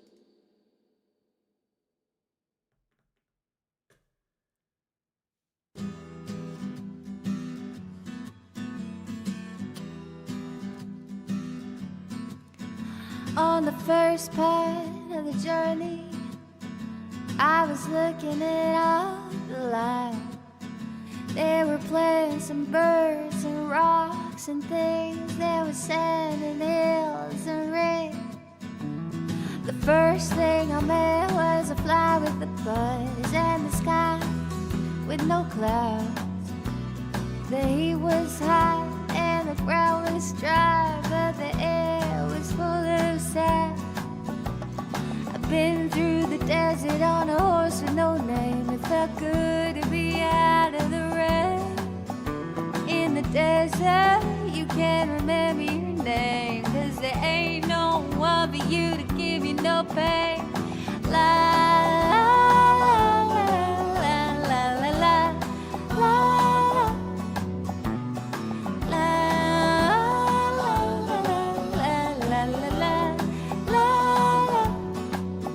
After 2 days in the desert sun, my skin began to turn red. After 3 days in the desert sun, I was looking at a riverbed. And the story you told of a river that flowed made me sad to think it was dead. You see, I've been through the desert on a horse with no name. It felt good to be out of the rain. In the desert, you can't remember your name, 'cause there ain't no one for to give you no pain. La la la la la la. La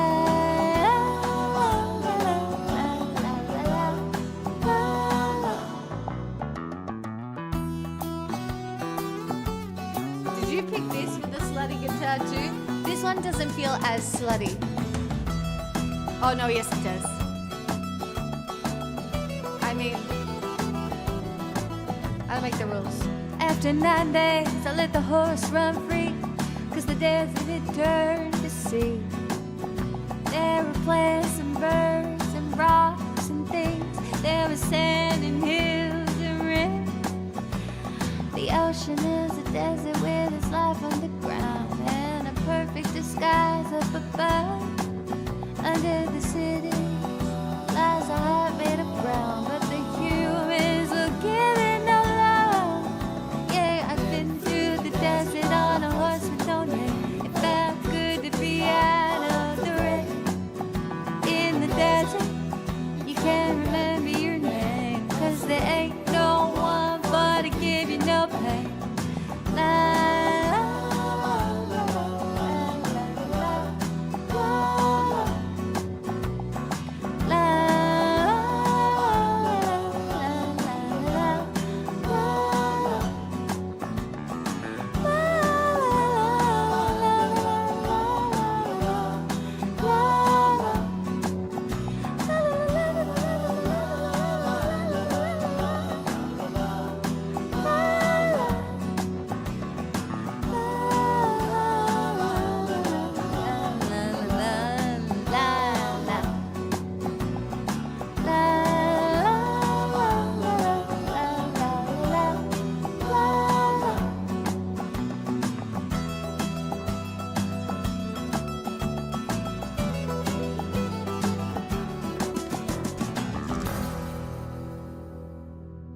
Thank you, my poggies. That was very fun. Thank you for those 2 requests.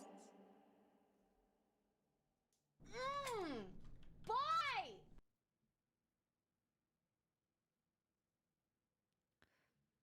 Huh? Oh, that's because you didn't do your usual amount because you wanted the ASMR alert because you were trying to piss off Mooglies. Except he'd already left. That's valid. And I respect it. Very good. 10 out of 10. No notes. No critique. No nothing. That would have been really fun.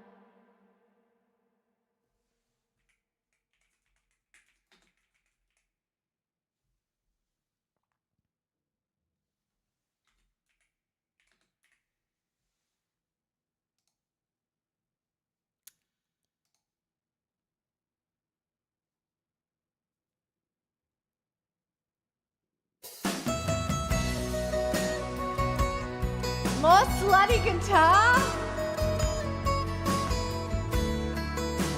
I see the agenda, and I'm not opposed. Came in from a rainy Thursday on the avenue. Thought I heard you talking softly. I turned on the lights, the TV, and the radio. Still I can't escape the ghost of you. What has happened to it all? Crazy son is saying, where is the light that I recognize? Gone away, but I won't cry for yesterday. There's an ordinary world somehow I have to find. And as I try to make my way to the ordinary world, I will learn to survive.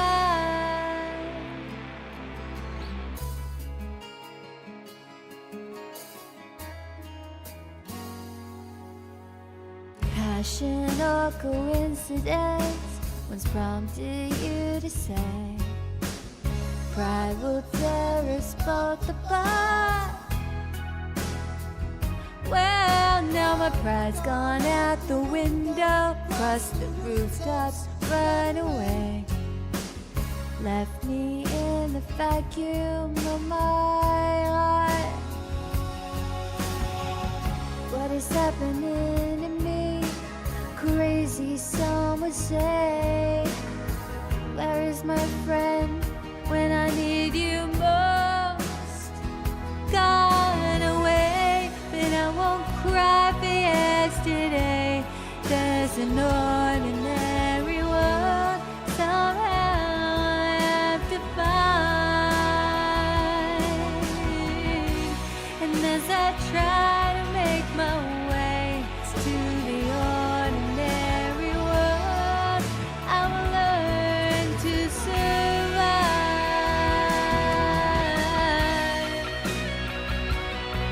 I haven't seen that yet. I did see the most recent one before that.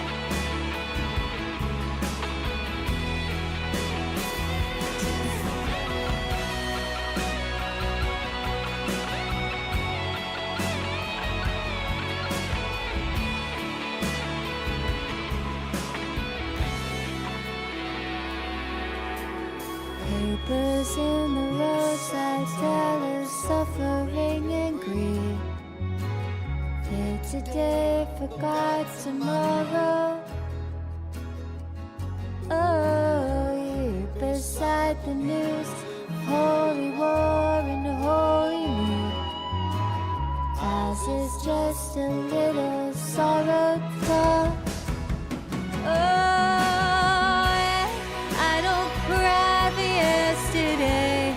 There's an ordinary world somehow I have to find.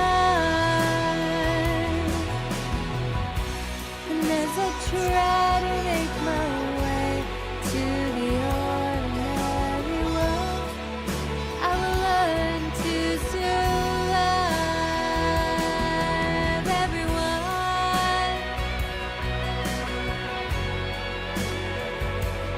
is my world.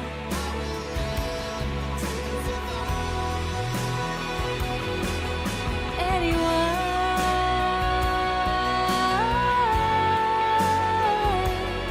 is my world.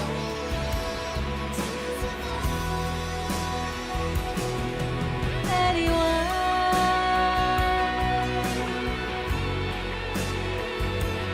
is my world.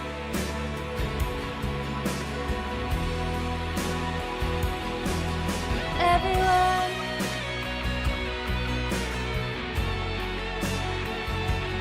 is my world.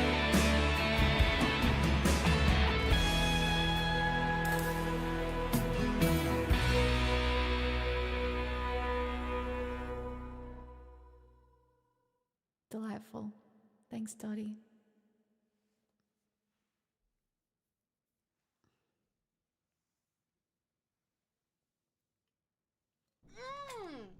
Boy! Closer to fine.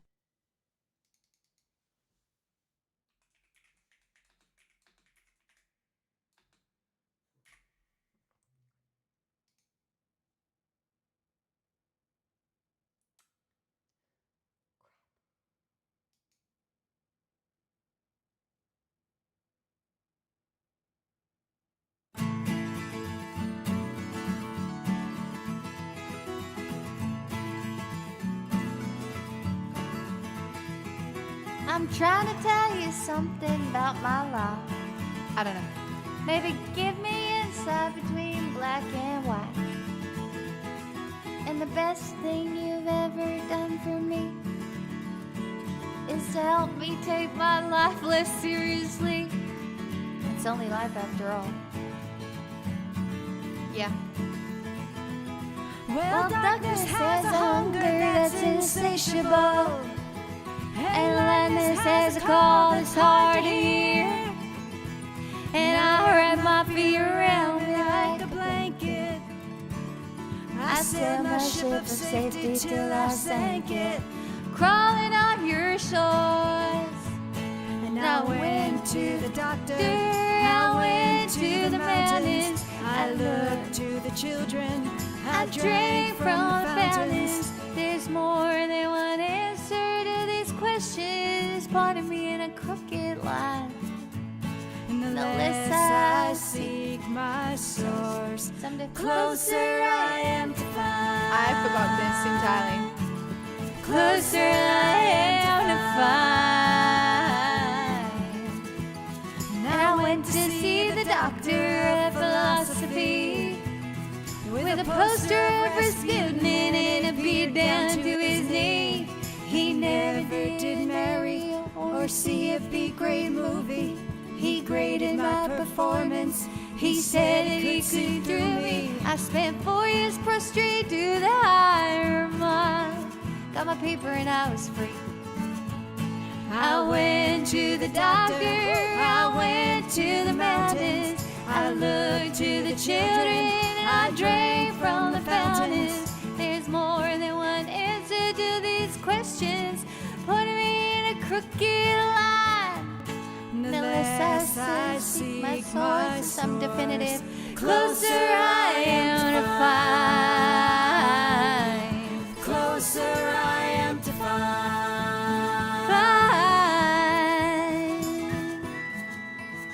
I don't know this song at all, and if I am even partially close, I stop by the bar at 3 a.m. to seek solace in a bottle, possibly a friend. And I woke up with a headache, like my head against a board, twice as cloudy as I've been the night before, and I went seeking clarity. I went to the doctor. I went to the mountains. I looked to the children. I drank from the fountain. We go to the doctor. We go to the mountains. We look to the children. We drink from the fountain. We go to the Bible. We go through the workout. We read up on revival. We stand up for the lookout. There's more than just one answer to these questions, putting me in a crooked line. And the less I seek my source for some definitives, closer I am to find. Closer I am to find. Closer I am to find.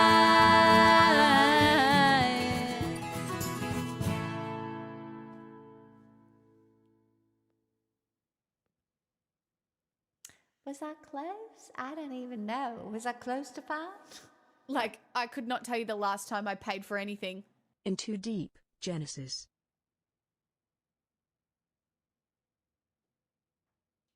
Well, fuck. Oh. Drunk? Sure. I mean, tipsy.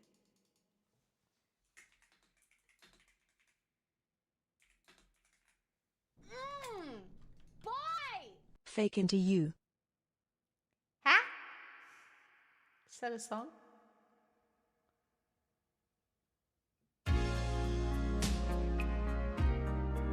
Jesus.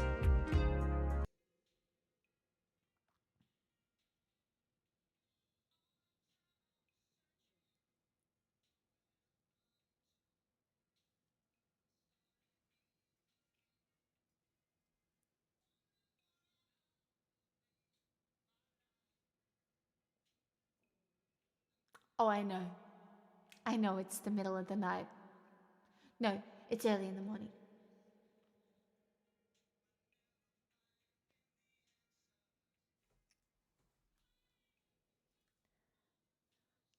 Crying at the top of my voice.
You picked this for the slutty guitar, didn't you? I'm not gonna get this though. I'm drunk, guys. Okay, I can do this.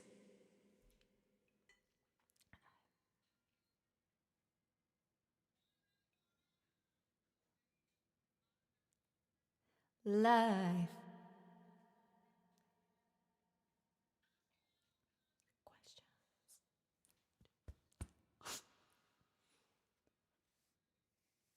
I don't think so, Dottie.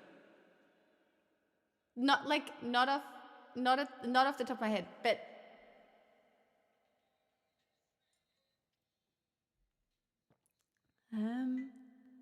still remember everything you said.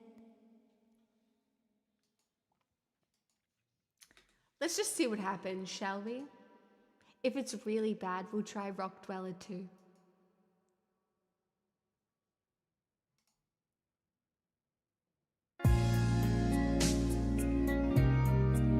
I'm sorry, the backing is too good for me to not try.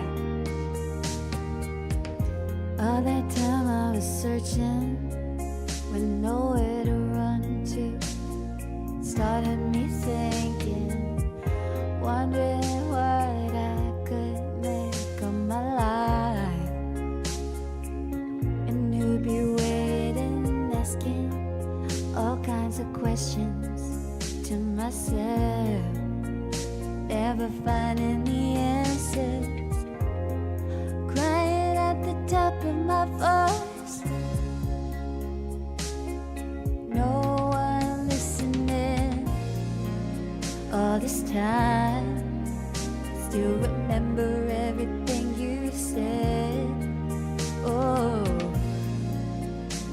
so much you promised. How could I ever forget? Listen, you know I love you, but I just can't take this. You know, but I'm playing for keeps. Although I need you, I'm not gonna make this. You know I want to, but I'm in too deep. So listen to me. Oh, you must believe me.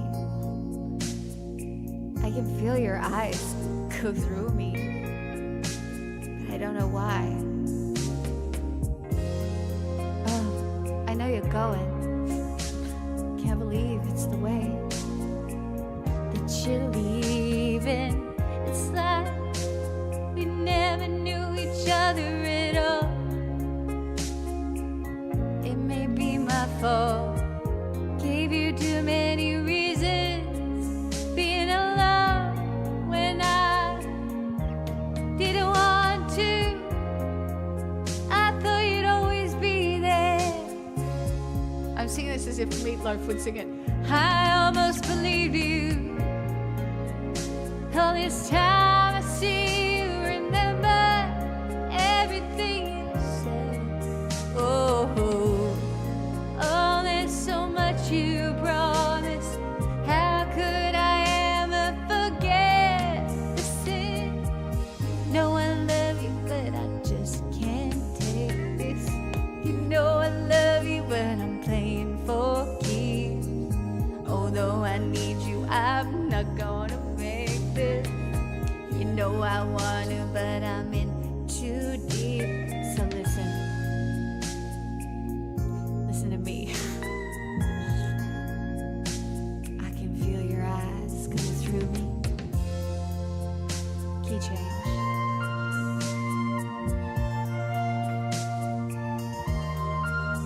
I hope this feels like money well spent and you like spoken word.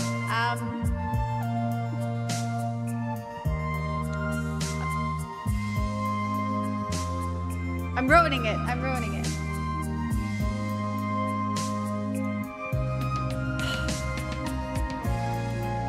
It seems I spent too long only thinking about myself. Oh. And now I want to spend my life just caring about somebody else. So listen, you know I love you, but I just can't take this. You know I love you, but I'm playing for keeps. Although I need you, I'm not gonna make this. You know I want to, but I'm in too deep. You know I love you, but I just can't take this. You know I love you, but I'm playing for keeps. Although I need you, I'm not gonna make this. You know I want to, but I'm in too deep. And as Meatloaf said, 2 out of 3 ain't bad, baby. You know I love you, but I can't do this no more. Why am I all of a sudden from the country? You know I want to, but I'm in too deep. You know I love you, but I just can't take it. But I'm playing for keeps.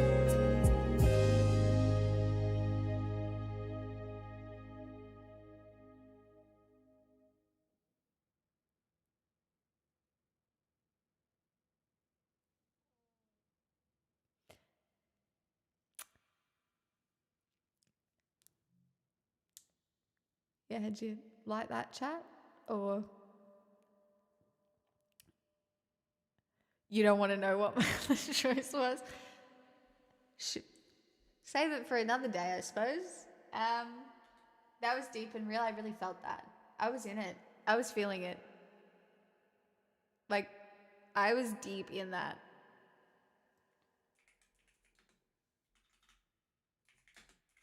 No, like I was. You know when I start spoken word that I'm basically doing slam poetry. You know, sometimes I realize I've gotten to this point of delirium / whatever, and I'm like, oh, the VOD. The VOD. Why the VOD?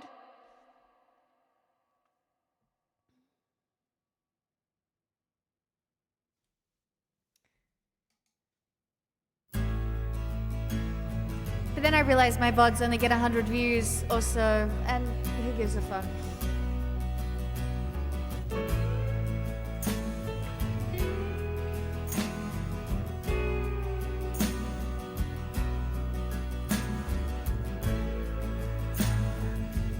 I wanna hold the hand inside you.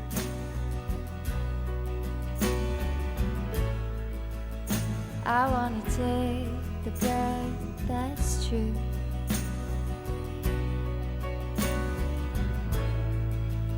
I look to you and I see nothing.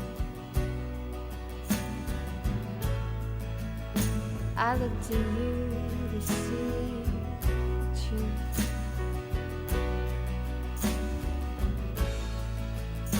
You live your life, you go in shadow.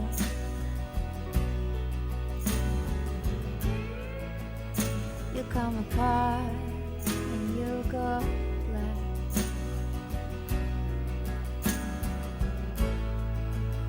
Some kind of night into your dark.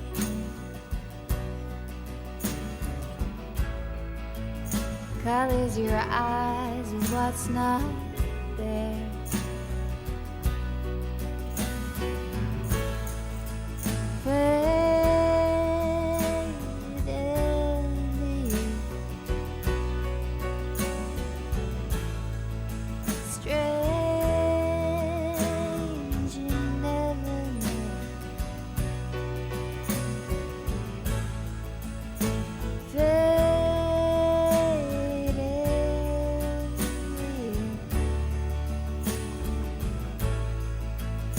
I think it's strange you never knew.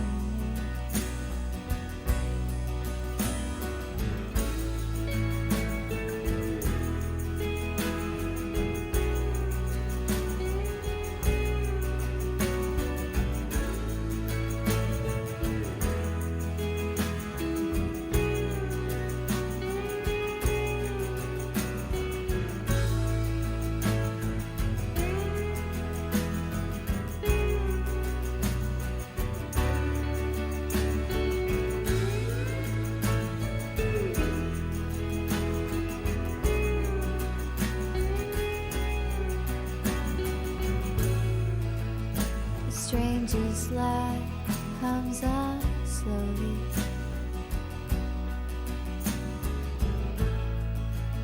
The strangest heart is at home.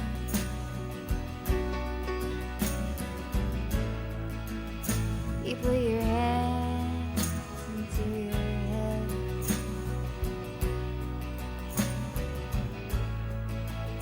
And then a smiles cover your heart.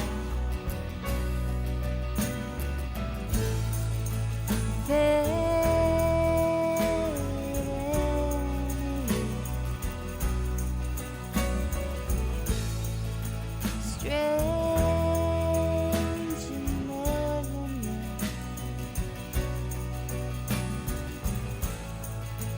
Faded you.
You're very welcome, Apoggies. Thank you for the request and thanks for the follows.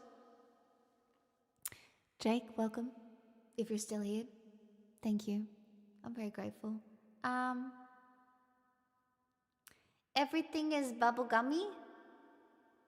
What do you mean? Something cozy?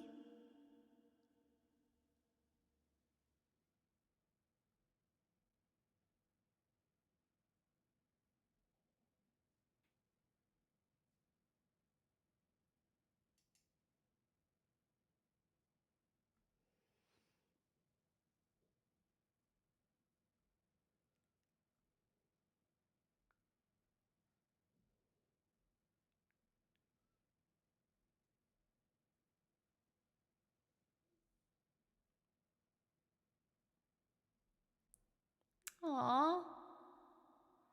That's wholesome.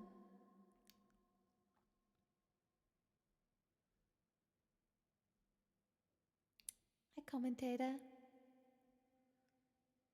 Drinking wine already? Look.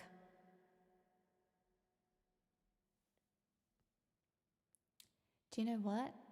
I'm a grown up and I can do what I want.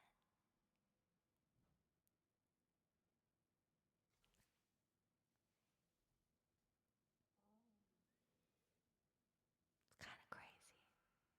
Do you know, like sometimes I just do something just because I can. Do you know what I mean? So it's actually practicing rebellion. Not that I would ever rebel against anything. You know, I have a reputation to uphold. That's not for me. But I think you're in love with somebody else. Felt you pull away, and now I'm blaming myself. You keep me in the dark. Tell yourself it's fine. Protect me from the pain. Meanwhile, I'm losing my mind.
fine. You ping the time because I have been streaming a long time, but I don't know. Sometimes I just wonder if I haven't been working hard enough, and so that's. You get longer until I get my self-confidence back. How many of the Lily Allen songs? All of them? Case? I think. I listen to that album a lot.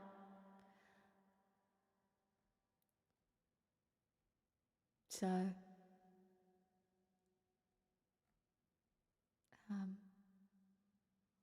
I think I added almost all of them to the list.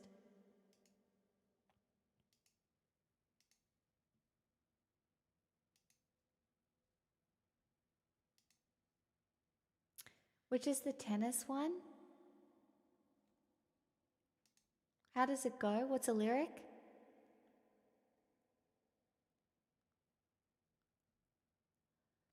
But you give me just enough hope to hold on to. Nothing. But you give me just enough. Oh yeah, I know that one. But you're not a stranger, Madeline. Madeline. Madeline. Madeline. But you're not a stranger, Madeline.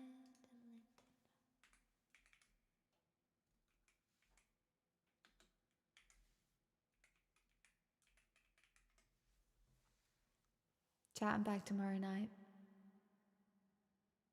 Can't guarantee it'll be good,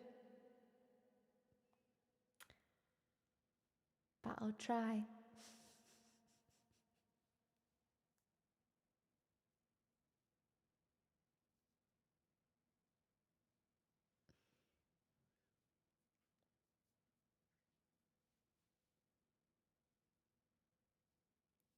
Thanks, my poggies.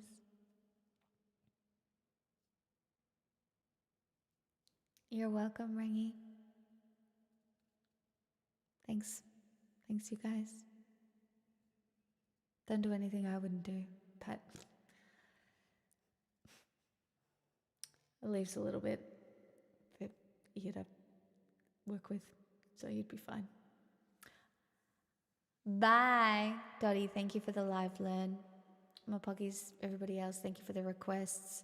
I don't think they're here still, but Louis Blanc, happy birthday. That was cute. I'm